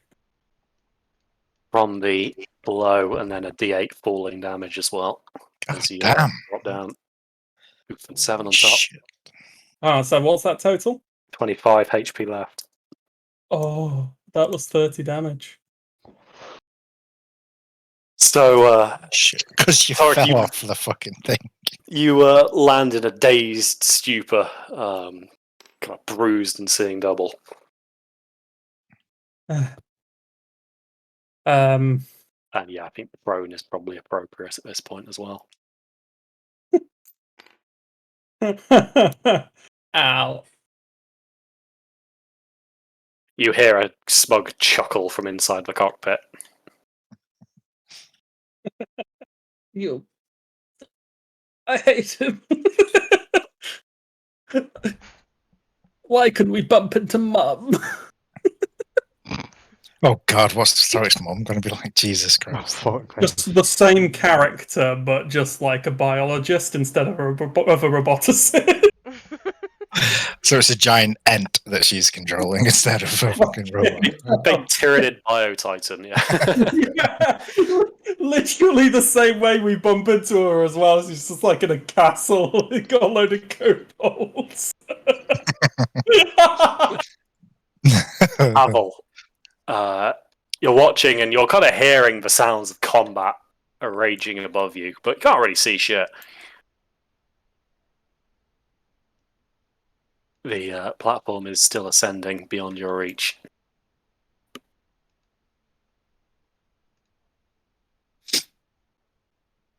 Looking around, are there any other ways out? Roll me a perception. Okay.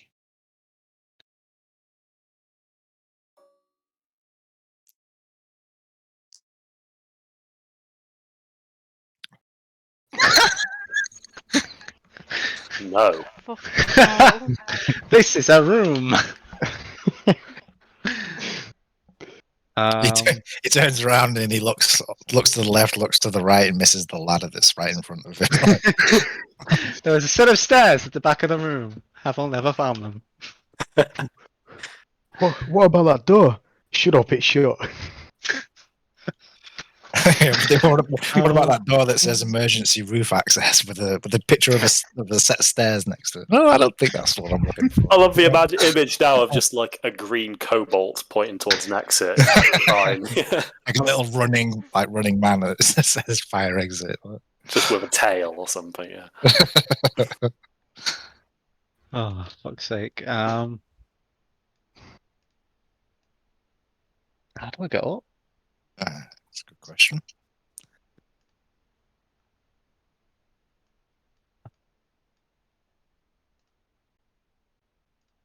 What, don't get any like teleportation spells, do you, as a ranger?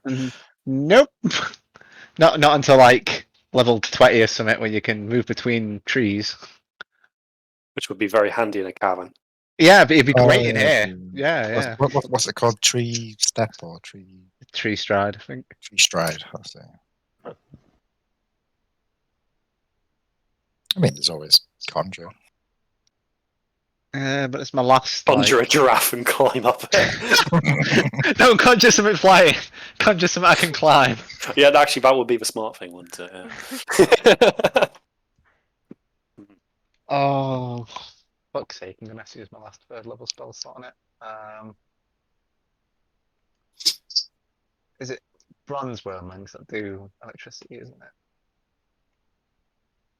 Oh no! Black wormling. I think that was acid. Black's acid, yeah. Yeah, and those things generally, acid generally does shit to everything. Seemed to doing a trick earlier. Yeah, I guess I will conjure a black wormling, like just basically next to me. Okay.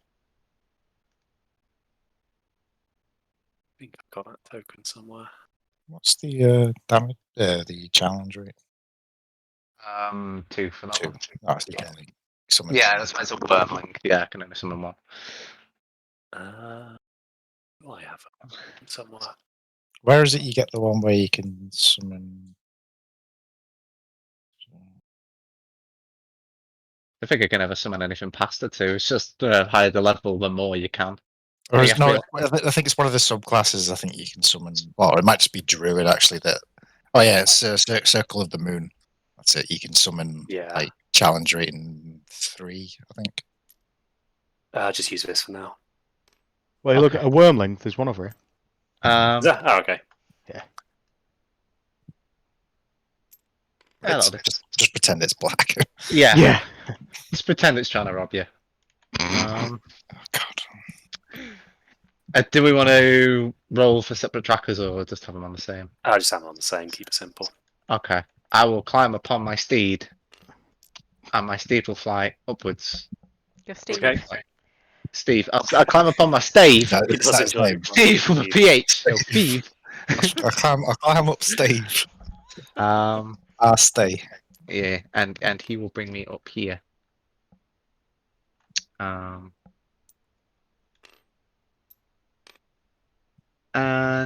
it will drop me off. How high was it? 20 feet.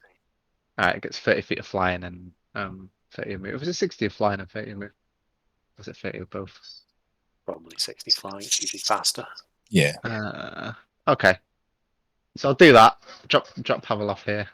Because he's already spent everything. The Wormling will move a little bit further.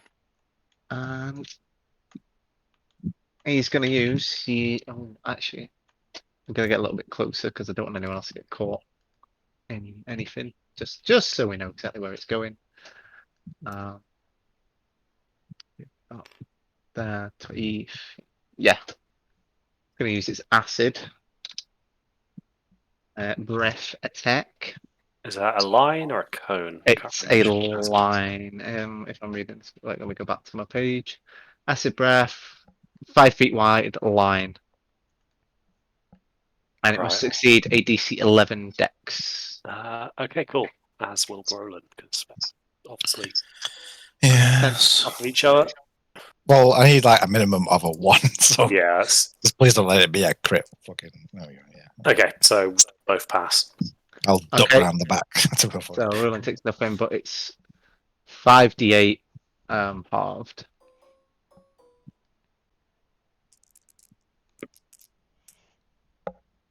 Some low ass numbers. Yeah, that's pretty shit. Well, like 6, is it? Yeah, call it 7 because I pity that rolling. Okay, so the acid splashes into this thing and starts eating away at some of its frontal plates. And that's my full go. Yep. It is going to make a legendary action to melee attack Torek. Stamp on him as he's down. Come on, Dad. Bloody hell. Oof. Oh, God. Father, Daddy. Please don't ever do that again, guy. Wish granted. That is a lot of dice. That is going to be 46 damage, Torek. Oh, So no. crunch time. Torek has gone into negative hit points. Torek is down. Repeat, Torek is down. Oh shit. Peace and quiet.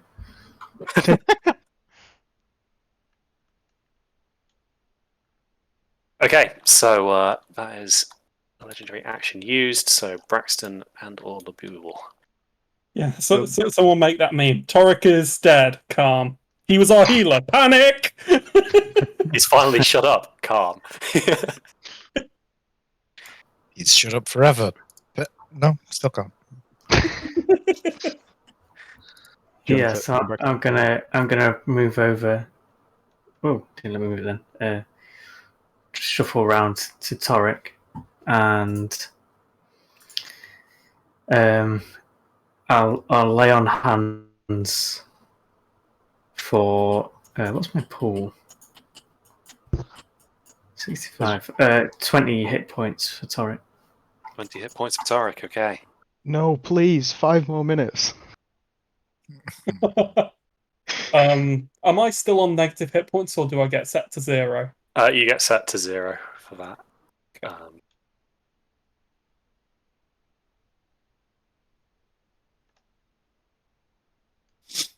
Okay, so Braxton, you go and kind of lay on hands for Torek and kind of stabilize him. Yeah, I don't really have anything else to do, so level. Thank you.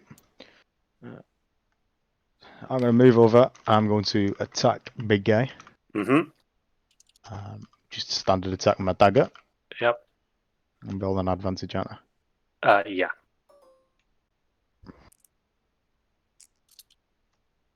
So hit. Yep. And then sort of do my regular d4. So 4 plus 4, 8, and then sneak attack as well. Which is 1, 2, 3, 4, 5, 6, 7.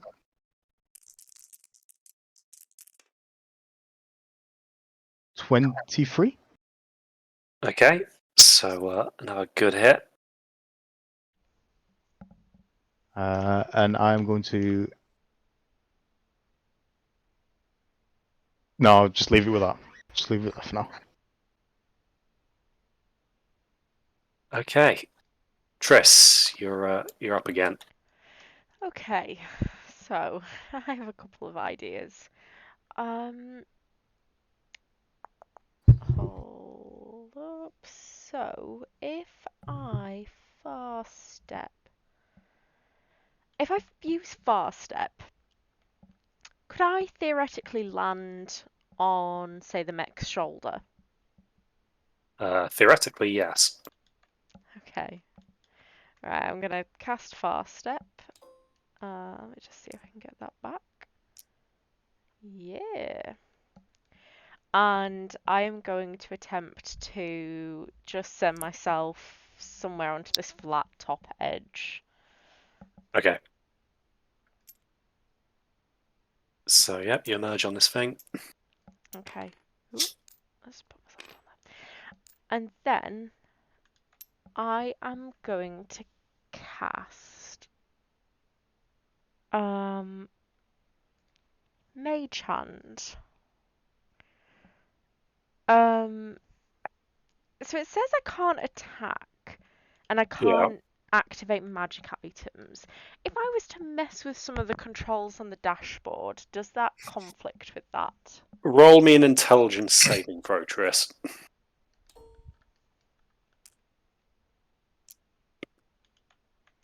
It's not looking good. 13. Oh, are you within 30 feet of me? Yeah, I And think so. Braxton, actually. Where are you? I'm on the mech. Can you flash Oh, genius yeah, while that- unconscious? Probably not. Well, he's back up to 1, isn't he?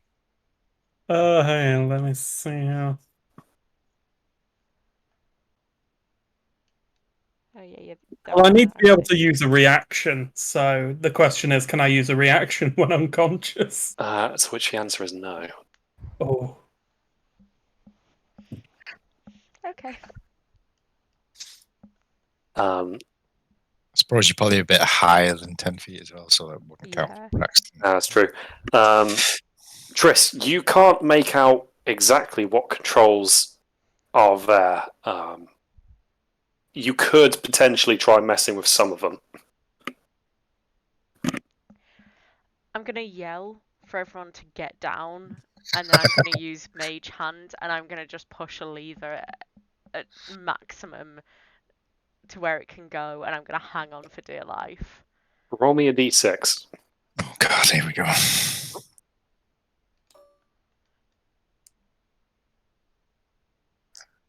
Oh fuck! Triss, you send your mage hand in and you just whack the biggest, reddest button you see. You hear the sound of bolts exploding around this thing's neck.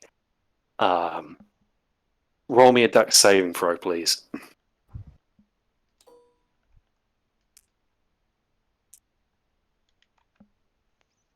13. 13. No. So, Triss, this head, the bolts detach, and this thing the head rockets upwards out of the kind of housing unit. I'm holding on to the head. She did say get down, so I will leave it up to your discretion whether you want to remain holding onto said head. I kind of do, yes. Oh, Just to see where this goes. Fair enough. Well, just to a certain point, I guess, when it starts if it starts just flying right off into the sky, I might let go. Roland, you're already like nearly 40 feet in the air. Very, very astute, Rulin. Into the sky is indeed where this is heading as the head detaches. Clearly, the emergency bailout protocol. Triss, you failed that, so we're going to get scorched by some exhaust flames as this goes up. So take 12 damage for me, which incidentally is Uh-oh. your hit pool, isn't it? Yeah, that was quite tidy. So you fall to the ground with a kind of sickening crunch off to one side as this char grills you. Rulin, this head kind of shoots out of this opening in the ceiling. You see the courtyard briefly before it passes below you. This head is starting to gain altitude quite quickly. So the rooftop area, how far is that down? Well, you guys are already 20 foot up, and this thing's about 40 tall, so the head was already kind of poking out of the from where the courtyard level is. So now it's starting to climb quite quickly. Okay, I'll do a careful leap then and try and land on the rooftop. Cool. So you land quite gracefully in the courtyard of Keep and watch as this head unit just propels itself into the sky. It kind of takes an upwards and slightly easterly course, but you quite quickly lose sight of it. These rockets were clearly probably more powerful than they needed to be. The rest of you in here, this mech now without its control unit staggers forward and starts to fall. I'm going to need a saving throw from you, Dex, please. Yep. Actually, one for the wormling as well, while we're at it. That is a 11. Okay, so you managed to throw yourself out of the way. Being a 20. What is Dex of a? Yeah, it's fogged pretty much, I'm guessing. Yeah, so Labul, you see what's coming and have the intelligence to work out what comes next. 9. Yeah. The wormling does not. This thing is crushed as this falls face forward. Although you see that like the insides of this are kind of burning from the rocket exhaust fumes and kind of jets. And as it's lying there, you kind of see a hatch open and a incredibly burned kobold just kind of crawl its way out onto the metal tile, kind of popping and spluttering a bit, before kind of looking around, working out its situation, and kind of just throwing its spear to the ground.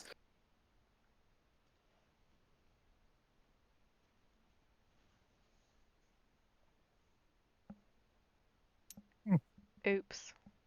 So I'm not on this platform. I'm up. No, you're above, but you'd be able to look down and see.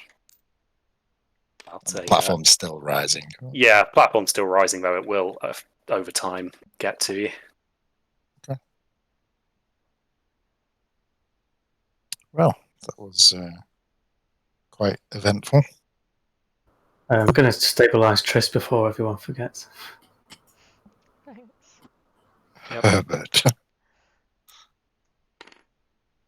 So the wounds Triss has sustained, the burns are pretty bad, Braxton, but you're able to use some of your pool to get stable again. So Tarek and Triss, you back up on a HP point each.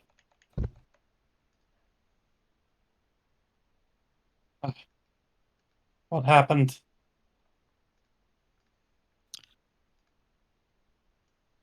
Your dad got away. Sorry, Torek, that was on me. He got away. Yeah. Well, he flew away. That way. We'll just point off towards east. I kind of expected that. God, he never listens. I really hope he's not working with Quintilius. Is that likely? Wow. I mean, I don't know. My father is the kind of man who would do anything to further his field. I'll hop down.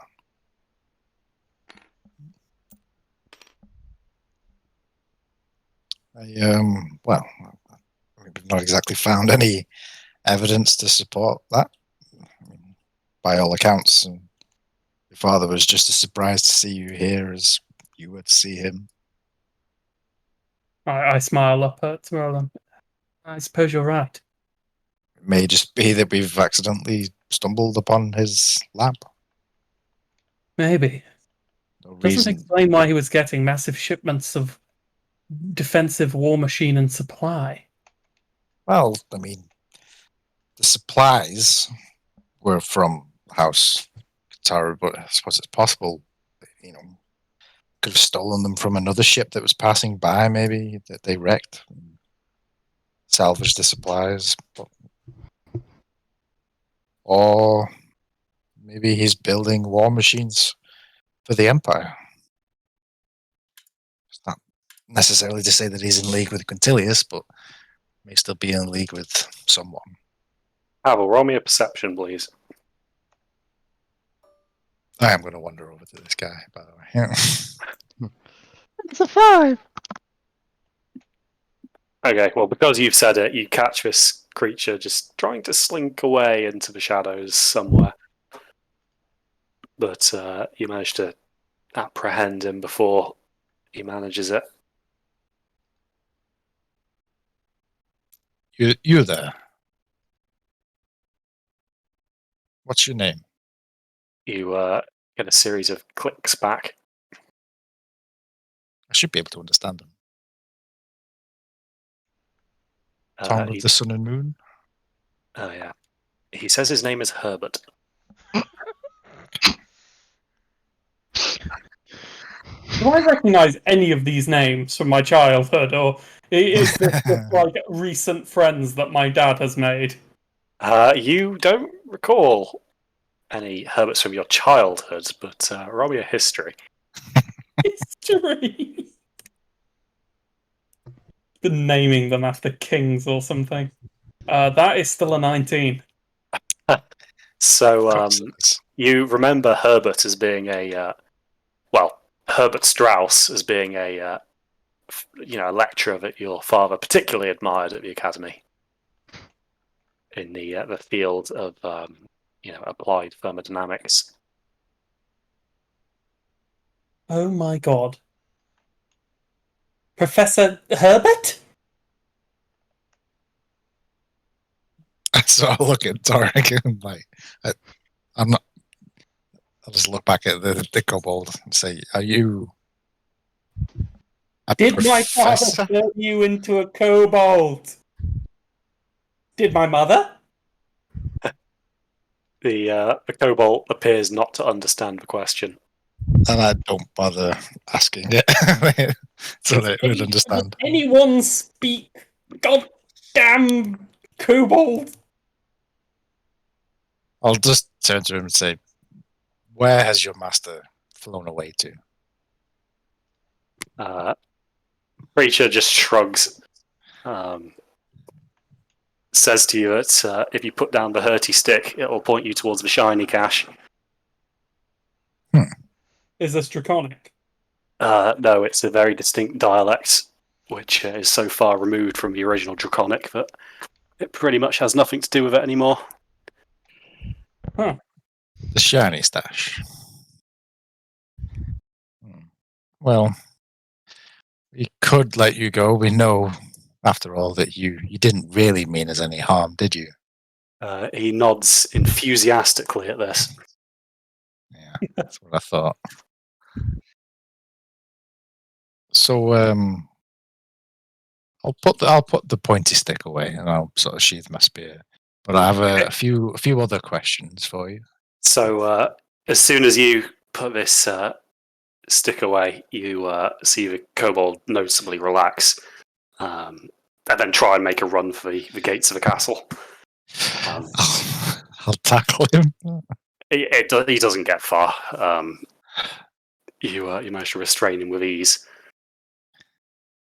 I'll take out some rope, or actually, I think I have some manacles, and I'll restrain Do him. you want either to know way. why? What goes on in the D&D monastery or- stays in the monastery. Look, don't ask questions. They're quite handy. Can you Anyways. use key to build your endurance, aka Yes, I know what you're getting at. No comment. Well, can you? Okay. Right. Well, I'll just say to him, well, that wasn't very clever, was it? No. We're being very nice to you. And we just have a few questions that we want you to answer. He nods enthusiastically. If you try and run again, I'm going to slap you. The message seems to have made its way across. Be a lot less threatening if that had come from Triss. Now, what was your master doing here? Why was he building this thing? A shrug. Who was giving him his supplies? Another shrug. What do you know, Is he if a anything, professor? about whatever's going on here? It's another shrug. Are you a professor of astrophysics? Just a humotoric, I'll ask him. Are you a professor of astrophysics? You get a completely blank response. He says no. So they are named after the. Okay, that's relieving. Is there a stash of shinies? He nods. He nods quite enthusiastically. Will you point us to where the shinies are? From a very crude series of hand gestures and clicks, you get the impression that he's willing to do it for a 25% cut of whatever's in there. Fucking hell. Oh. Cheek of it. He's basically me. We'll give you a fair share. We'll split it equally between all of us here. You can't say fairer than that now, can you? Fair enough. He seems to agree with that principle. We might even give you a little bit of food before we send you on your way. He nods quite enthusiastically and leads you back down through the staircase, back down into the staircase that Havel missed. No, the one that led into the chamber with the gargoyle. Oh, okay. Now leads you back down, takes you, and kind of points enthusiastically at this chest stashed by desk of Torek Senior. Before we leave, Labul will go get his dagger as well, before I forget. Oh, yep, so you pull that out of the vent. So is this, so down here is where we're talking then? Yeah, down here, back in his workspace with this chest here. Okay. I'm trying to think of any other questions that could be worded to a kobold with probably less intelligence than Titus.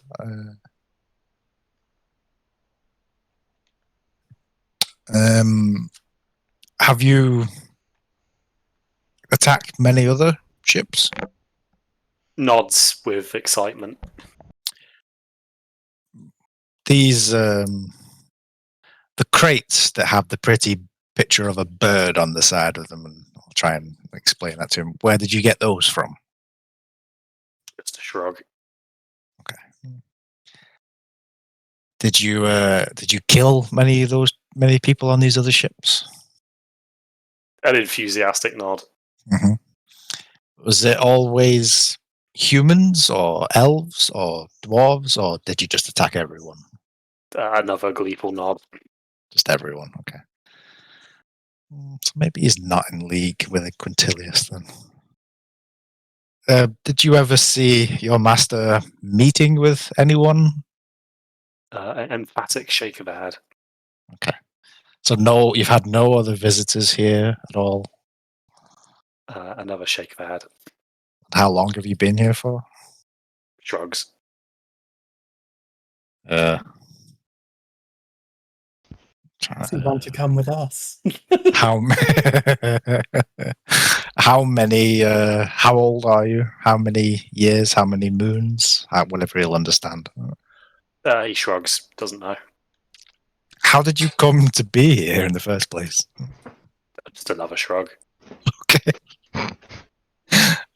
Be an intern. Yeah. Well, I assume your father found these kobolds somewhere. I don't know, maybe he raised them from hatchlings.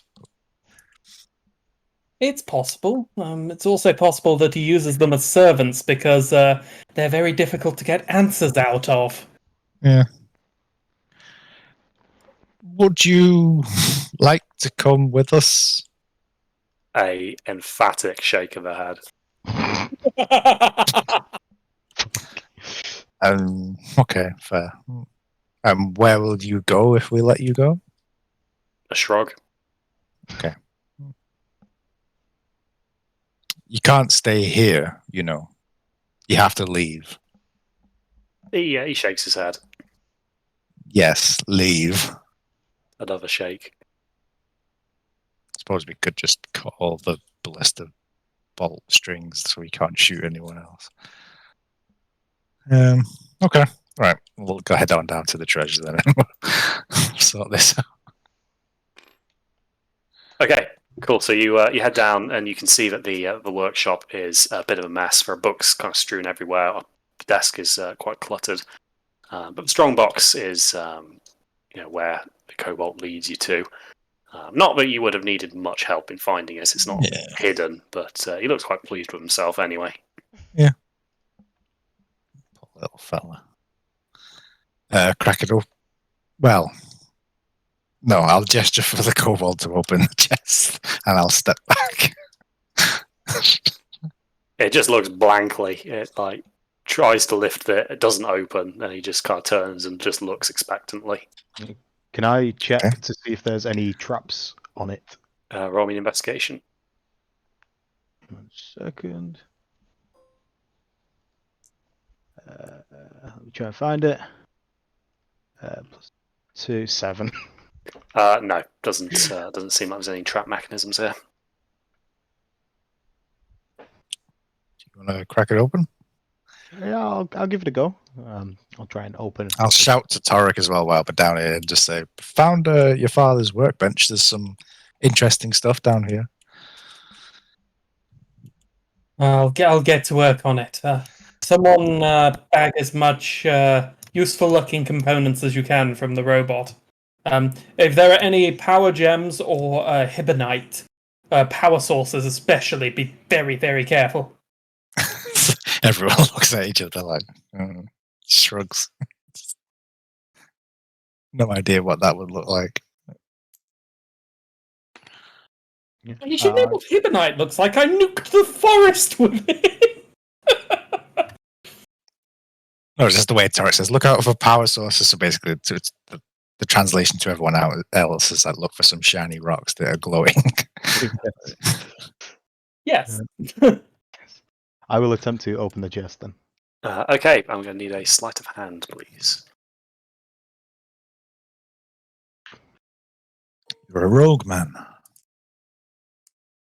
+8, so it's 12. Luckily for you, it's not that complicated to lock. The mechanism clicks and you open up the chest to reveal a series of small, probably about an inch by 5 inch green blocks of stone. Labul, this means nothing to you, but the rest of him, Rulin looking over his shoulder. You would recognise this as fluorite. Oh. Sorry, we've got quite the collection of fluorite in here. Fluorite. Oh, that's the metal that. Oh, wait, that's the opposite of hibonite, the stuff that stores it, right? Yeah. Well, it can be used to keep it stored safely. So how much money Okay, does that mean we've okay. made? I reckon that there's hibonite in that fluorite. God damn it, be careful. Really? So when you say blocks of fluorite, you just mean like it doesn't look like it's. Small, kind of rectangular ingots, it looks like. If I start lifting a couple of them out, is there anything underneath it? Nope, just a stack. You reckon there's probably about 30 little ingots of these. Based on the amount of fluorite that I've purchased and the amount that's in here, what's the rough maths on that? Like value? In here, you're probably looking at a couple of kilos of fluorite. So, no, it depends where you go, but it's got a reasonably high market value. So based on the amount that I paid for it, roughly? Well, no, it depends. You're probably looking at a couple of grand worth. So I'll look at the cobalt and say, "This is the shiny that you were looking for." He nods, yeah, and reaches in to grab one. Well, you know something, my friend.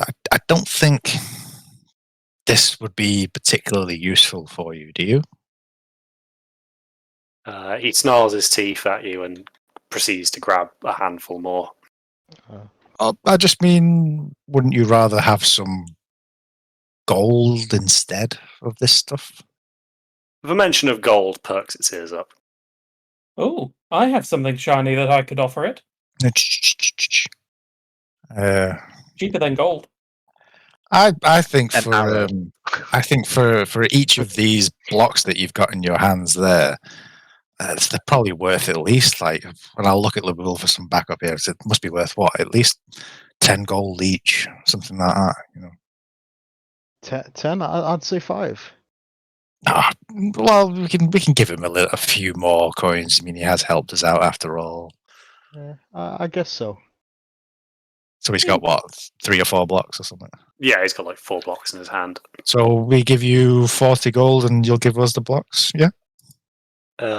You look at it. It appears that he's mulling this over in his head. But after a while, he kind of nods and kind of outstretches his hand. Universal gimme, gimme, gimme motion.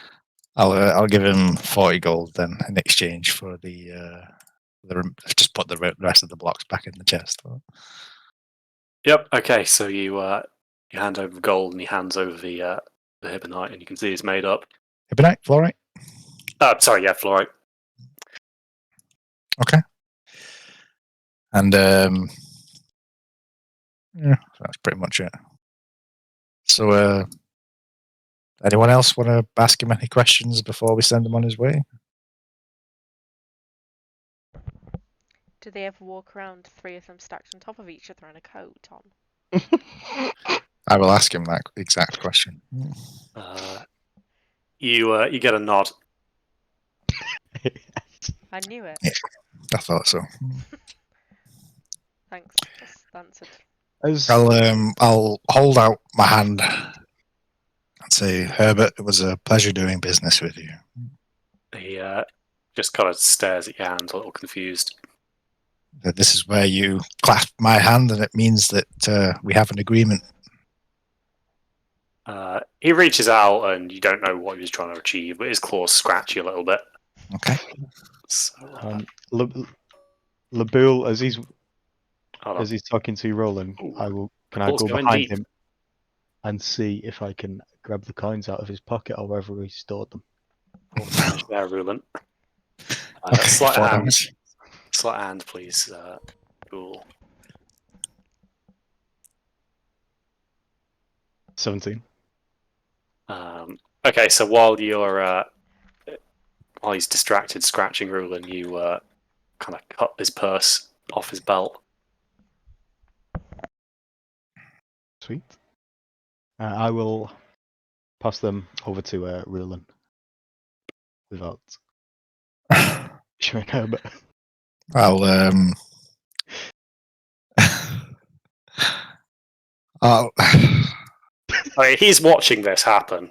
He reaches down, like, looks to where he put it. I'll pull out another coin purse and hand it to him and say, "My friend here, he noticed your coin purse looked a bit ratty, so I'll give you this new one. And it's got 50 coins in it, and I'll give the bull like an evil eye." He takes this new one and kind of looks at it a bit, gives it a sniff. Okay. Kind of looks inside, sees the gold, and is quite happy again. Okay, and with that, I think our deal is done. Farewell, Herbert, and I wish you well on your wherever you go. Yep. He nods and then perches himself on top of the chest and starts kind of swinging his legs back and forward. Okay. Yeah. Now I'll turn to Labul. Leave him be. We made a deal, and I keep my deals. Whatever you say, Master Monk. Yes. Then I'll do like Torek said and start gathering up the components and shit and putting them in the bag of holding. Right. Okay. So Torek, actually, meanwhile, I'll put all the fluorite in the bag of holding, and then I'll go up there. yeah.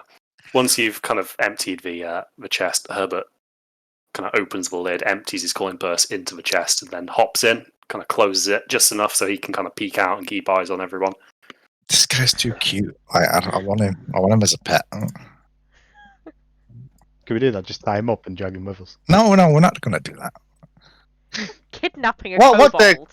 kobold class as? Like, Such creatures. Small creatures or medium creatures, I'm not really sure. does it come under the classification of beast? I don't know. There is a playable race though in some of the like additional. Yeah, but Smoke could material. have cast animal friendship and just brought him with us. Kidnapped him. No, if he doesn't want to come with us, then Rulin's happy to just leave him here. We made a deal. He kept up his end of the deal. He answered our questions for what he could, and that's about it.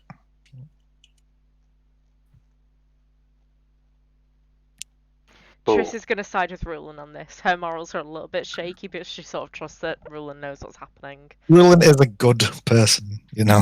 For as Yeah. many people as we've brutally murdered, he's a good person. Despite all the evidence to the contrary. Cool. Well, I think then that's probably a good time to call it for tonight, as we are dragging on a little. We'll pick up from here next time.